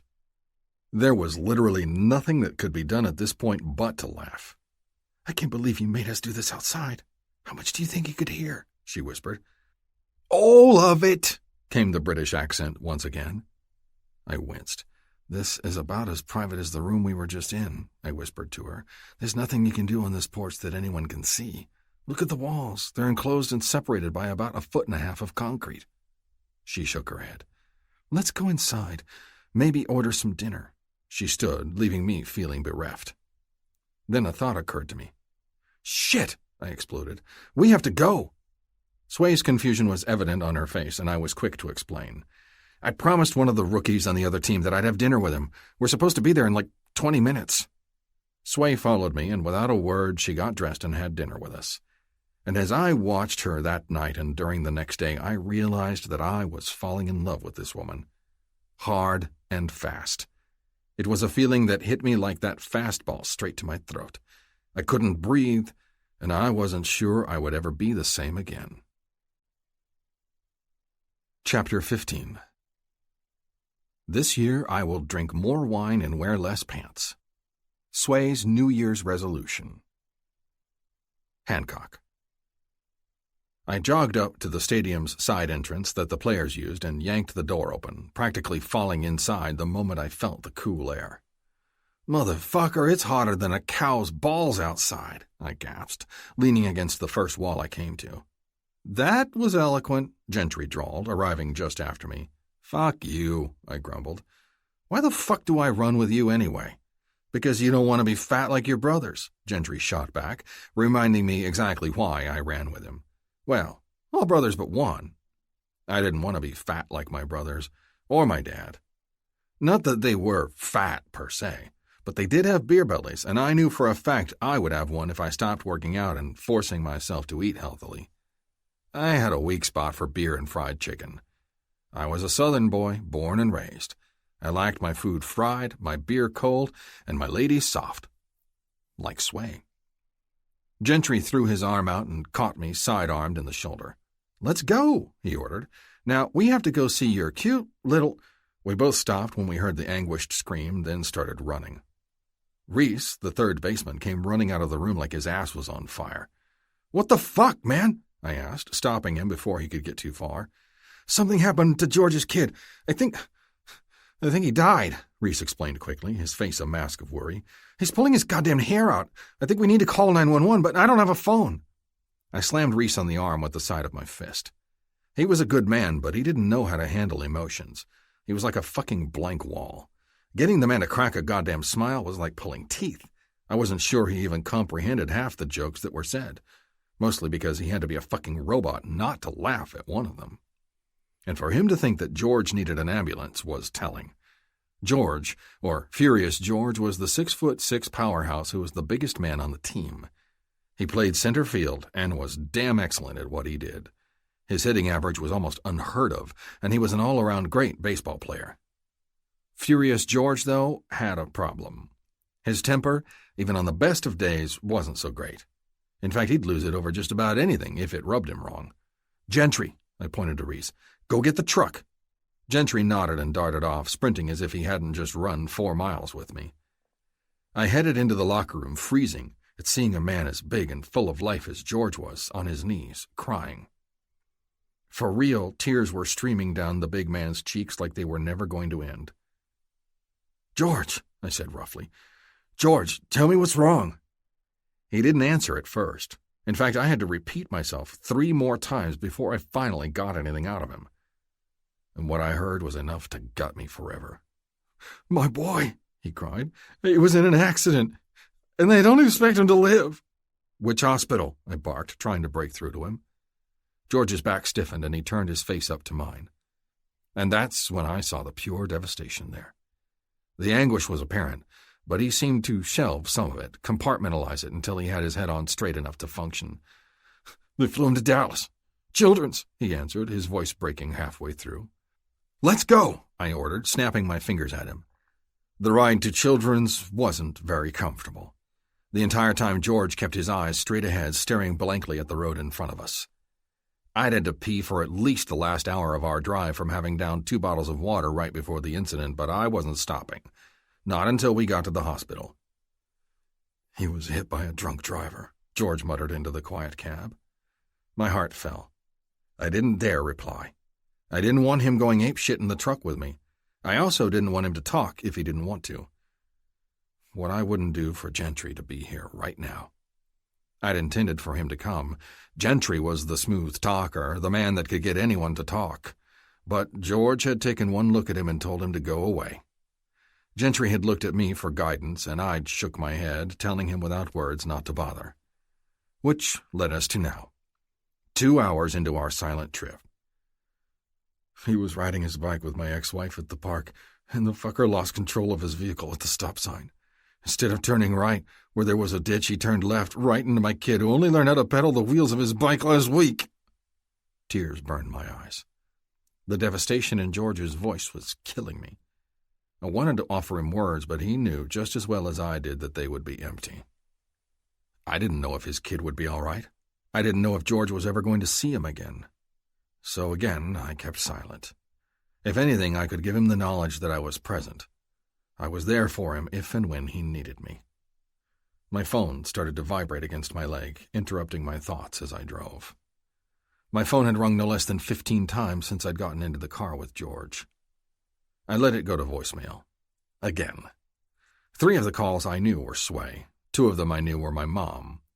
Sway and I had played with my phone a couple of nights ago and made everyone I knew that called me specific vibrations that would alert me as to who was calling without looking at the display. "This is the exit," George pointed, no inflection at all in his voice. I signaled and took the exit, then started to wind my way through the crazy amount of downtown Dallas traffic. I didn't drop him off at the front like most would. I parked, knowing he'd scare the staff if he went in there with the way he was acting. The moment I parked and got out, I got in front of George and turned, halting him in his progression to the door. "Stop."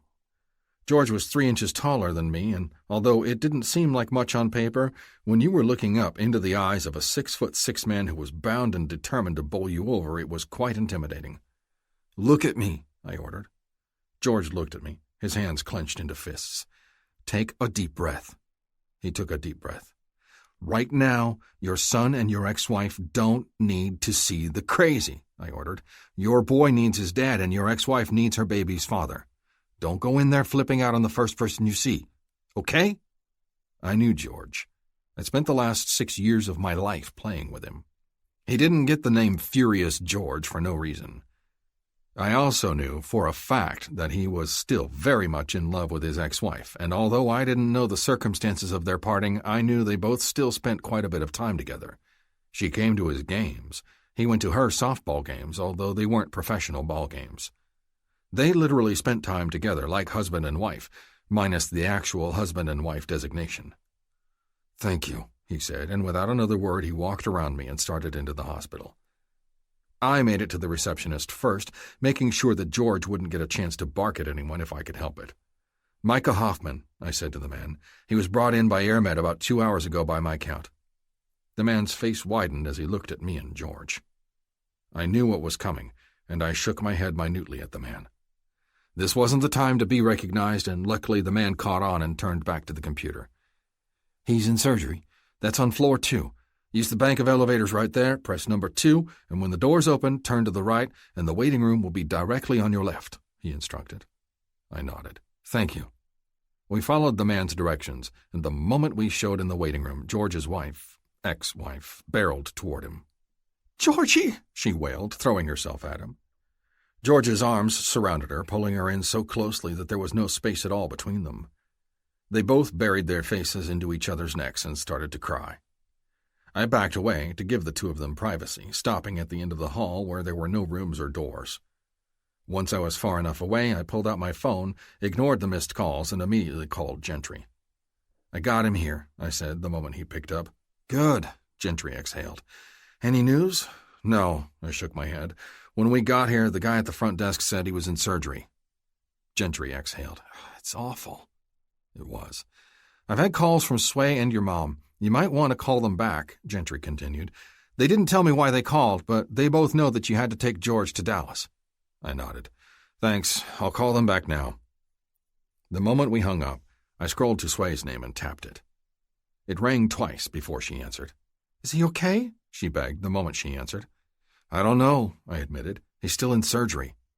She let out a shaky breath. "Fuck!" She cleared her throat. "Your mom called me." "Yeah?" I asked in confusion. "Why?"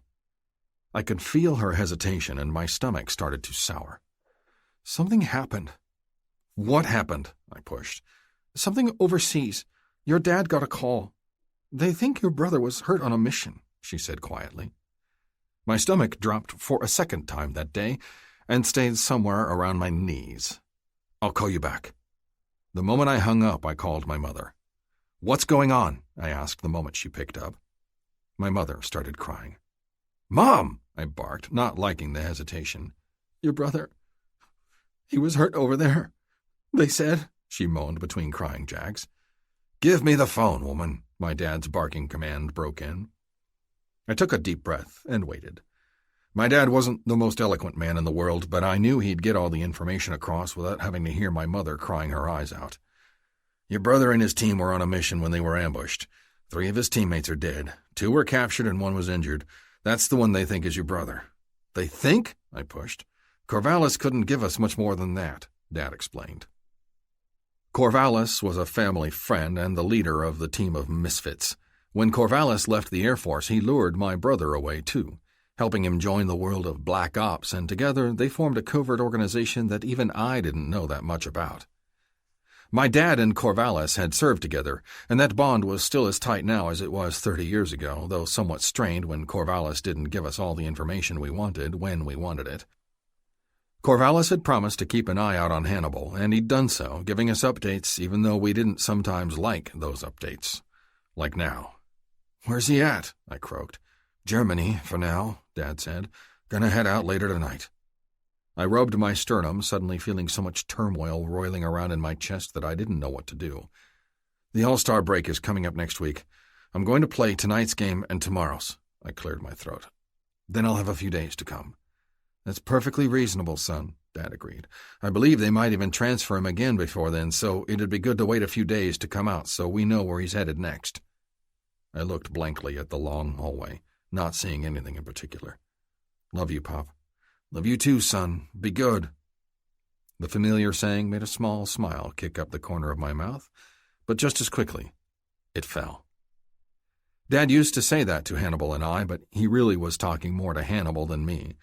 Hannibal and I were okay apart, but together we were atrocious, though most of that was because Hannibal was crazy.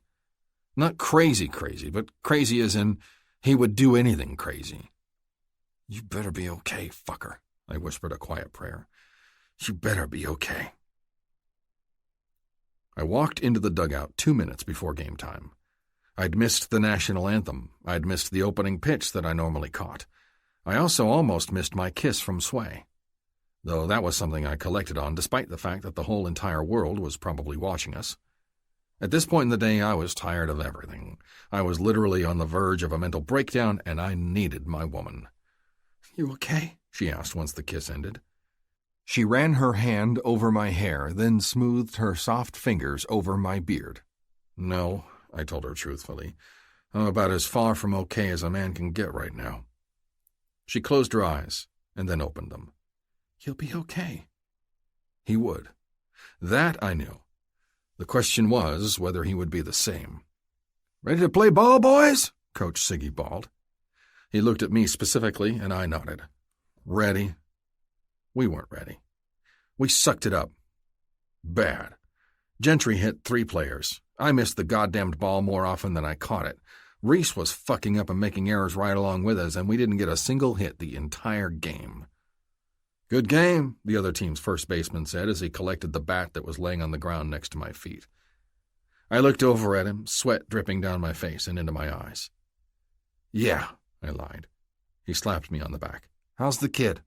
Out of surgery. He's alive, but they're not sure if he'll make it yet or not. Fucking A, he murmured quietly. Keep us updated, okay? I nodded once and watched him leave, wondering if the entire world was aware of what had happened to George only hours before the game. But they were only aware of one part of the turmoil I was feeling right then, and hopefully they would never be the wiser. 4 days later. I knew the minute I picked up the phone that something was wrong. Terribly wrong. Hello? I answered, disrupting not just my sleep, but Sway's and my dog's as well. I know it's late, my dad's voice broke into the quiet, but we need to talk. What? I asked, sitting up. Is Han okay? My dad cleared his throat. There's not an easy way to say this, but your brother isn't the man we came to see. The man that we've been giving you updates on over the last week was a young man named Easton Monroe. He's a part of your brother's team, but he's not your brother. Then if he's not there and not one of the dead, where the hell is he? That's the problem. My dad's voice was tired. We don't know. Chapter 16. Mommy, when I grow up, I want to be a total bitch like you. Hancock, age 7. Hancock. Listen, I told our general manager, I'm not playing in the game. I don't want to, I'm not paid to play in the game, and it's not in my contract that I am required to play the All-Star game, so you can kiss my ass. Find someone else to use. This isn't something where we can just find another player to use. This is something that you were voted into. It's good exposure for our young team. This is fucking perfect, Ernie continued as if I'd never spoken. Ernie, I looked at him. I'm not doing it. Got it? Hancock, not doing it. Ernie's lips pursed. Just think about it, okay? He left before I could refute his comment, and I turned to glare at the man's back. I'm not doing it, I bellowed. Can you turn down a position in an all-star game? Sway's quiet voice from behind me had me starting. I turned to see her standing behind me, arms crossed and eyes studying me like I was an interesting bug. She'd heard, and I wanted to groan. Instead, I turned and studied her before speaking, my words tight and clipped. I just did. I pointed out the obvious, my words angrier than I'd intended them to come out. Did you not notice? Her lips pursed. Getting mad and throwing attitude at me isn't the way to go about doing this. I know you're hurt. I know you're scared. And I know you're not meaning to, but you need to seriously stop acting like an ass to everyone. It's not good for your team, and frankly, I don't like it. You're not you. Sway's arms crossed over her chest. My eyes narrowed. You don't like it? I snapped. She shook her head. You've got nothing to do with this. You don't know my brother. You don't even know me all that well, I growled, the words falling from my lips before I could stop them. So maybe I should just take my bad attitude and stay the fuck away from the people who don't like listening to me. Her mouth dropped open and her face paled. But I'd already gone too far, and I wasn't in the mood to apologize, even though it was obvious that I was acting like an ass and she was only trying to help. Regardless, I couldn't do anything. I couldn't apologize. My head wasn't on straight. My mind was in the fucking clouds as I thought about where my brother could be, whether he was okay, wondering if I would ever see him again. It was literally all I could think about over the last couple of days, and I didn't see it getting any better. Not until I had some fucking answers. Answers that I intended to get tonight when I spoke with Corvallis. Corvallis, who'd reluctantly taken the meeting with me. Lucky for me, and unlucky for him, he had business in the city to attend to. He'd, of course, tried to get out of it, claiming a busy schedule. I'd pulled the godson card, though, and he'd had no choice but to meet with me. I was sure he was going to try to beat around the bush when it came to Hannibal's whereabouts, because there was not a single doubt in my mind that he knew exactly where he was, but I wasn't going to let him. I was going to leave that place with the knowledge of where my brother was, and I wasn't going to let him play me. He knew something, and I was damn sure going to find out. That was kind of harsh, Gentry drawled. She was telling the truth, you know. I turned my head to glare at Gentry. Fuck you. His brows rose. You just told the girl you were falling in love with to leave you the fuck alone, Gentry pointed out. I glared at him. I most certainly did not say that, I countered. Not in so many words, anyway. And I'm not in love with her. Gentry's brows rose even higher. You're so full of shit I can see it coming out of your ears. He crossed his arms and leaned against the locker that was directly beside mine. And your fucking face is telling me something completely different than your words. I sighed. I'm not in the mood, Gentry. You better get in the mood or you're going to lose one of the best things you've ever had in your life. And that's saying something since you're currently making $42 million over a 5-year period, Gentry argued. I shrugged my shoulders and brought my hand to my face. I can't fucking think straight. Gentry continued to stay silent, and I pinched the bridge of my nose. I fucking love her, okay? I growled. Stop it. Gentry chuckled. Your brother's gonna love her. If my brother came back was left unsaid, but we were both thinking it. When's your meeting with Corvallis? How did you know about my meeting with Corvallis? I questioned, picking up my glove, which had miraculously turned back up after the last game. I overheard you speaking with him outside of Sway's office, Gentry answered, picking up his own glove. We were headed out to toss the ball around, something that I hadn't intended to do, not until after the All-Star break anyway. We only had 1 week off, 4 days and 5 nights, and I usually used this time as a breather for the rest of the season. In the years since I'd been playing professionally, I'd never once picked up a baseball or my glove, but this time I needed the release. Needed the freedom it would allow my mind as I did something meaningless like tossing the ball around with my best friend. Tossing the ball around was a stress reliever for me, and Gentry knew it. I haven't had my meeting with Corvallis, I grumbled. Later this afternoon, actually. Didn't I hear you tell Sway and her friend Ember that you would go to dinner with them tonight? Gentry asked as he tucked his glove underneath his arm. Yeah, I mumbled. Gentry hummed, leading the way out to the field. We didn't practice on the same field that we played on. The field we played our games on was off-limits even to the players during off-time, such as now, which was why we headed in the opposite direction we usually took, which led us straight past Sway's office. The moment I was close enough to her door, I could hear her talking. No, I'm going to have to cancel on you tonight. I'm not feeling well. My mouth thinned as I turned the corner into Sway's office, easily slipping the phone from underneath her hand and placing it against my ear. Sway's lying. We can't go because my godfather is in town, but I want to reschedule, I declared. I was being an asshole and she's mad at me. Okay, Ember drawled. If you change your mind, we're going to go to Peter Pan's. Peter Pan's was a new pub in the heart of downtown Longview and something that I'd been looking forward to trying. What I was not looking forward to dealing with, however, was the angry look in Sway's eyes. Thanks. Bye, I murmured, tucking the phone into my shorts pocket. My eyes automatically found Sway's angry ones, and it took everything I had not to laugh at her. I'm sorry, I told her bluntly. I've been acting an ass, and I shouldn't be taking it out on you. Her face automatically softened. It's okay, she lied. No, it's not, I grumbled. But it is what it is. I'm going to try really hard to stop being a jerk, but it's likely that I'm still going to be pretty pissy until I find him. Sway's eyes showed every single emotion that powered through her mind, and I could concur with a few of them. The feeling of the unknown wasn't the best thing in life to deal with, especially when it came to my brother. Where are you going? She touched the glove with a single finger, and I licked my lips. We're headed out to the practice field to toss the ball around. Do you want to join us? Her eyes widened. I literally suck at baseball. A grin tipped up the corner of my mouth. Don't worry. You have the best pitcher and the best catcher in the league showing you the ropes. 20 minutes later found us staring at Sway in horror. You can't step out of the way of the ball, I told her. Otherwise it'll throw off your entire trajectory. But if I don't move out of the way, I might miss the ball, or it might hit me in the face, Sway countered. But how do you know if you don't even try? Gentry asked. You've done that the entire time we've been out here. Sway tossed a glare at him. I'll have you know, Gentry, that I've not dropped a ball yet. Can you say the same?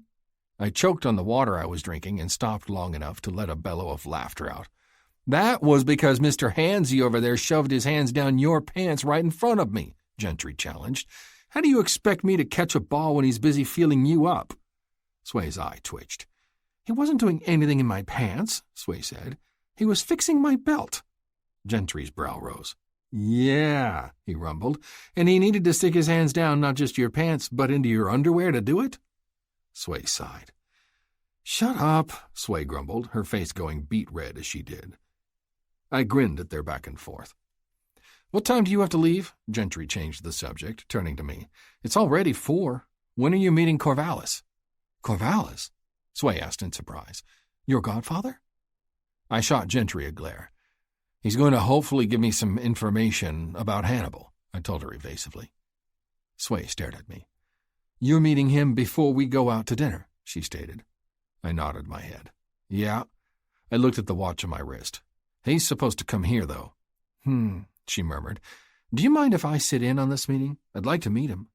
I tossed another glare in Gentry's direction. Catch, I told her, tossing the ball high and slow. She, of course, moved out of the way and then caught it, firing off the ball right back at me like a fucking pro. At least she could throw. She still needed a lot of work on catching. Nice. I caught it and tossed it in Gentry's direction. We were in a triangle, and Gentry and Sway were close, while I was fairly far away. Once I caught the ball that Gentry threw back at me, with less heat than I was used to from him, I threw it high and slow to Sway. We did this for about 10 more minutes in silence before someone interrupted us. This her? I turned to find Corvallis, or better known as Leslie, my godfather, staring at Sway with accusation. Sway wasn't one to back down, though, and she caught the ball Gentry let slip through his fingers. Are you Leslie right now, or Corvallis? I asked him. There was a difference between the two men. Corvallis was the ex-military badass that obeyed orders. He had the United States of America's best interests at heart. Leslie was my godfather. He gave me what I wanted when I wanted it. He had my best interests at heart. Hannibal's best interests at heart. Leslie sighed and turned to me, dismissing Sway. You know exactly who I am, boy, Leslie countered. I just wanted you to introduce your woman to me. He said, your woman, like it was something dirty. Sway froze where she was walking toward us and frowned hard at Leslie. Gentry caught up to her and placed a hand on her arm briefly, and jealousy surged in my gut at the thought of my best friend touching her. I knew in my heart that he would never do anything inappropriate with her, but my head and my heart weren't always in sync, and sometimes illogical thoughts made their way into my mind. How about we go talk for a minute? Sway, why don't you go inside and give me a few minutes with my godfather, I ordered, gesturing to the side entrance to the building that we'd exited from half an hour before. Sway pursed her lips, but she chose not to argue. Instead, she followed closely behind Gentry as she walked inside, giving Leslie a wide berth. The moment the doors closed on them, I turned my glare on him. What the fuck, Leslie? I barked. Leslie winced. I've had a bad day. He tried to excuse his actions. I waved my hand in the air. Sway isn't one of your men. She isn't me, and she isn't Hannibal. She also isn't Dad. She's a woman. You have to treat her as such.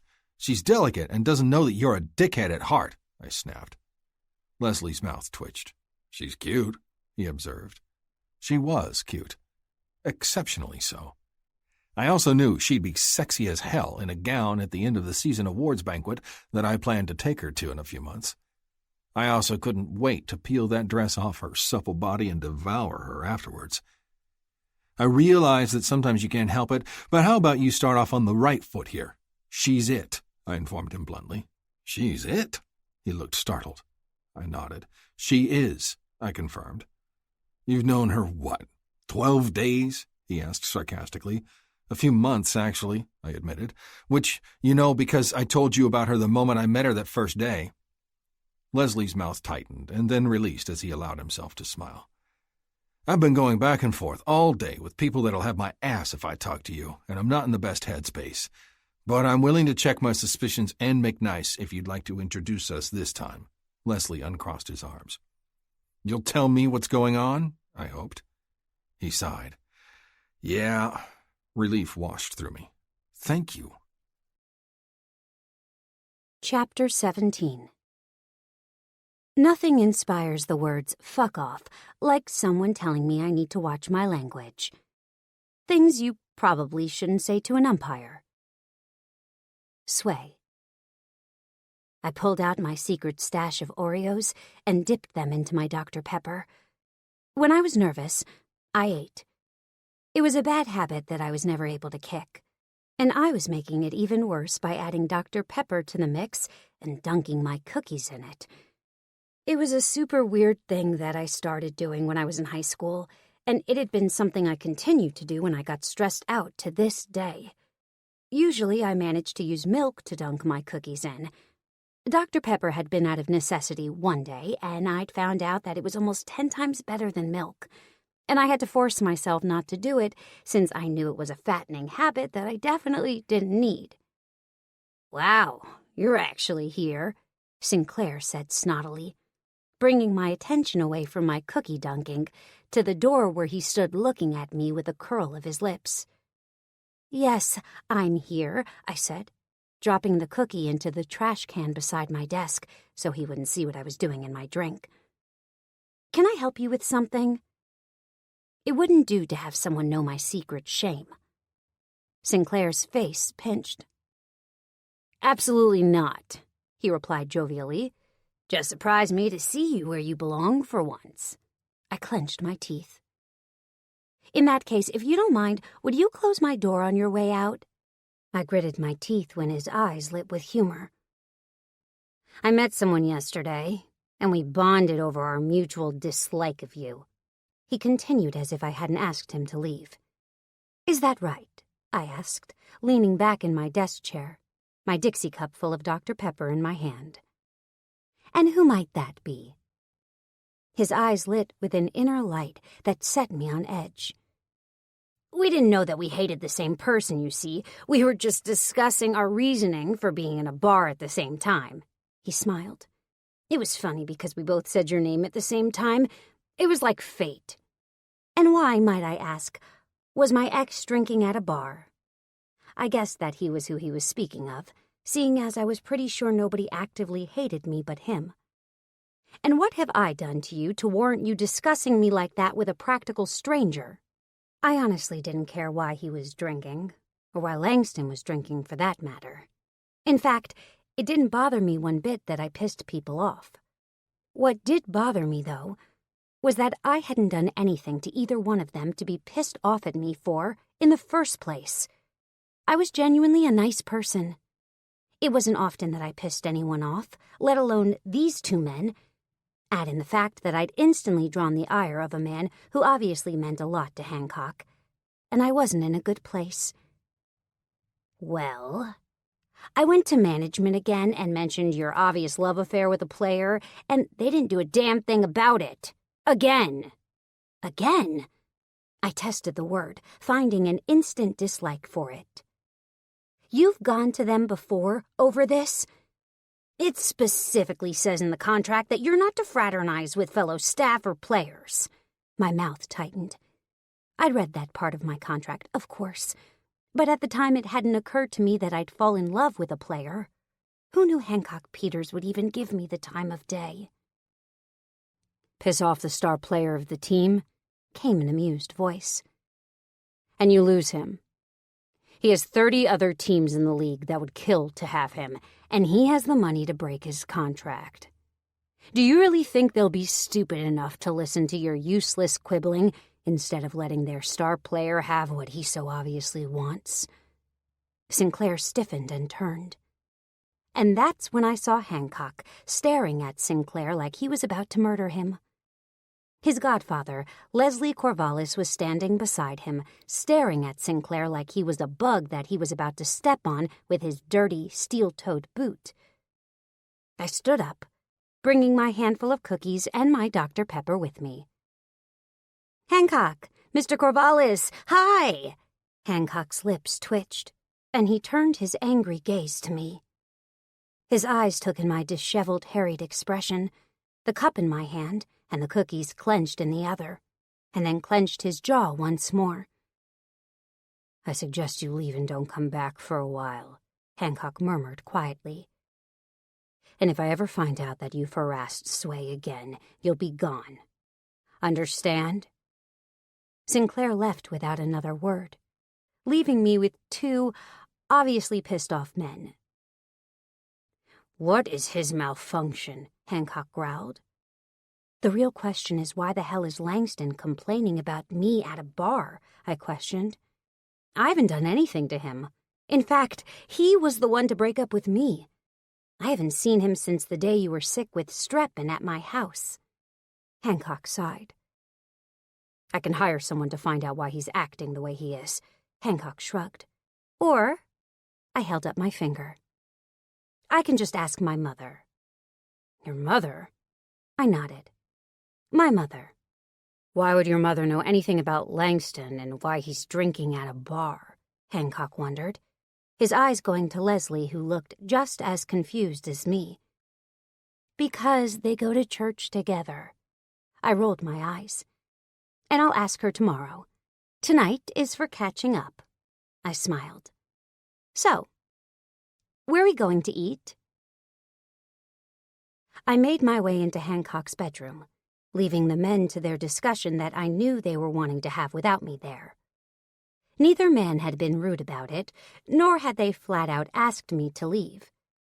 But every time the discussion strayed toward Hannibal, both men would easily turn the conversation to something else entirely. It didn't take me long to realize what they were doing, though I was sure they weren't intentionally being rude about it. I froze when I walked into Hancock's bedroom and found Ruby, Hancock's dog, sitting on the chest of drawers looking out the window. The 6-foot-tall chest of drawers that had nothing else around it that would enable her to get up there very easily. "Ruby," I called to his dog, "what are you doing up there?" Ruby turned only her head and looked at me like I was interrupting something important. Maybe I was. Maybe she had a routine, and I'd interrupted it by deigning to speak to her. Deciding to leave her alone, I walked into the bathroom, did my business, washed my face and brushed my teeth, before heading back to the bedroom. This time it was to find Ruby on the bed, staring at me the moment I came out the door. "I'm glad you got down," I told the dog. "It's pretty dangerous for you to be up there like that. You could get hurt." Why was I talking to this dog like it was a human, you ask? Because she was exceptionally smart. And by smart, I mean smart. I think she understands every single word I say. And her eyes. Those eyes of hers are beyond intelligent looking. It's like the dog had a world of knowledge behind those beautiful pale baby blues. "You sleeping with me, big girl?" I asked. In answer, Ruby jumped off the bed, headed over to the door, which she opened with her paw, and immediately walked out. Shaking my head and wondering if Hancock had gotten the lever door handles for that very purpose, I walked to the door and closed it, ignoring the way the voices carried from the hallway. The moment I laid down in bed, my eyes closed, and I melted into the soft sheets. I'd intended to read so I could talk to Hancock when he finished with his godfather, but the moment my eyes closed, I was dead to the world. That was until 2 hours later, when my eyes opened in the darkness, and I moaned aloud as pleasure started to course through my veins. Chapter 18. I'd do anything with you, anywhere. Except fellatio in a police station. That's probably frowned upon. Text from Sway to Hancock. Hancock. "I'll talk to you in the morning," I mumbled, running my hand through my hair as I made my way down the hallway. I stepped over Ruby's prone body, who didn't even bother pretending like she wanted to move. That was my dog, though. Such an asshole. Leslie's words swirled in my brain. Mole, set up, captured, torture. Those 4 words stood out. Those 4 words put a lot of extra stress on my plate, and I didn't know what to do with the offer Leslie had made me before I'd left him. "You want to help? I have a way for you to help." The door to my bedroom was slightly cracked, and I breathed a sigh of relief that it wasn't closed. I didn't want to wake Sway up. I knew she wanted to know what we'd discussed, but right now I needed to think about what we'd discussed before I said it all aloud. As long as I didn't voice it, maybe it wasn't as serious as Leslie made it sound. Which was stupid. It was serious. Very serious. Leslie wouldn't have told me if he didn't think that Hannibal was already gone. Taken. Held hostage somewhere in a small town in Iraq. Another team is there getting him. I just don't know what kind of shape we're going to find him in once we're finished collecting evidence to do this the correct way. The kidnapper's specialty has been all over the news lately. If we're lucky, they won't decapitate him on national television like they have the last 3 captives. I closed the door a little hard, and my eyes went to the bed where Sway stirred. She was wearing one of my T-shirts, a bright blue Nike one that I'd gotten when I was playing college ball. It was very comfortable. One of those T-shirts that you slipped on after a long, hot day in the sun. One that you knew wouldn't chafe your sunburned skin. Smiling now, instead of feeling the need to cry like a little boy, I moved on silent feet toward the bathroom. I'd just flipped the switch nearest the shower on, giving me just enough light to do my business when I heard it. She mumbled something in her sleep, and I moved toward her. "Love you," she whispered again, so softly that I wasn't sure if I'd heard her correctly. "What, baby?" I asked quietly into the darkness. If she wasn't awake, I didn't want to wake her.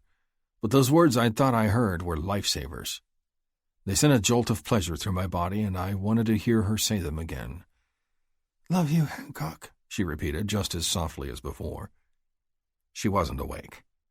She sounded drugged out. Her speech was slurred and her breathing was even and deep. "I love you too," I whispered back. She smiled, making my heart warm. Then she rolled over on the bed, closer to my side now than hers, and shifted. Her leg went up and out, taking the blanket with her. Her arms flailed, one going high above her head, causing the T-shirt she was wearing to hike up, and the other went to her chest, her hand resting just underneath her breasts. Her braless breasts. I licked my lips, my mind focused solely on Sway now, and started walking toward her. When I was close enough, I leaned over, planting my fists in the bed on either side of her chest. She didn't stir, her eyes closed tightly, and her breathing still deep and steady. I studied her face with what little light the one I'd left on in the bathroom afforded me. Her lashes lay across her upper cheeks, and her mouth was set in the cutest pout I had ever seen on someone who wasn't a child. Her beautiful hair was fanned around her head, spread out like she'd tossed and turned a lot in the last hour. And she was hot. She had a light sheen of sweat on her forehead, which explained why she didn't have any covers over her body like she usually did when she slept. Normally, she was so wrapped up in the comforter that I didn't have a hope or a prayer to get it away from her. Over the last couple of days that I'd been staying with her, sleeping with her and holding her at night, I'd resorted to a single sheet that was usually over my legs along with the comforter. But I couldn't find it in me to complain. In fact, I quite liked it. My eyes traveled down her body, zeroing in on her naked lower half. "Why aren't you wearing panties, pretty girl?" I wondered silently. Of its own volition, my hand moved to her exposed thigh, and then slowly up. Her thighs were so smooth and milky that my roughened, tanned hand looked out of place next to it, reminding me that I should go to sleep and leave her alone. We'd all had a really long day, one I wanted to forget if it was possible to do so. But then she moaned in her sleep, her thighs moving once again, and I couldn't stop myself. The moment her legs spread wider, almost beckoning me to her in her sleep, I made the move. My hand went from being a little naughty to extremely naughty in about half a second. The moment my fingers touched her juicy core, I growled low in my throat. Watching her face for any signs of waking, I rubbed the pad of my thumb over her drenched pussy lips, being sure to catch her clit with each broad stroke. My cock was now straining in my sweatpants, and I said a silent prayer of thanks that I'd decided to change into something more comfortable the moment we'd walked in the door. Because now that I was here, touching Sway's pussy, I found that I quite liked the naughtiness of what I was doing.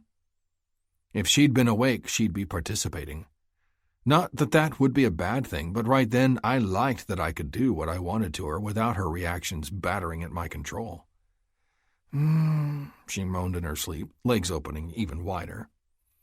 A grin kicked at the corner of my lips as I crawled up between her thighs, my mouth only inches from the sweetest pussy in the world.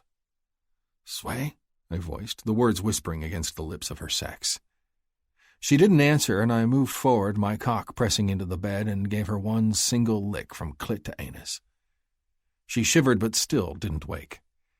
"You taste so good," I told her, even though she wasn't awake to hear the words. I thought that she needed to hear them, every single time in case she forgets how much her body makes mine react. When she still didn't move or react, I wedged my shoulder against her leg to keep it open fully and brought my fingers up to the entrance of her sex. "So ready for me," I murmured, my fingers encountering her wetness that was soaking me in her excitement. My fingers slid in easily, and I didn't stop until I had 2 digits buried deep all the way up to the webbing.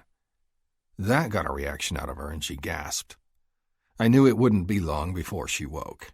There was no way in the world she could sleep through this. Or at least I thought, anyway. But as 30 seconds turned into 2 minutes, I realized that she must be a very sound sleeper. I'd witnessed the phenomenon, but having my fingers buried deep in her pussy with my mouth on her clit wasn't like me rolling over in bed and accidentally bumping into her. "Fuck me," I groaned when her cunt started to ripple and release. She cried out and rolled, dislodging not only my mouth from her clit, but my fingers from her pussy. I smiled and stood up, knowing she was awake now, but she did nothing but roll to her stomach and bury her face into my pillow. Her hips didn't even move. The entire time she'd laid still, letting me do anything I wanted to do to her. "Holy shit," I groaned, lifting my fingers to my mouth and licking each one clean while I stepped out of my sweats and crawled up on the bed behind her. The way she was laying with one long, luscious leg extended and the other cocked up toward her chest caused her ass to lift slightly into the air. Which was perfect, because all I had to do was crawl in between her legs, line my cock up to her sopping pussy, and slowly inch my way inside. She felt like an inferno as I worked my dick inside her, not stopping until my balls were pressed against her clit and my pubic hair was tickling her ass. I moved my hand up underneath the shirt, which had ridden up to her chest, and circled one blunt finger around her nipple.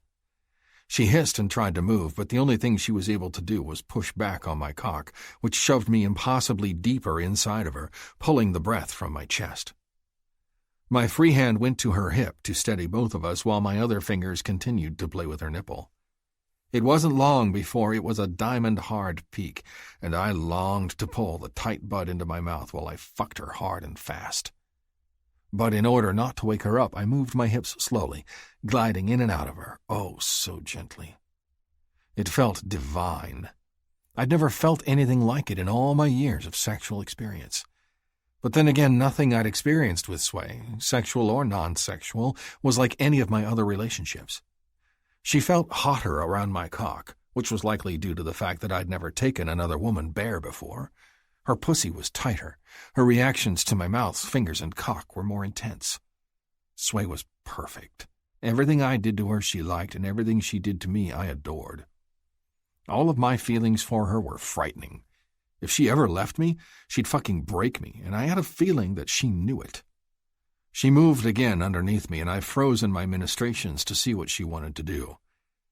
And what she did had me seeing stars. She moved until her ass was high in the air and my cock hit bottom inside of her. The moment the tip of my cock hit the entrance to her womb, she woke. I could tell in the way she tensed and then started to force her ass back into the saddle of my hips that she was enjoying what I was doing to her too. "Please," she breathed, her voice husky and raw, heavy with sleep. Smiling wickedly, I gave her exactly what I wanted. Moving both hands to her hips, I started to pull her back onto me while I snapped my hips forward. Her ass jiggled each time I thrust, and her head was thrashing within a couple of seconds. "I like when you're sleeping," I told her gruffly. "You're so soft and willing, letting me do whatever the fuck I want to do to this pretty, delectable body of yours." Her pussy clamped down on my cock, and I moved faster.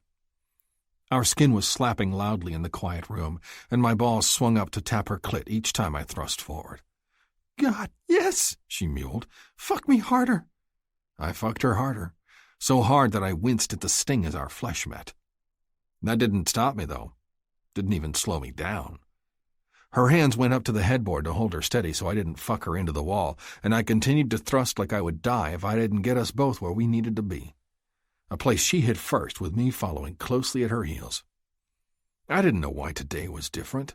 Didn't know why it felt so good. Didn't know why I'd even taken her in the first place while she was sleeping. But I loved it. Loved every single second of it. The moment her pussy started to clamp down on my cock, I let go. Poured everything I had in me to give inside of her tight, welcoming hole. Her body collapsed and I followed her down, my hips still jerking involuntarily as I went. "This was the best wake-up call I've ever received," she panted, turning her face so she could breathe without being smothered by the pillows surrounding her head. I chuckled. Happy to be of service any time I feel like it. She snorted and turned just a little more, placing a chaste kiss against my bearded cheek. Then her nose curled slightly. "Your beard smells like my vagina," she mentioned casually. "I don't know what you're talking about," I murmured, letting my lips trail over her cheek. "We need to go shower." "I don't want to go shower. I want to lay here inside of you for the rest of my life." "That'll get kind of awkward when your parents want to see you," she mentioned. A smile curved the sides of my lips up. "Yeah, I could see how that could be awkward," I agreed. "But for now, just tonight, I want to lay like this." I curled her in tighter to me, and then buried my face into the side of her neck. "There's a line," she pulled away from me, "that I'm not willing to cross." "What line is that?" I moaned, when my cock slipped free of her, allowing it to fall heavily against one thigh with a wet slap. "A line where you sleep with dried vaginal juices on your face all night," she laughed, picking up a pillow that fell to the floor at some point during our lovemaking. "What if I wanted to save it for later?" I followed her up, heading behind her into the bathroom. "You don't need to save anything for later," she tossed over her shoulder. "All you need to do is ask, and I'll gladly give you more." My eyes lit with excitement. "Yeah?" I teased. She bent over to turn the water on in the shower, and I licked my lips as I got another glimpse of her pussy, only this time that pussy had my cum running out of it. "Yeah," she confirmed. "Ready and willing whenever you are." I followed her into the shower and winced as the hot water hit my skin. "What is it with you and your hot showers?" I asked mildly, stepping back so it hit my legs first and not my face. "What's the point of a shower if it's not hot?" she asked. "There's hot." I winced as I moved forward so more of my legs were under the direct flow and continued. "And then there's melting my goddamn face off hot." She snickered. "Don't be a pansy." In order not to be seen as a pansy in Sway's eyes, I gritted my teeth and stepped forward until I was crowded around her body, the piping hot spray that was about 50 degrees too hot, sprayed down on my back and shoulders, running down my body, and likely peeling my skin off with it as it went. "It feels good once you get used to it," she pointed out. I dropped my eyes to hers and grinned. "As long as you're with me, baby, I can handle just about anything." Chapter 19. It's a joke, not a dick. Don't take it so hard. Coffee cup. Hancock. "You can't do this, Hancock," Sway screamed. "You're not a freaking special forces guru. You're a goddamn professional baseball player. You've never even been in the military. Seriously, you can't do this. You could die." I looked at her, hollowness in my heart. "You don't understand," I rasped. "If I don't, how is he going to get home?" She shook her head in defeat. "I don't know, but I know this isn't the way," she repeated. "Please don't do this." I shouldered the bag on the bed. "I love you, you know." Her eyes closed as a lone tear fell from her cheek. "I know." Her eyes flipped open. A little louder this time, she repeated it. "I know, and I love you too, more than anything." I walked up to her and pulled her in close, my hand at the back of her head, fingers threaded through her long, tangled locks. "I love you. Don't leave my place. Stay here. Take care of my dog. Wait for me." Her eyes filled with more tears and they slowly poured over. "You couldn't get rid of me if you tried." "This isn't a mission, Sway," my godfather butted in. "This is just him showing his face, making people question him and what they thought was happening." "There's no way he'll pass as his brother," Sway replied stubbornly. "Anybody that knows who Hancock Parts Peters is will realize this. The tattoos. There's just no way he will pass as his brother." "We know this. They'll put two and two together very easily," Leslie agreed. "Then what the hell is this accomplishing?" she pushed. "Why does he even need to go over there at all?" Leslie sighed and took a seat, resigned now that he was going to have to explain it fully to her like he had to do to me last night. I'd been in her very position before I'd come to bed last night, wondering how exactly I was supposed to help. The men that have Hannibal don't watch baseball. They don't know Hannibal has a twin, and they don't care about anything that's related to America. They have one purpose and one purpose only, and that's to lay destruction everywhere they go, Leslie explained for the second time in 24 hours. My hope is that getting him seen out and about, flaunting the fact that he's alive to the people who thought he was dead, it'll draw out the people we know are behind this. The men who have him were hired to publicly take care of him, but didn't. I winced at the publicly take care of him part just as I had last night. When they get nervous, my hope is that they'll make the mistake of contacting whomever is behind our lines that initiated the operation in the first place and provide us with a chance to catch whomever it is. I also hope they follow up with whomever has him now and lead us to Hannibal's exact location. We can't do another goddamned mission with enemies at our six. We're not going to survive the next time. This is fantastical, she shook her head. And how do you plan on getting Hannibal from wherever he's at? Do you even know where he's at? I nodded, as Leslie did too. If our sources are correct, we know the general area. We just can't run with it until we know for sure. He paused. We've been contacted a few times by an informant, and we're investigating those leads, which has led us to where we're going with Hancock. And where is this? She asked carefully. Leslie looked over to me, and I looked over to him. A weapons manufacturer for the U.S. She rubbed her eyes with clenched fists. This is a fucking mess, and I know it's not going to play out like you're hoping it will, she murmured softly. Nothing in this business ever does, Leslie gritted out. You gotta go with the flow and go where the wind takes you. Sway sighed. If you die, she turned to me, I'll never forgive you. Never. My lips kicked up. How are you explaining this to your team? She pushed. I have a month of emergency leave I'm taking, I answered. As far as anyone but you and Coach Siggy knows, I have a pulled groin, and you've ordered me out of the lineup for the next month. She dropped her head back to rest on my shoulder. This is going to get me fired, she told him. Or worse. What could be worse? I teased. I could be working under Sinclair. My chest started to vibrate as I tried in vain to keep my laughter inside. If Sinclair tries anything, I'll get him fired before he can even laugh about it, I promised her, wrapping my hands around her waist and pulling her soft body into my chest. Once she was where I wanted her, I pushed my bearded chin into the crook of her neck and rubbed. She giggled and twisted, pulling out of my arms. Do you and Hannibal even look like each other? She narrowed her eyes at me. I grinned. We're twins, baby. Sway stared at me. You have a beard, she glared. Is his beard as big as your beard? My lips twitched. Beards grow, I told her. And no, his beard is longer than my beard. She moved until she was pressed fully against me. Once she was in my arms again, she lifted her hand until she cupped my face. I didn't think I'd ever hear you admit that somebody else's beard was bigger than yours. She tugged lightly on my beard. I snorted. It's not like I'm admitting his dick is bigger than mine, I pointed out. Her eyes twinkled. Maybe I like guys with bigger beards. I yanked her in close, then dropped my mouth to hers. Be good, girl. Her eyes sobered and she leaned forward to place her lips gently against mine. I will. Love you, Half-Pint. Her eyes warmed. I love you too, Parts. Chapter 20. Just choked on a carrot stick. See, this is why I don't eat healthy.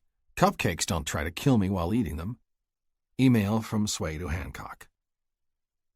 Hancock. The moment I stepped down from the plane, men that I knew were my brother's friends surrounded me. His team, as well as another team that knew him almost as well.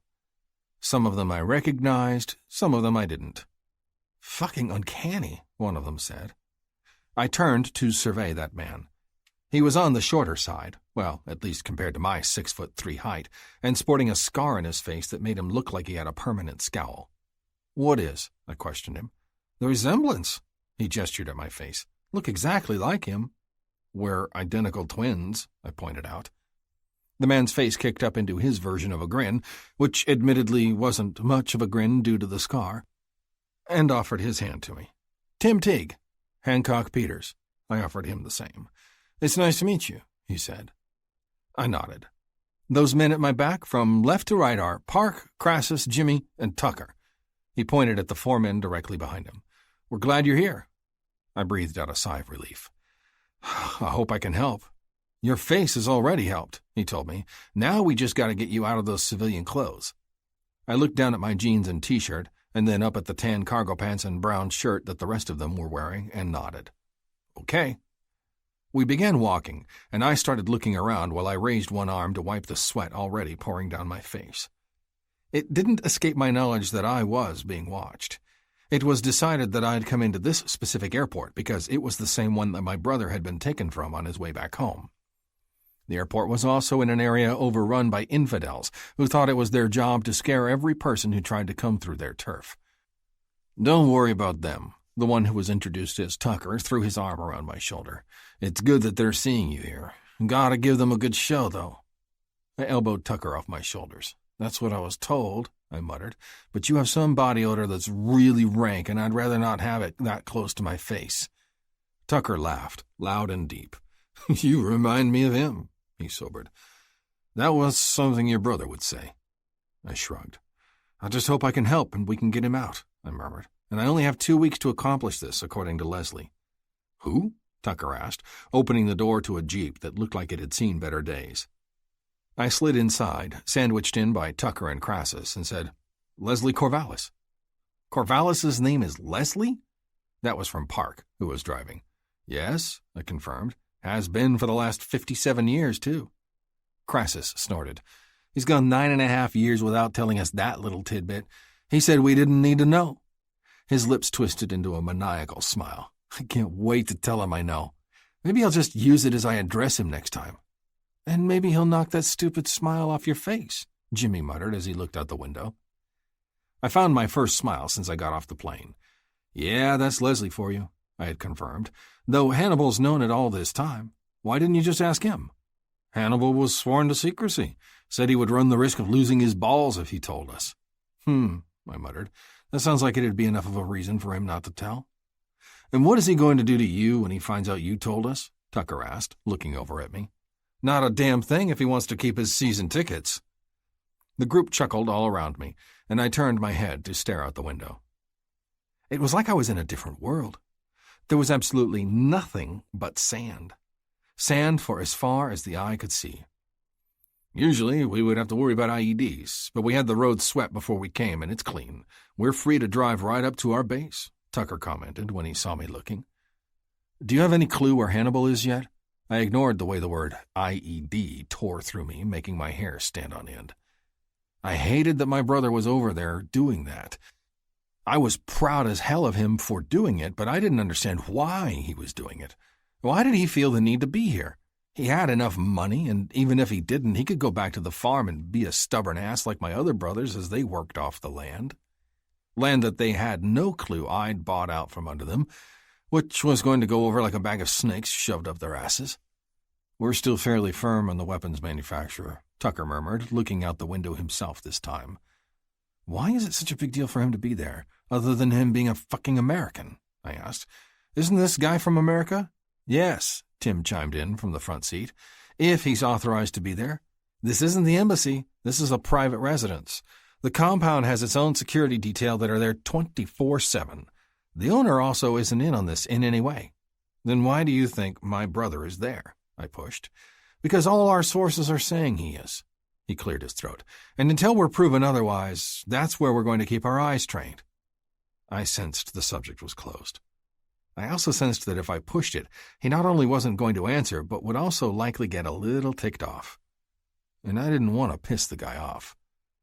Regardless of my thoughts about myself, I knew I wasn't trained nor skilled enough to be here on my own. I may be in good shape, I may know a lot of things, but none of those things would keep me alive in this place.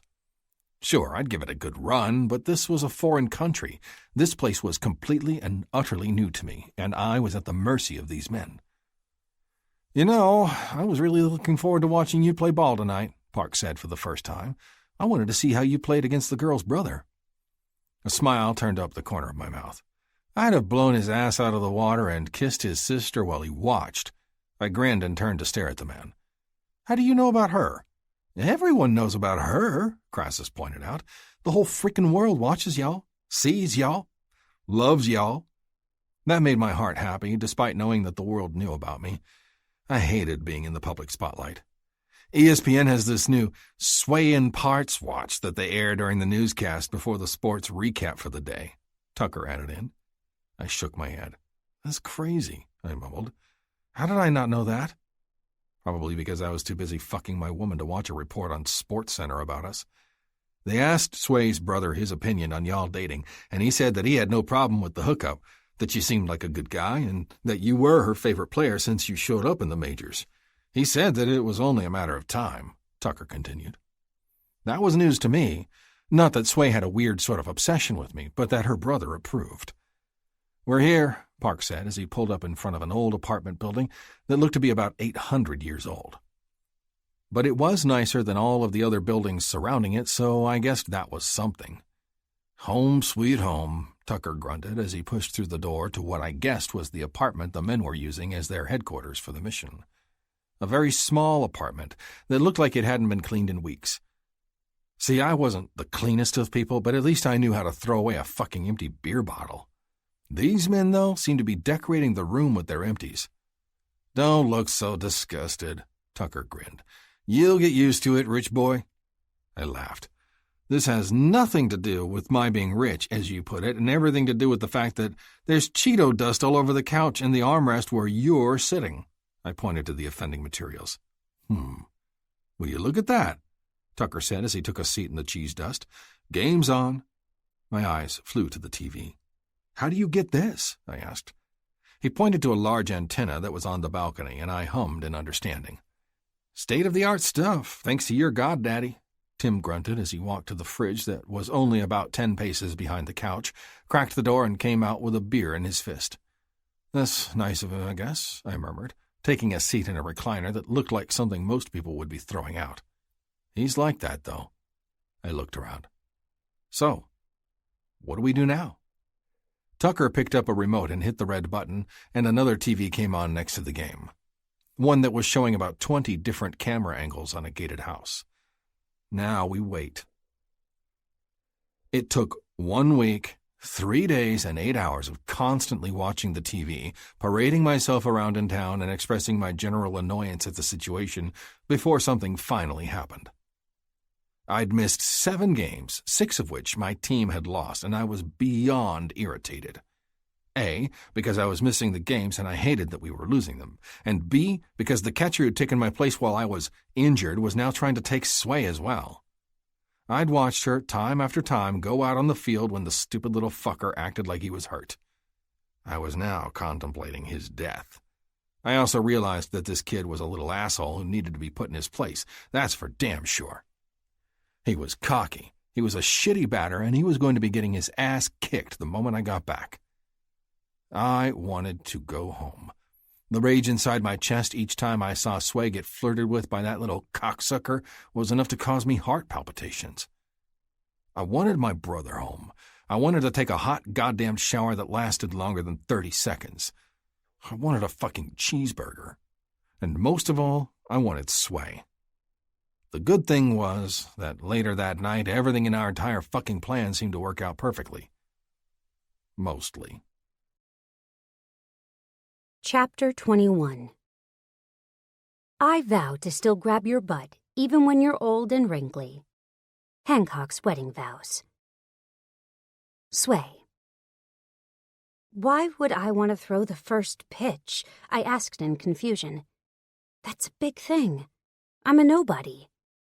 Just do it. Uncle Siggy passed me the ball. This is the last game in the series against your brother's team. They want you to throw the ball because they like seeing stupid shit like that. Plus, wouldn't it be something if we won against your brother's team and you had the first pitch? I sighed, took the ball from my uncle, and started walking toward the mound. Though the entire scene of throwing the first pitch wouldn't be perfect if I didn't trip going up the steps of the dugout. Oh, and halfway across the field. My eyes went to home plate, where the catcher for our team and the umpire were having a discussion. With both of them already wearing their masks, They had their faces pushed together so they could hear what the other was saying over the noise of the crowd. "What in the hell?" I muttered, waving at my brother who was standing at the top of the steps watching me. My brother rose his chin in acknowledgement, and I had the ridiculous thought that I should go over there and mess up the paint underneath his eyes with wet, sloppy kisses. He'd probably kill me after he was finished dying of embarrassment. But since the two men were still deep in discussion, I passed the mound and continued straight toward my brother, who was now watching me with apprehension in his eyes. "What are you doing?" he asked warily. I grinned and walked into his arms, which he opened for me once he realized what I was after. "Love you," he told me. I grinned, stepped back, then grabbed hold of his head, brought his face down to mine, and pressed my face against his so hard that I knew there was no way the paint hadn't spread. "You're such a shit," he laughed, pushing me away. I wiped my face on the black polo shirt, hoping that I got most of the paint off, and gave him a small wave as I jogged back toward the pitcher's mound. I looked at my uncle, who watched it all and waved. He shook his head and gestured toward the catcher who was now waiting on me. I arrived at the mound and kicked the chalk bag out of the way before taking my place on the top of the small hill. I eyed the distance from the plate to where I was standing. "Please don't embarrass yourself. Just throw it hard, right to the catcher. He'll catch it." Speaking of the catcher, the one behind the plate wasn't the backup who'd been playing since Hancock had left 3 weeks ago. No, this one was much bigger. Much. But he wasn't Hancock. Hancock had been tall and stocky. This guy was tall, but he wasn't nearly as bulked up as Hancock had been. And what the hell was the deal with the long sleeves in the middle of summer? He wasn't wearing those because he thought they looked good, right? Where had he come from? Surely if they'd gotten another catcher, they would have told me, right? The catcher waved his hand at me to hurry on up, and I sighed. Taking one step, I launched the ball at the catcher, and it went right to his glove. He didn't even have to move for it at all. No steps to the side, no ball rolling to his glove. Hell no. That just wasn't how I rolled. It went directly to his glove, straight through the air. A perfect damn strike. As the happiness poured through me that I was able to get it to him without it falling 10 feet in front of him, like I'd seen some of the other ladies who'd thrown the first pitch do this year, I clapped my hands together and started walking forward. It was customary to take the ball with you, and that had been what I was going to do. When I got to him, he handed me the ball but stayed in his crouched position. Once I took it from his hands, the catcher stood, and I waved at him, intending to head to the dugout. I just couldn't find the same enthusiasm for the game now that Hancock wasn't there. I tried, of course, but without him to watch. The game wasn't nearly as fun. I'd been watching him since he'd been acquired by the Lumberjacks. Literally, the game did nothing for me anymore. "Hey!" I stopped and turned, watching as the catcher started to remove his mask. "What?" I snapped, somewhat harshly. Then my breath froze in my chest as those familiar locks of hair came into view. And the beard. Oh, my God. I know that beard. Hancock! Hancock caught me, and then promptly lost his footing as we both fell back to the dirt. It had only been 2 weeks, but it felt like 2 years. Literally, I was stupid. I shouldn't be crying right now. But I'd been so worried about him, and I hadn't heard from him in so long that my worries and doubts started to take over. The crowd around us went wild when Hancock's mouth touched mine, and I smiled as I pulled back. "This is very inappropriate," I murmured happily. "I had to get my kiss before the game," he teased me. "And you never came back to your office, or these extreme measures wouldn't have been necessary." My face broke out into a grin. "That's ridiculous. I've been in my office all afternoon," I informed him haughtily. He laughed. "I know." "How do you know?" I pushed off of him. He didn't take the hand I offered him. Instead, he stood up and then wrapped his arms low around my ass, lifting me up off my feet as he swung me around and then carried me off the field. "I was taking care of a few matters," he grunted, setting me down in the mouth of the dugout. "And what might those matters be?" I asked as he started to back away. Players started to file out of the dugout around me, even though I was standing in the middle of the stairs, but I kept my eyes focused on Hancock. "Nothing for you to worry your pretty little head about right now." Shaking my head in bemusement, I headed down the steps, knocking shoulders with my uncle as I went, and took my normal seat. I did happen to notice that Croft, the backup catcher, was at the very end of the dugout with his face turned toward the field. His eyes were on Hancock, watching every move he made. And I noticed a bruise forming under his right eye. What the hell had happened to him? I couldn't find it in me to care at that point, though. Hancock had made me so extremely happy that I couldn't freaking contain it. I was literally bouncing in my seat as I watched the boys get ready to play ball. So fucking happy. Chapter 22. Maybe serial killers are just regular killers on a low-carb diet. Chinese fortune. Sway. The moment Hancock's foot hit home plate, I was on my feet. "Yes!" I exclaimed. "Go, Hancock! Woohoo!" I might or might not have been very excited. So excited, in fact, that I was literally wiggling enthusiastically for Hancock to make his way toward me. But he was waylaid by his teammates who caught him up around the hips and lifted him straight off his feet. The moment he was up in the air, someone moved him so he was parallel to the ground, and the entire team was tossing him around like he was a fucking child, though I could see their exhilaration. The team had lost all of their games over the last 2 weeks that they'd been back from the All-Star break, except for one.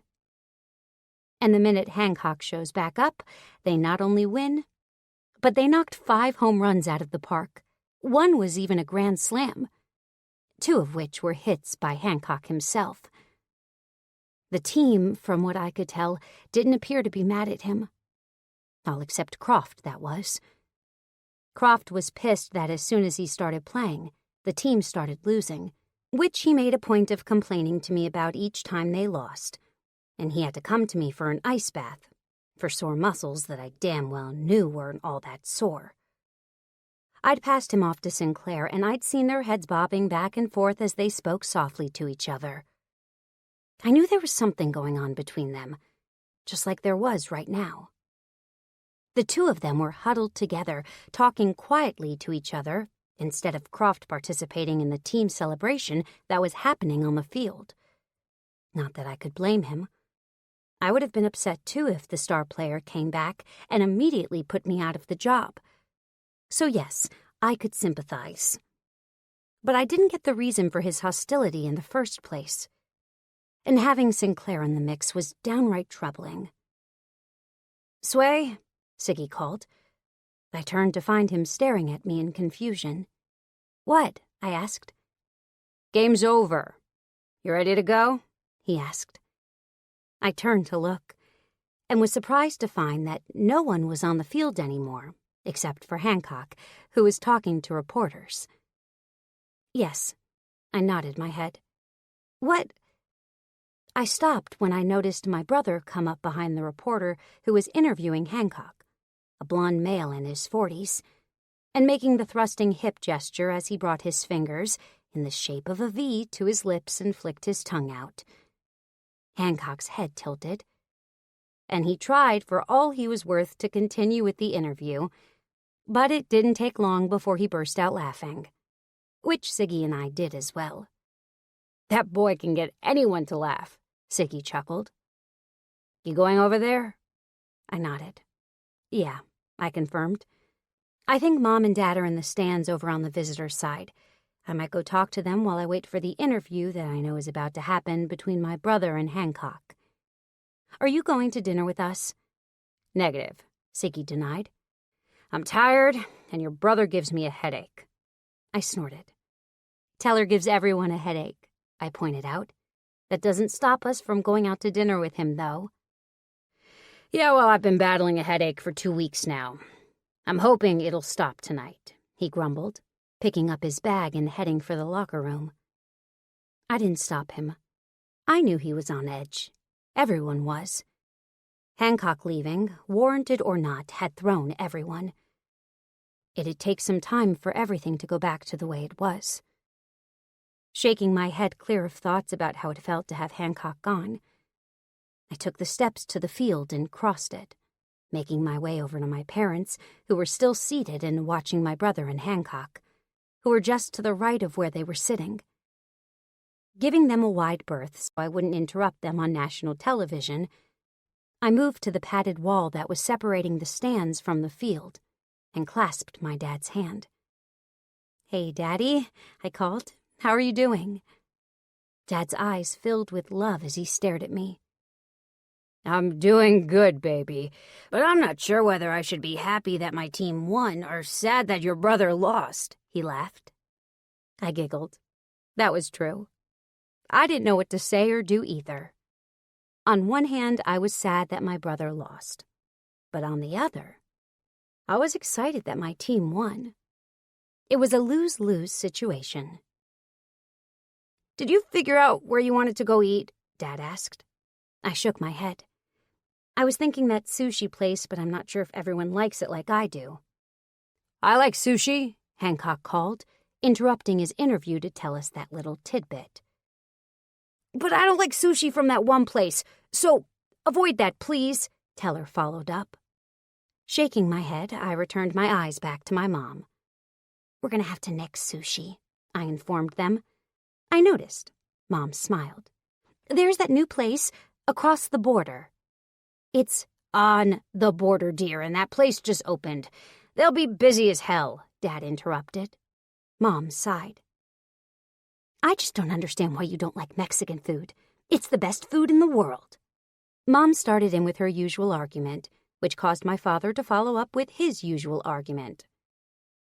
What I really want is a hamburger, Hancock said, interrupting my parents. But I can do sushi.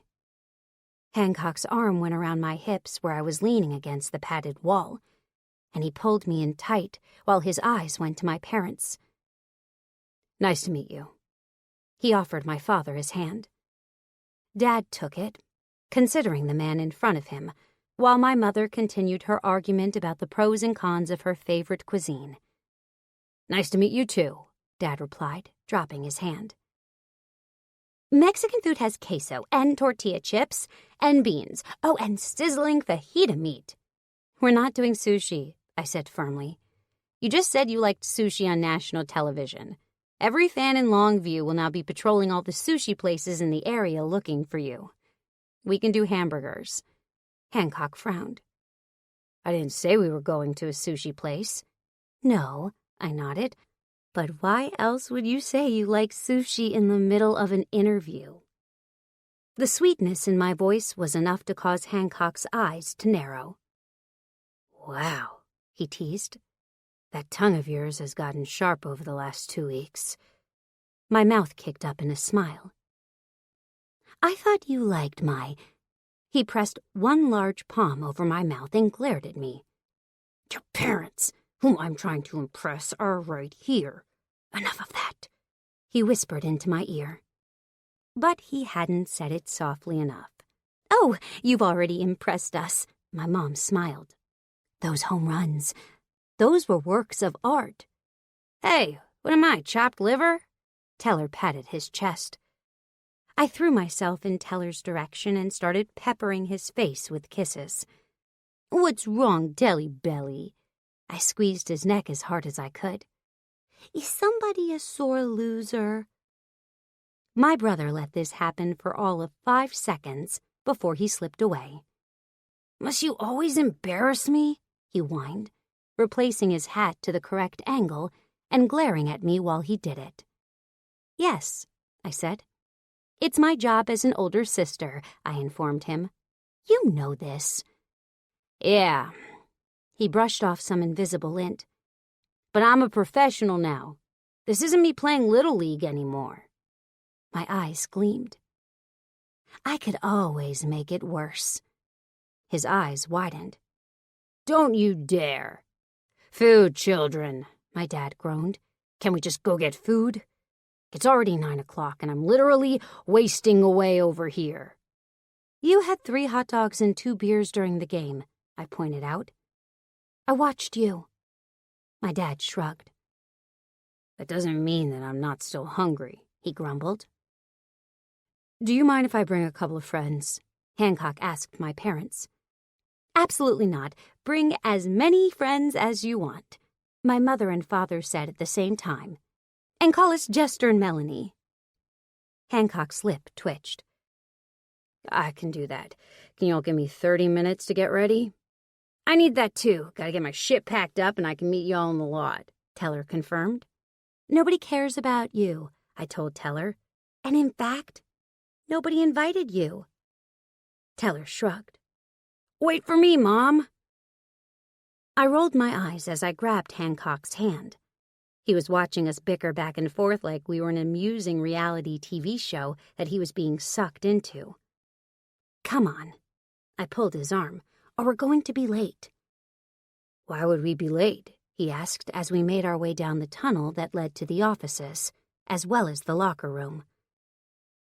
The moment we got to my office door, I opened it and dragged Hancock inside.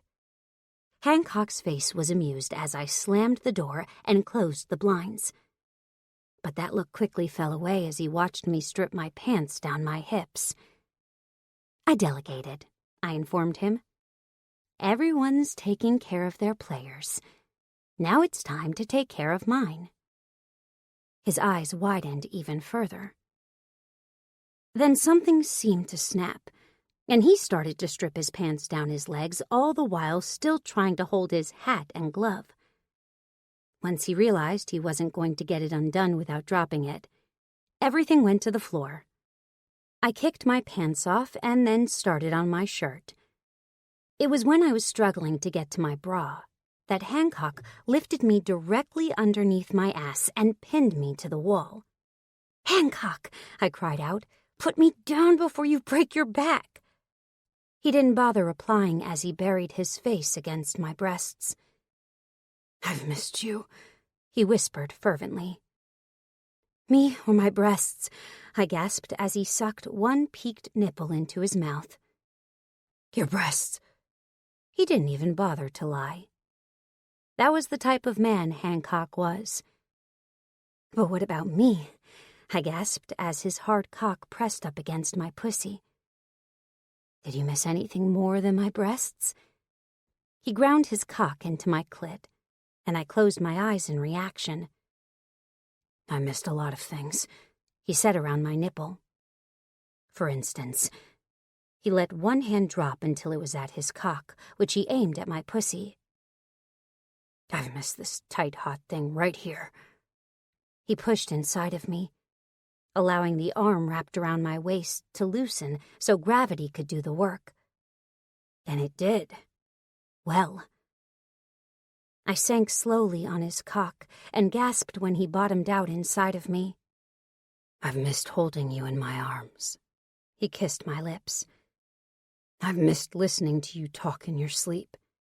"I don't talk in my sleep," I cried out. "I miss the way you talk to Ruby, which proves that you think she's as smart as I do." I didn't bother to refute that one.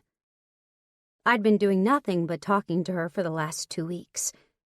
I talked to her like she was my roommate instead of my boyfriend's dog. "I miss the way you enjoy your food and the way you moan when you taste something sweet." He thrust forward, making my body jolt. "And I miss the way you brush your teeth, the way you let the toothpaste run down your chin, making you look like you're foaming at the mouth." I started to giggle. But mostly I missed you. Your face. Your breath on my shoulder as we watched a movie. The way you felt in my arms. The way you smelled. Everything that's you, I missed. I freaking melted. If he hadn't already had me up against the wall, I would have collapsed to the floor in a puddle of lovesick goo. Leaning forward so our lips were only a hair's breadth away, I whispered to him, told him exactly what I felt too. I slept with your dog and we kept each other company. We were both miserable without you, I informed him. We didn't wash the sheets yet either. I'm scared to see what Ruby's side of the bed looks like. He threw his head back and laughed. And his laughter caused his dick to jump inside of me, making me moan in response. I'm glad, he teased. Now give me your mouth while I fuck you. I gave him my mouth. I also gave him a hickey and scratched his back and chest up in my excitement. Between one breath and the next, all of our banter was gone. And what was left was quiet breathing and soft sighs. Please, I whispered as he pulled his cock out of me completely. Why are you stopping? I was trying to be quiet. We were in my office, yes, but we weren't alone in the building. In fact, I knew for certain there were still people in the training room because I could hear them talking. Which was why I wasn't screaming at Hancock to fuck me or take me harder like I really wanted to. Without waiting for me to come to my senses, he pulled me away from the wall, turned me around, and shoved me over the folding chair that was at the end of my desk, the one that was cold and metal, the one that screeched in protest when I put my feet on it after a long, hard day, the one that everyone would hear if it collapsed under my weight. But before I could sound the alarm, Hancock filled me once again, to the brim. There wasn't a single millimeter of space inside of me that he wasn't currently filling with his cock. And I found myself without air as I tried to make sense of what was going on. But just as quickly as he filled me, he pulled back out. There was no wasting time anymore, though. He continuously pulled out, only to shove home, causing not only the chair to squeak across the tiled floor of my office, but also my breast to bounce against the metal back of the chair. The slap, slap screech was probably heard in all corners of the entire freaking floor, but I couldn't find it in me to care. Not when I was on the brink of orgasm. Slap, slap, screech. Shit! I closed my eyes and immediately dropped my hand between my legs, finishing before he could slow to a stop. Because I knew what that word meant. He'd lost control. And if I wanted to come with him, or at all, I would be doing it on my own. Not because he wasn't the type of man that would take care of me, but because I wanted to come with him instead of afterwards. I wanted to feel his heat inside of me, filling me, as my orgasm took me over. And that's exactly what happened. The moment my pussy started to ripple around him, he grunted, and his cum started to pulse into me. His cock jerked each time my pussy clamped down, and both of us groaned as our releases took us over. Yo! Someone knocked on our door. Y'all better not be fucking in there while I'm waiting to eat. It's been 8 goddamn hours. You know I don't eat before the game, sway bar. What the hell? Hancock stood up. Why is he calling you sway bar? Because he's stupid, I mumbled, pushing up so the metal chair wasn't digging uncomfortably into the middle of my chest. I think your brother just caught us having sex. Damn it, I wanted him to like me, Hancock muttered darkly. I snorted and pushed myself all the way up, then did the waddle sex walk back to my desk where I kept my wipes when I had food mishaps. They were the scented kind that smelled like flowers, since I couldn't stand the regular baby powder smell, meaning my coochie would smell like it too. But it wasn't something I could control, so I would have a flowery vagina, which wasn't necessarily a bad thing. But the scent was so strong that I would be smelling it for the rest of the night. "This is terrible," Hancock muttered to himself some more. "Do you think he'll tell your parents?" I ignored him and cleaned myself up, then walked over to my panties and grimaced. They were wet, both from sweat due to sitting in a hot dugout for 3 hours, and from my need for Hancock. But they'd have to do because I sure as hell wasn't going to be wearing nothing underneath the most uncomfortable pants in the world that the lumberjack staff forced me to wear while at home games. They were these tight, non-stretch pants that had absolutely no give to them. They dug uncomfortably into my sides, giving me the appearance of more love handles than I actually had. "I think it'll be okay," Hancock continued. "I feel like I'm going to have a heart attack." I rolled my eyes and let him continue his freak out, then did the shimmy shake into my khaki pants. "You might want to get dressed," I mentioned, "or you'll be late, which will give them cause to be upset." He shut up almost instantly, slid on his pants and nothing else, and then left the room without another word. Giggling, I was just picking up my shirt when a knock sounded at the door. But instead of whomever it was waiting to get permission, they just walked right in. "Listen, Sway," Sinclair was saying before he'd even looked up. "Croft is having some lower groin issues that I think you should take a look." He stopped as I hastily yanked my shirt down over my breasts. My unbound breasts. "Get out!" I screamed. "And it's customary to freaking wait for a knock to be answered before you just come busting in." "Well, Hancock just came out, so I assumed you were done checking his groin for injuries," he sneered. "It's only fair that you check Croft, too." I narrowed my eyes. "Get out," I snapped. "And it's your job as my assistant to take care of the non-starters. Always has been, always will be. Now get out." Normally, I would have looked at it. I did not care who started and who didn't. I treated them all equally. Croft, however, gave me the creeps. He also tried to come on to me more than once while Hancock was away. Normally, that would be fine. I could handle it. I had handled it from other players and staff before.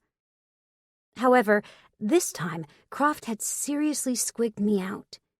So much so that I was glad I was staying at Hancock's place that had security in the form of an alarm and a big, bad half-breed husky to protect me. Sinclair's eyes went to my unbound breasts behind my t-shirt, and I was just about to tell him to get out again when a hand flashed into the room, gripped Sinclair around the neck, and yanked him back out of the room. The smile that lit my face was likely a mean one, but there was nothing for it. Hancock was a freaking dream come true. He was everything and anything I could have asked for. He protected me even when I didn't realize I needed protecting. "Thank you," I called out. "I'll be out in just a few minutes so we can leave." "You're welcome," came Hancock's gruff reply. "I think your parents like me," Hancock mumbled as he curled into me. "Do you think they liked me?" I sighed. "They loved you, Hancock, or they never would have invited you to their place," I informed him for the 5th time. "Promise. Now go to sleep." He rolled so he was on top of me. "What if I didn't want to go to sleep?" he asked, wiggling his big body until he fell between my thighs. I lifted my hips to grind my unclothed nether regions into his thickening cock and raised my brows. "What did you have in mind?" His mouth lifted at the corner, and then he took my hands and pinned them above my head. "I guess I'll have to show you." And he showed me. Multiple times throughout the night. Sleep was overrated anyway. "Tell me what happened." He shook his head. "I don't want to talk about it right now. Right now I just want to hold you." "But you'll tell me?" He nodded. when I can. And I gave him that. Because that's what happened when the man you loved asked for more time.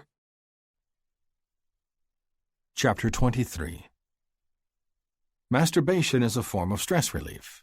So, go fuck yourself and check the bitch at the door next time you visit. Hancock's Secret Thoughts. Hancock. Can we help? I called to the woman who was stalled in the middle of the road. Gentry stopped next to me, panting heavily, just like me from our run, and stared at the lady with concern. The woman started to cry. That would be wonderful, she wiped her tears. My son is in the back seat and I've been trying to get out, but every time I do, a car whizzes by. We were on a main road in the busiest part of Longview, during rush hour when everyone drove like assholes to get home. So yeah, I could understand her hesitation to get out of the vehicle. Put it in neutral, I hollered, and keep your foot off the brake. Once we were sure we weren't going to be run over, because that would be a lot of fun to explain to our coach, Gentry and I got behind the SUV and started to push.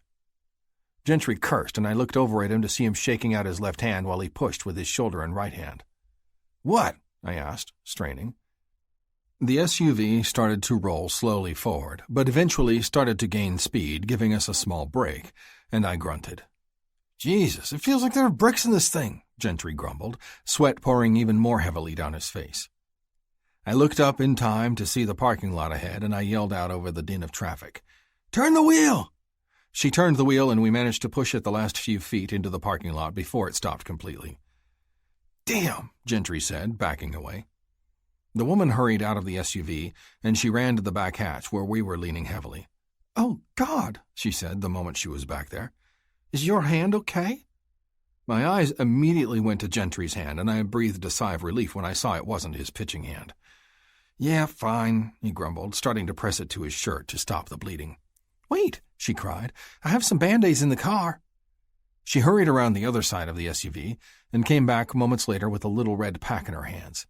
I carry this everywhere. I hope you like Transformer Band-Aids, she smiled timidly. Gentry held out his hand, which she reached for, and she pressed a white gauze pad against it before covering it with the Band-Aid. Bumblebee, Gentry murmured. My favorite. The woman started to laugh. You and Kaylin, she pointed to the back seat where I assumed her son was sitting. Gentry looked through the glass and his eyes widened. You're not kidding. The woman shook her head. No, I'm afraid I'm not. She grinned. I took a look myself and smiled when I saw the kid fully decked out in Transformer clothes, Bumblebee to be exact, and waving at us. Happy kid, I mumbled. He thought it was fun, she sighed. Now I have to go beg my dad for a ride. You sound like you'd rather saw off your own foot, Gentry observed. I would, she confirmed. My dad's a mechanic, and I'd rather not hear him say, I told you so about buying this car. Why? Gentry asked. What's wrong with it? She grinned. It's not American-made. Gentry and I both nodded, understanding clear now. He a soldier? I wondered. She nodded her head again. Army. Retired after 20 years, she confirmed. Well, we'll wait until someone comes. As long as you're comfortable with that, Gentry offered. The woman looked relieved. Thank you, she whispered, and then pulled out her phone, a look of pain on her face. I'll be biting the bullet over there for a few seconds. With that, she walked away, and I looked over at my still staring friend. You might want to wipe that drool off your face. Gentry's head whipped around to stare at me. Fuck off. That little fucker is about to have his ass handed to him, I murmured to Gentry as we walked into the locker room half an hour later. What's his deal? Gentry's eyes went to the kid in question. Croft was shoving his shirt into his pants, making sure he was tucked in completely all the way around his body before he turned to grab his glove. A glove that looked exactly like mine, even down to the red nail polish on the tip of the left finger. That was something my mother used to do to all of our gloves as a way to distinguish my glove from all of my brothers. I had red, Hannibal had green, Hunter had blue, Harrison had orange, and Holden had yellow. Which made me wonder, why the hell did that kid have a glove with red-tipped fingers? Nobody else did that, and I began to ponder the likelihood of him doing the same thing with the red paint. It wasn't a fucking coincidence that that kid had it and I did too. Which got me to thinking. I hated the glove. There was something wrong with it since I'd gotten it back, and I didn't like it one freaking bit. What's wrong? Gentry pushed. Fucking glove has felt off since I got back, I grumbled. Gonna have to switch to my backup. You should start breaking in a new one, Gentry suggested. I sighed. I am, and I will, I mumbled. How's your hand doing? Fine, he murmured. Better since I got the Band-Aid, unbelievably. I snorted and hunched my shoulders as I ripped my shirt over my head, throwing it in the bag at the bottom of my locker. Do you think she'll come to the game next week? I questioned him.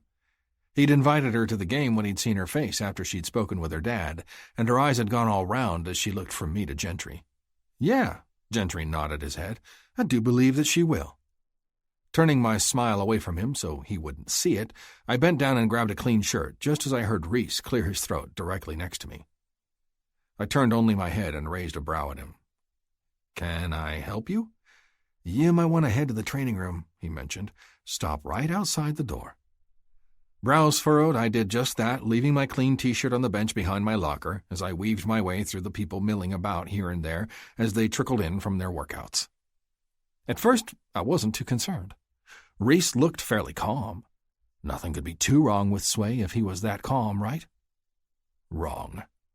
I realized about 30 seconds after arriving at the doors to the training room why he'd been so calm.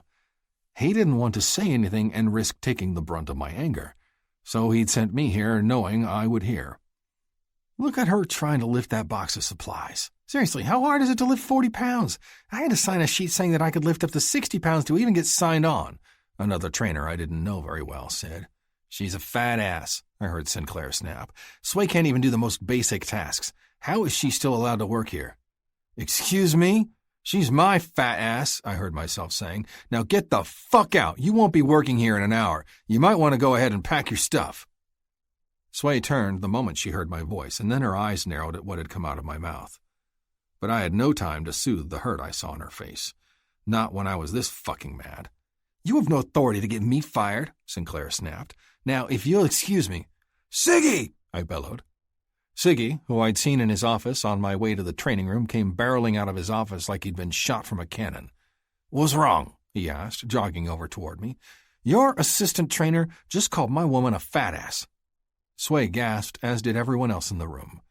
I hadn't actually claimed her publicly before, and that showed on her face, making me realize what an incredible shithead I'd been for not doing it before now.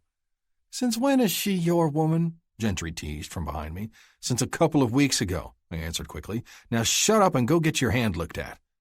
I'll do it, Sway volunteered, her eyes going wildly around the room. I nodded. Thank you, baby. Everyone stayed quiet until Gentry and Sway had left the training room. Sinclair, Siggy started, I suggest you pack your office up now. You won't be working here by tomorrow afternoon.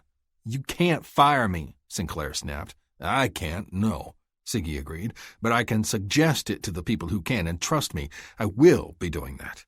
If I can't trust you to treat Sway correctly, how can I trust you to treat my players? Siggy paused. And honestly, Sway could fire you right now, seeing as she's your superior. The question is, why hasn't she? Sinclair's eyes narrowed. I've worked here for 4 years now. They're not going to fire me because of one insignificant comment, Sinclair snapped, looking wildly around the room now for support. An insignificant comment that you made about the coach's niece and the girlfriend of Hancock, Peters, someone muttered. Sinclair's mouth twisted in fury at hearing that comment. We're not allowed to fraternize with the players. This, he gestured to me and where Sway had disappeared into her office, this isn't even allowed. How and why she should get special treatment doesn't even compute in my brain. Maybe it's because your brain is malfunctioning, I murmured, crossing my arms tightly over my chest. Never once in my years of life have I seen someone act so uncaring to another human being. You need to rethink your choices and start acting like a decent human being to people who don't fit into your nice, perfect little box. She disgusts me, Sinclair sneered.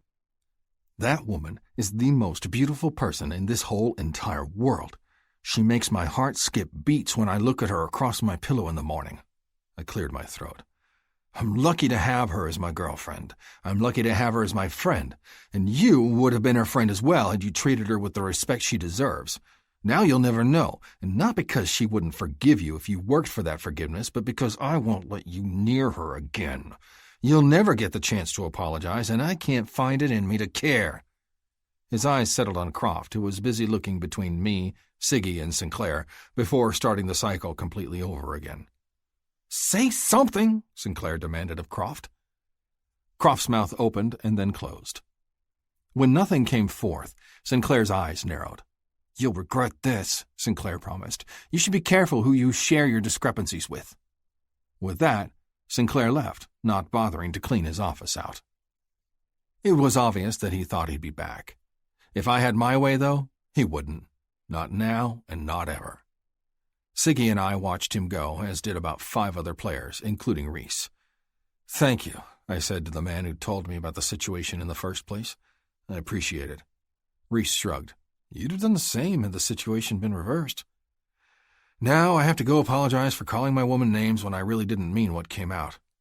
"I hope you meant some of them," Sway replied from behind me. I turned, and then the words started to fall out of my mouth without me being able to control them. The words... they came out wrong, I apologized. "I swear, I don't think you're a fat ass. In fact, I think you're beautiful. I think you're perfect. I love your curves and the way they cut my hardness. I love the way you feel when I lay next to you. I swear, I didn't really mean those ugly words," I promised her. "Did you mean it?" she asked. I blinked, surprised by her understanding tone. "Mean what?" I asked, confused. She smiled. "That I make your heart race." I pulled her hand to my body and flattened it against where my heart was thundering in my chest. "Does that answer your question?" I asked. She smiled. "I love you, Hancock." She threw her arms around my neck. "Now it's time to get you dressed so we can go to the house for a few. We have dinner with your friends in a few short hours, and I forgot something at your place." My brows furrowed. "That's 3 hours from now," I said. "What did you forget?" She leaned forward, her lips deliberately brushing against my ear, and her whispered words had the power to make my heart hammer. "I'm starting to forget what it feels like to have you inside of me." "Do you remember yet?" I asked, thrusting so hard into her that her breasts jumped. She arched her back, her eyes closing. "No," she shook her head. "Fuck me harder. It might come back to me." I grinned and did just that. Chapter 24. I just like baseball. Baseball's my favorite. Sway's secret thoughts. Sway. 81st game of the season. Texas Lumberjacks versus San Diego Devil Dogs. Home game. My eyes widened when I saw the sheer amount of man-flesh around the table where we were seated. They'd been the same way at dinner last night. Intimidating, handsome, strong, silent. Definitely a lot more strong and silent than I was sure they were used to being. Today they were a little more outgoing, but their eyes scanned the restaurant around us like they were waiting for the doors to open and bad guys to start pouring in. Especially Hancock's brother, Hannibal. Hannibal's entire body was twitching and flinching each time a loud noise sounded around us. Acting like I didn't notice the 4th time he jumped in the last 3 minutes, I held out my phone to him. "I took a picture of your brother last night that I thought you might like." I showed him, hitting the home button on my phone. The phone's screen lit up, and I had to stop myself from laughing. Again. "Ruby was supposed to be mine, but I was deployed when she was about 7 weeks old. So I just gave her to him." "Looks like I made a good choice," Hannibal observed. I grinned. I'm not actually sure how she got up there, or what was funnier, her attempting to get down when she saw him, or him trying to climb up there to get her, scared that if he didn't go after her, she'd fall over the edge, I told him. The photo was of Ruby, in one of the many weird places she had gotten herself into since I'd been in her life. But this one was definitely the most adventurous and unusual. "Let me see." Another man, I thought his name was Tucker, ordered, and it was an order. It definitely wasn't a request. I showed him anyway, though. "Wow," Tucker said in surprise. "How did she get up there?" I grinned, bringing the picture back to look at it. "Well, we think she jumped up on the grill and then walked along the deck railing like a balance beam to the awning, which she jumped up on," I murmured. "Do you think you'll get another dog?" Hannibal looked at me. his eyes so much like the ones I loved that it startled me for a long second. "Yes," he agreed. "Once I decide if I'm done doing what I'm doing, that is." My smile was small. Your brother was hoping that would be sooner rather than later, I murmured. Hannibal shrugged. "It likely will be," he mumbled, "though it'll probably take a bullet bringing me down permanently to make me see reason." My heart rate sped up. "Almost bit it before my brother had to come and rescue me." He continued speaking, almost as if he wasn't even aware of what he was saying. His eyes were focused on something in the distance, and definitely not the Japanese hibachi chef right in front of us, frying up the rice for our meal. "Never thought my brother could take a life like he did." My belly somersaulted. He'd taken a life? I didn't dare interrupt him, though, in the hopes that he would continue instead of stopping once he realized who he was talking to. "Fucked up. Saw all my boys around me. And there was my brother, a gun in his hand, and his heart in his eyes." He sighed. "Jesus Christ, the man is worth millions and he came out there to save my ass. Do you have any idea what would have happened if he'd died over there?" No. No, I didn't. "But my brother showed his face around town, got some people scared, and they started to scramble." He sighed. "Knew it the day that they first spotted him. Had my captors come and check on me every single hour on the hour. Then there was a lot of chattering about them killing me off to save themselves the headache. But the big guy, he didn't want to kill me right away. He wanted to do it publicly, on a day that was significant to the U.S. My belly rolled. It would have been bad if he didn't come." This wasn't news to me. I'd gotten the same feeling from Leslie when he'd explained the mechanics of it. Now I just wondered if the people responsible were caught, or if I had to continue to worry about Hannibal. But Hannibal answered my question without realizing I'd wanted to know the details. "They found the leak in the chain of command and fired him. Now he'll probably spend the rest of his life in a place like the hellhole where I was held captive in for 3 weeks. Hannibal spoke. "What are y'all whispering about over here?" Tucker, now I was sure that was him, asked as he took a seat next to Hannibal, his eyes on my face that I was sure was white as a ghost. "We're talking about how the Lumberjacks won tonight," I continued, lying through my teeth, "and what that means for their chances at making the playoffs." "Let's not talk about this," one of the men, Tim Teague, the leader of the band of misfits, groaned. "That's all we heard about the entire time we were with this joker."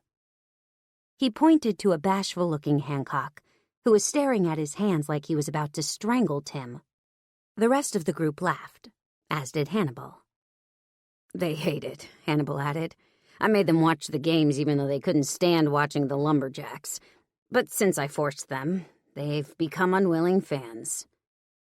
We got rid of you and then your brother shows up, forcing us to watch the same shit. It was like you were still there," Park grumbled.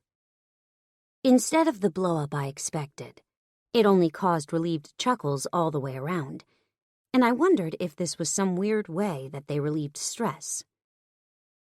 "Where are you from, Park?" I reached out for my drink and brought it to my lips. "You sound like you have a southern twang to your speech." He grimaced. "Florida." "Do you have any family there?" Another darker grimace rolled over Park's face. "What Park isn't telling you is that he was a gangbanger when he was younger, so he has family, just not any that likes him," Hannibal added when he was sure that Park wasn't going to say anything on the subject matter. My mouth dropped open. Was he being serious? But I could tell by the death glare that Park was sending Hannibal that he was being very serious. "That's, interesting," I finally added. "Is that where you got the tattoos?" I pointed to the tattoos that lined his arms. Hancock had tattoos, as did most of these men, but Park's were darker, scarier and more crude-looking. "Yeah," he said. "Most of them I got before I was 17. He held up his hands and rotated his arms, his big muscles bulging each time he moved. "What about the one on your neck?" I pointed to one that looked like a single black line that ran completely around his neck, just below his Adam's apple. Park's face closed off, and instantly I knew he wouldn't be answering that. As did the rest of them, if the look on their faces was anything to go by. "Do you have seats for us tomorrow?" Hannibal asked his brother. "We're in town for another 36 hours, and that's enough to take in a game." Hancock's lips twitched with the knowledge that these boys were going to be forced to watch a game in real time. "Yeah, I can get some next to Mom and Dad."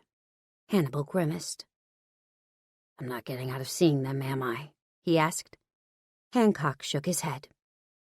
"No, I don't think you are." "Fucking wonderful."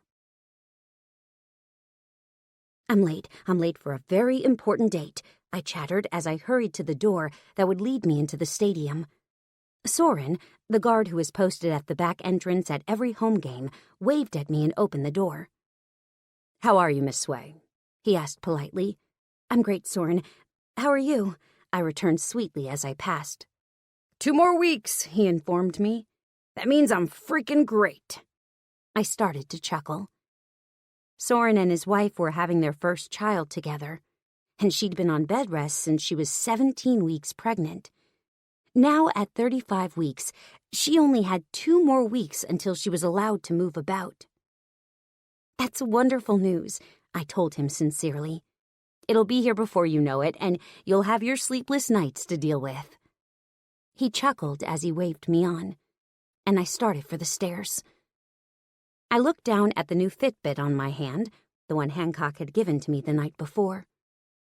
He'd received it as part of a promotional campaign, and he was supposed to wear it and then let them know what he thought of the product. Except Hancock didn't wear anything on his wrist during games or practices, which happened to be what he was doing much of the time during the season. So he'd given it to me. It was cool, I'd give them that. It was also motivating.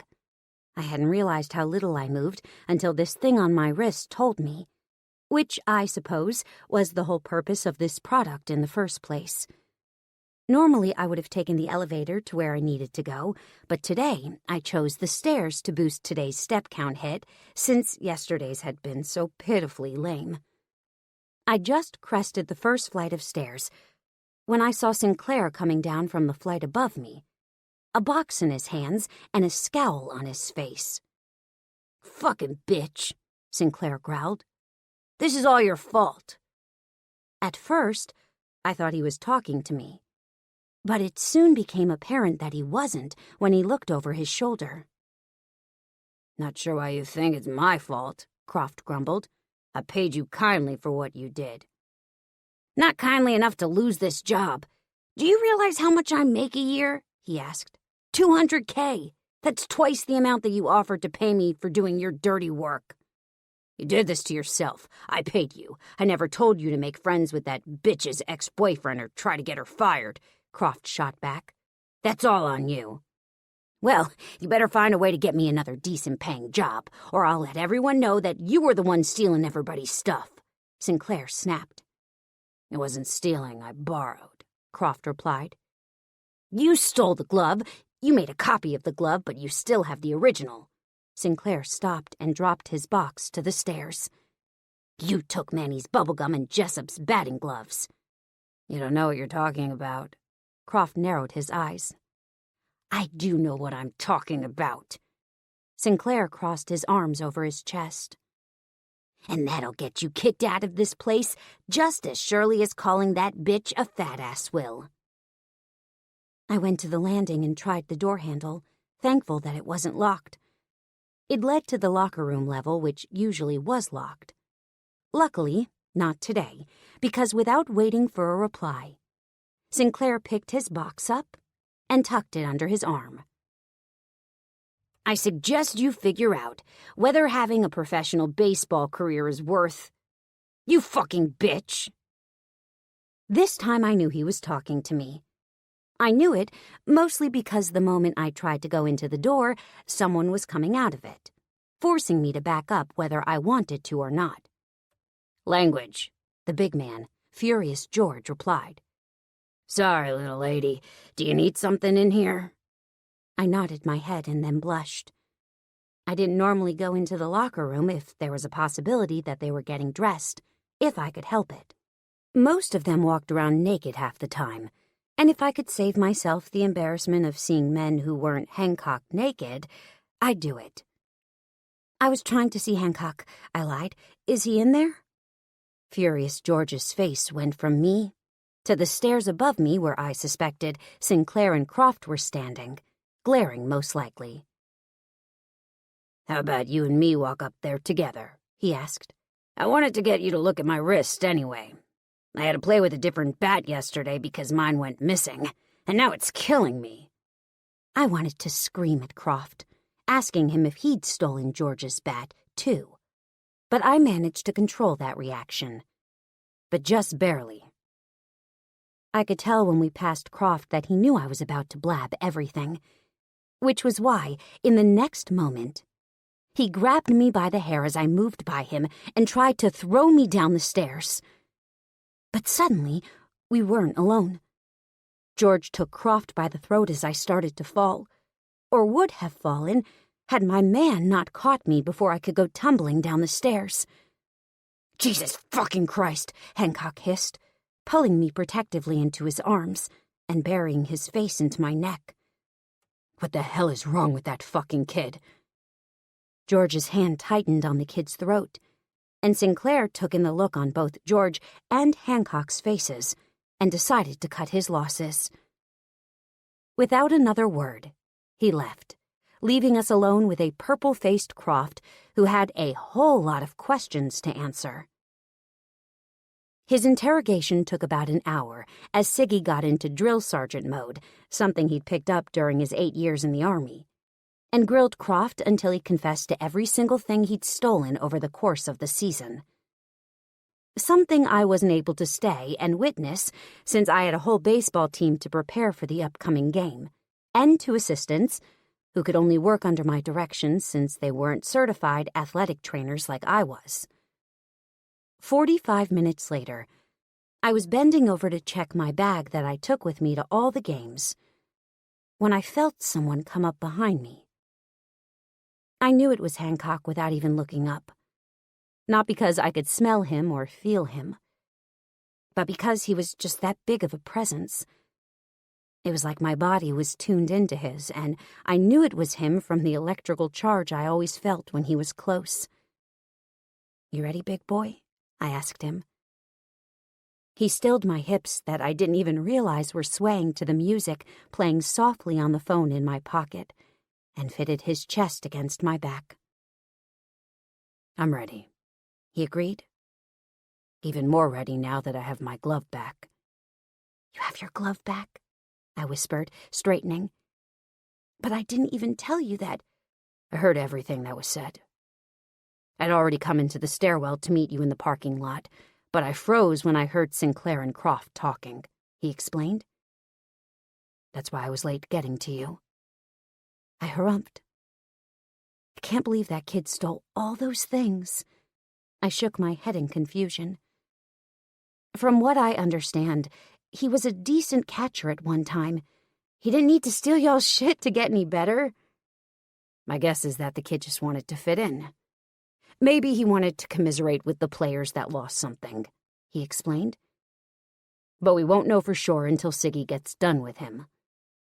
I shuddered as I thought about Siggy getting done with him. "All right, you handsome man. Are you ready to play?" I asked, changing the subject to something a little less sad. My handsome man with his badass beard smiled. "I will be as soon as you give me my kiss." I gave him a kiss. "Break a leg." His eyes crossed. "That's not what you're supposed to say," he growled in exasperation. "Never." I rolled my eyes. "Then what am I supposed to say?" I questioned. "Have a good game?" he tried. "Telling me to break a leg isn't something you'd ever want to wish on me." "Whatever." "Not whatever," he countered. If I break a leg, you're going to regret it. You won't break a leg. Now get out there and show 'em what you got. I shouldered my bag. I'll see you on the bench. He sighed and pushed away, holding my office door open for me. Yes, ma'am. It was in the second inning that he broke a leg. Luckily, it wasn't his own leg that he broke, but the other team's catcher's leg when he had tried to stop Hancock from crossing home plate. He scored, and the catcher got a season-ending injury for his efforts. Chapter 25. Catcher has a big butt. Things you shouldn't say to your professional baseball player that just so happens to be a catcher. Hancock. 162nd game of the season. Texas Lumberjacks versus Shreveport Sparks. Home game. Good to see you, I offered my hand to the man who was sitting along the first baseline, Gabe. How's it going? Ember took my hand as well, and then gestured to the perky blonde next to her. This is Rainey. Rainey waved spastically, and I decided these two ladies in front of me were perfect for my sway. You know what to do? I asked. Rainey and Ember both nodded. We do, both women promised. I grinned and handed the man Gabe my ring box. I would give it to my mom, but she wouldn't be able to hold it in, and my brothers are 3 sheets to the wind. I pointed at my brothers and parents, who were sitting just above the dugout. That's pretty funny, actually, Ember giggled. Hannibal was just telling us how much your mom drives him crazy. I grinned, my eyes straying over to my brother. He was miserable right now. After careful consideration, he'd decided to take a hiatus from the Black Ops team, a hiatus that his CO insisted on for his mental health. Though the reason behind this break wasn't a good one, I could see my brother getting better daily. Although I was sure that had a lot to do with him doing hard manual labor at our family's ranch, a place we were headed to this evening after the game for a fun-filled weekend of branding the new cattle. I still helped around the ranch when I had time, and since this was the last game of the season, it coincided perfectly with the ranch, which meant my parents wouldn't have to hire anybody to help, since not only was I coming to help, but Hannibal was there now too. She's worried about her baby, I teased. He's the last one who hasn't found someone, and she wants to make sure he's not alone forever. Ember snorted. He went with us to the back porch yesterday. He had no trouble finding women, Ember pointed out. No, I agreed. He's never had that problem. What she's worried about is him finding someone who'll be good enough for her to get some grandbabies from. Ah, Ember nodded. She should probably start checking out Longview then, Gabe grinned. All the good ones are taken in Kilgore. Ember smacked her husband's chest. That's not true, she disagreed.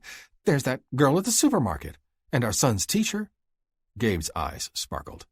You want to set up poor, sweet, innocent Hannibal with that harpy who teaches Luca? You've got to be kidding. Chuckling, I waved them off and headed for the dugout where my woman had just taken her seat. In my spot. You're in my seat, I bellowed the moment I was at the top of the steps. Sway didn't bother to look up.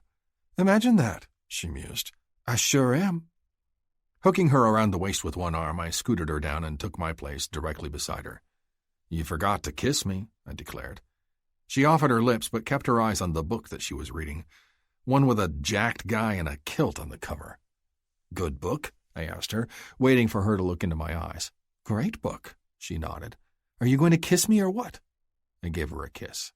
Now what do you say? I teased. Break. I pressed my hand over her mouth before she could finish that thought. Sway, I glared. She grinned broadly behind my hand. So widely, in fact, I could feel her teeth on my fingers. I hope you have a good game and hit 2 home runs, she said sweetly. I sighed. I guess that's good enough. And now, if everyone will please stand for the national anthem. I touched the tip of Sway's nose with my pointer finger and then climbed the steps to take my spot on the field with my hand over my heart. Furious George came up to me and slapped me on the back before following suit. The kid wanted me to thank you again for coming to see him at the hospital yesterday, George murmured. He said you brought signed baseballs for the entire floor. Are you actively trying to make me look bad? I started to laugh. No, but it works out well, doesn't it? I had challenged. He rolled his eyes. You asking her? George asked, his eyes trained in the same direction mine were. On Sway. She was wearing her signature khaki pants and fitted green polo shirt that declared her lumberjack staff, though she'd changed her shoes. They were white Converse that had the toes decorated with green rhinestones. The side of the shoe also had a green rhinestone number 49, which made me happy that she was wearing my number, even if it was understated. It'd be better if she had that number tattooed on her cheek or something. "Think she'll say yes?" he asked.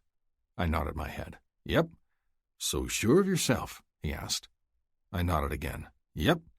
He snorted. "Marriage is hard." I turned my head to look at him. "Yeah?" He nodded. "Yeah," he confirmed. "But it's worth it. I'd give my left nut to have my marriage back. Absolutely anything for just one more night with my arms wrapped around her." Silence fell as the anthem started to play, and I closed my eyes and thanked God that Sway was mine. That I would never, God willing, feel what Furious George was feeling at that moment. 3 hours and 41 minutes later, I hit the game-winning run straight over the right field wall. The crowd around me went wild, and I started to run at a slow jog, stopping to slap hands with Sterling, the Shreveport Sparks infielder, as I went. "That was just lucky," Sterling called as I passed. I raised a brow at him. "Or maybe you're just unlucky," I countered. He started to laugh, and his humor followed me as I made my way around the bases. My eyes went to Gabe, who was standing by the wall, a broad grin on his face as he looked down at his wife, who was talking animatedly with her hands. The moment I rounded home and started heading in their direction, I was pounced on, my teammates surrounding me as they congratulated me. "Did you know that you passed up the lead in home runs this season with that hit?" someone yelled. I turned to find a reporter directly behind my back, and I grinned. "It feels damn good," I informed her. "Will you excuse me for a few seconds?" I ducked and jived when the cooler of Powerade started heading for my head, and then cursed when I couldn't avoid the second cooler coming at me.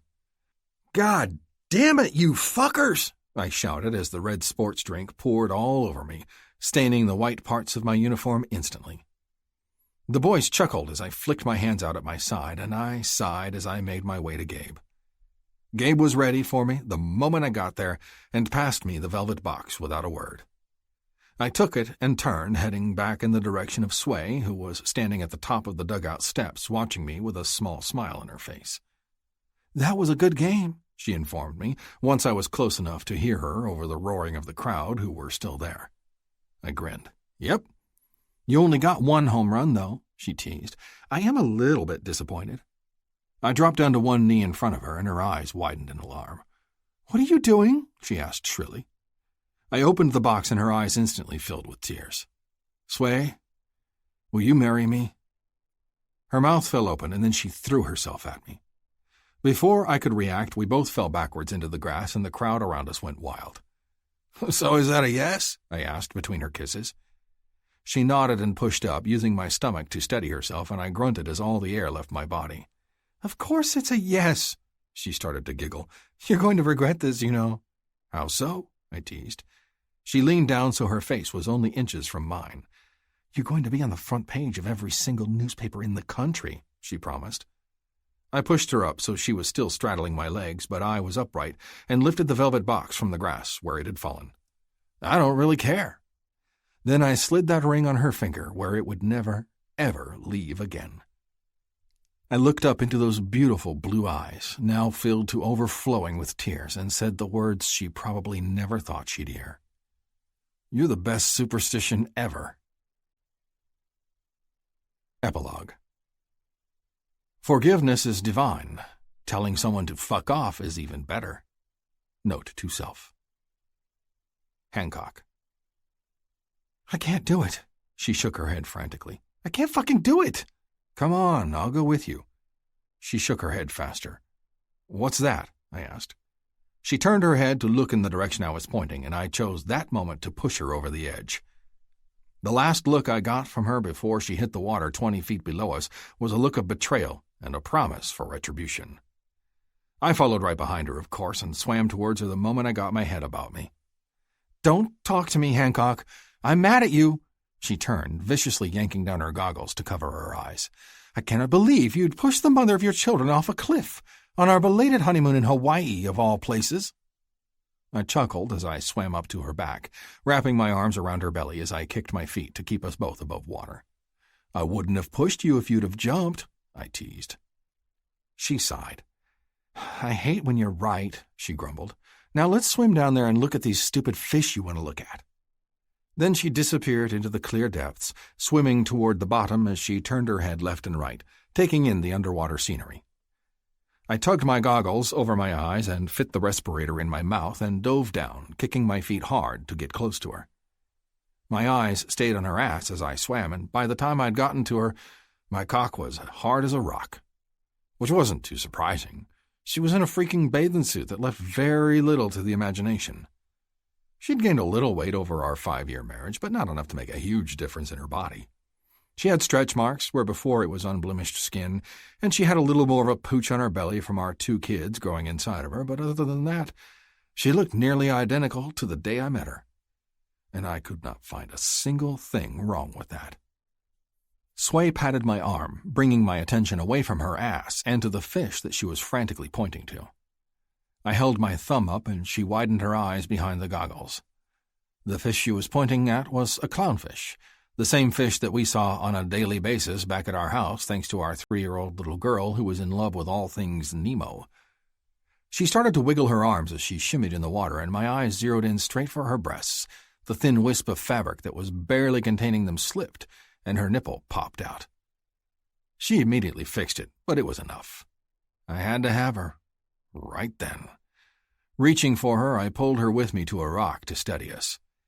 The moment my ass touched the large shelf, I pushed the waistband of my swim trunks down, exposing my erection. Her eyes widened and she frantically started shaking her head, but I wouldn't take no for an answer. I rarely ever did. Not unless she really meant it. But Sway liked to push the boundaries. She liked when I did things to her that she wouldn't do normally. Right now, being one of those times.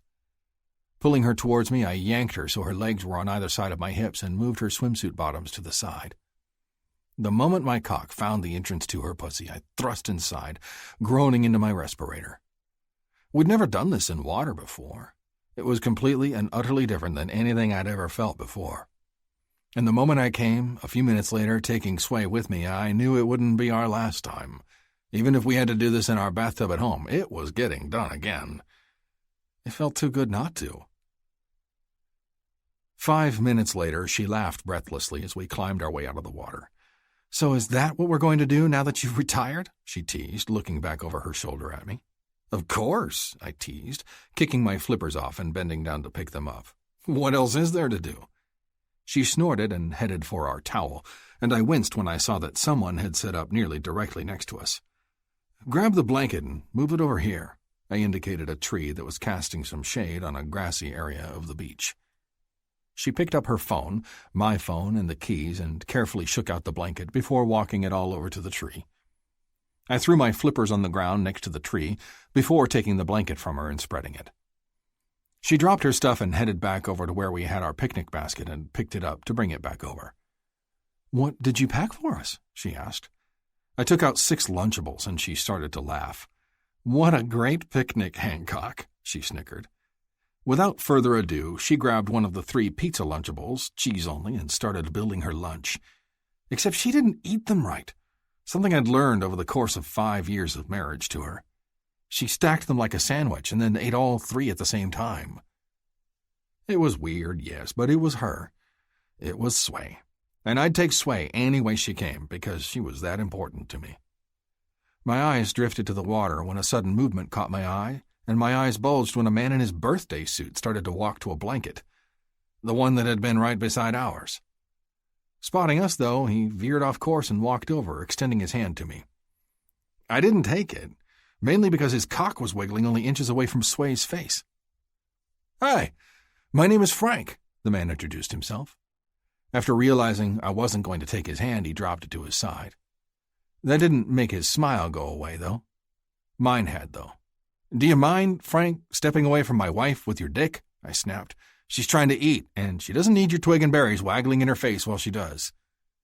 The man looked down at himself, then at Sway, before taking a large step back. My apologies, he said formally. I didn't realize. My ass. He did realize. You had to realize when your dick was that close to some other man's woman. There was no way in hell he didn't know. None. Appetite gone, I tossed my uneaten Lunchables back in the basket. Sway did the same, and I knew then that she was in the same boat as me. She was ready to go. Now. And I couldn't say I blamed her. "Well, it was nice meeting you, Frank," I lied as I stood up. "We'll see you around. We have a dolphin swimming experience to get to." "Oh, that sounds fun," Frank said. "You'll have to let me know how you enjoyed it." "Yeah, right." "Sure thing." I picked up my phone as well as Sway's and tossed them into the basket with our food. "See you around."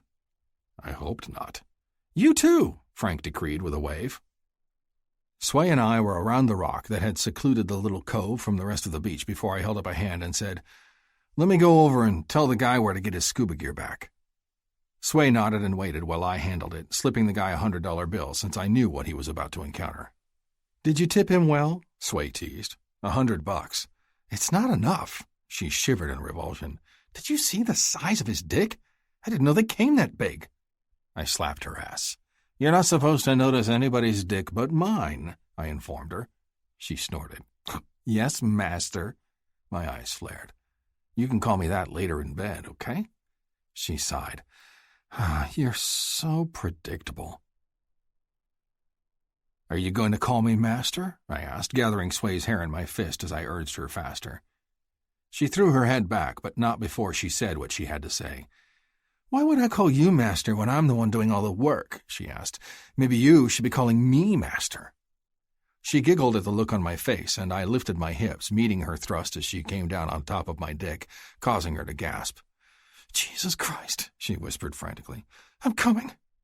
I waited until I knew she was finished to unload my release inside of her, and she nearly came a second time, if the rippling in her pussy was anything to go by. She panted as she leaned forward, resting her head just below my chin.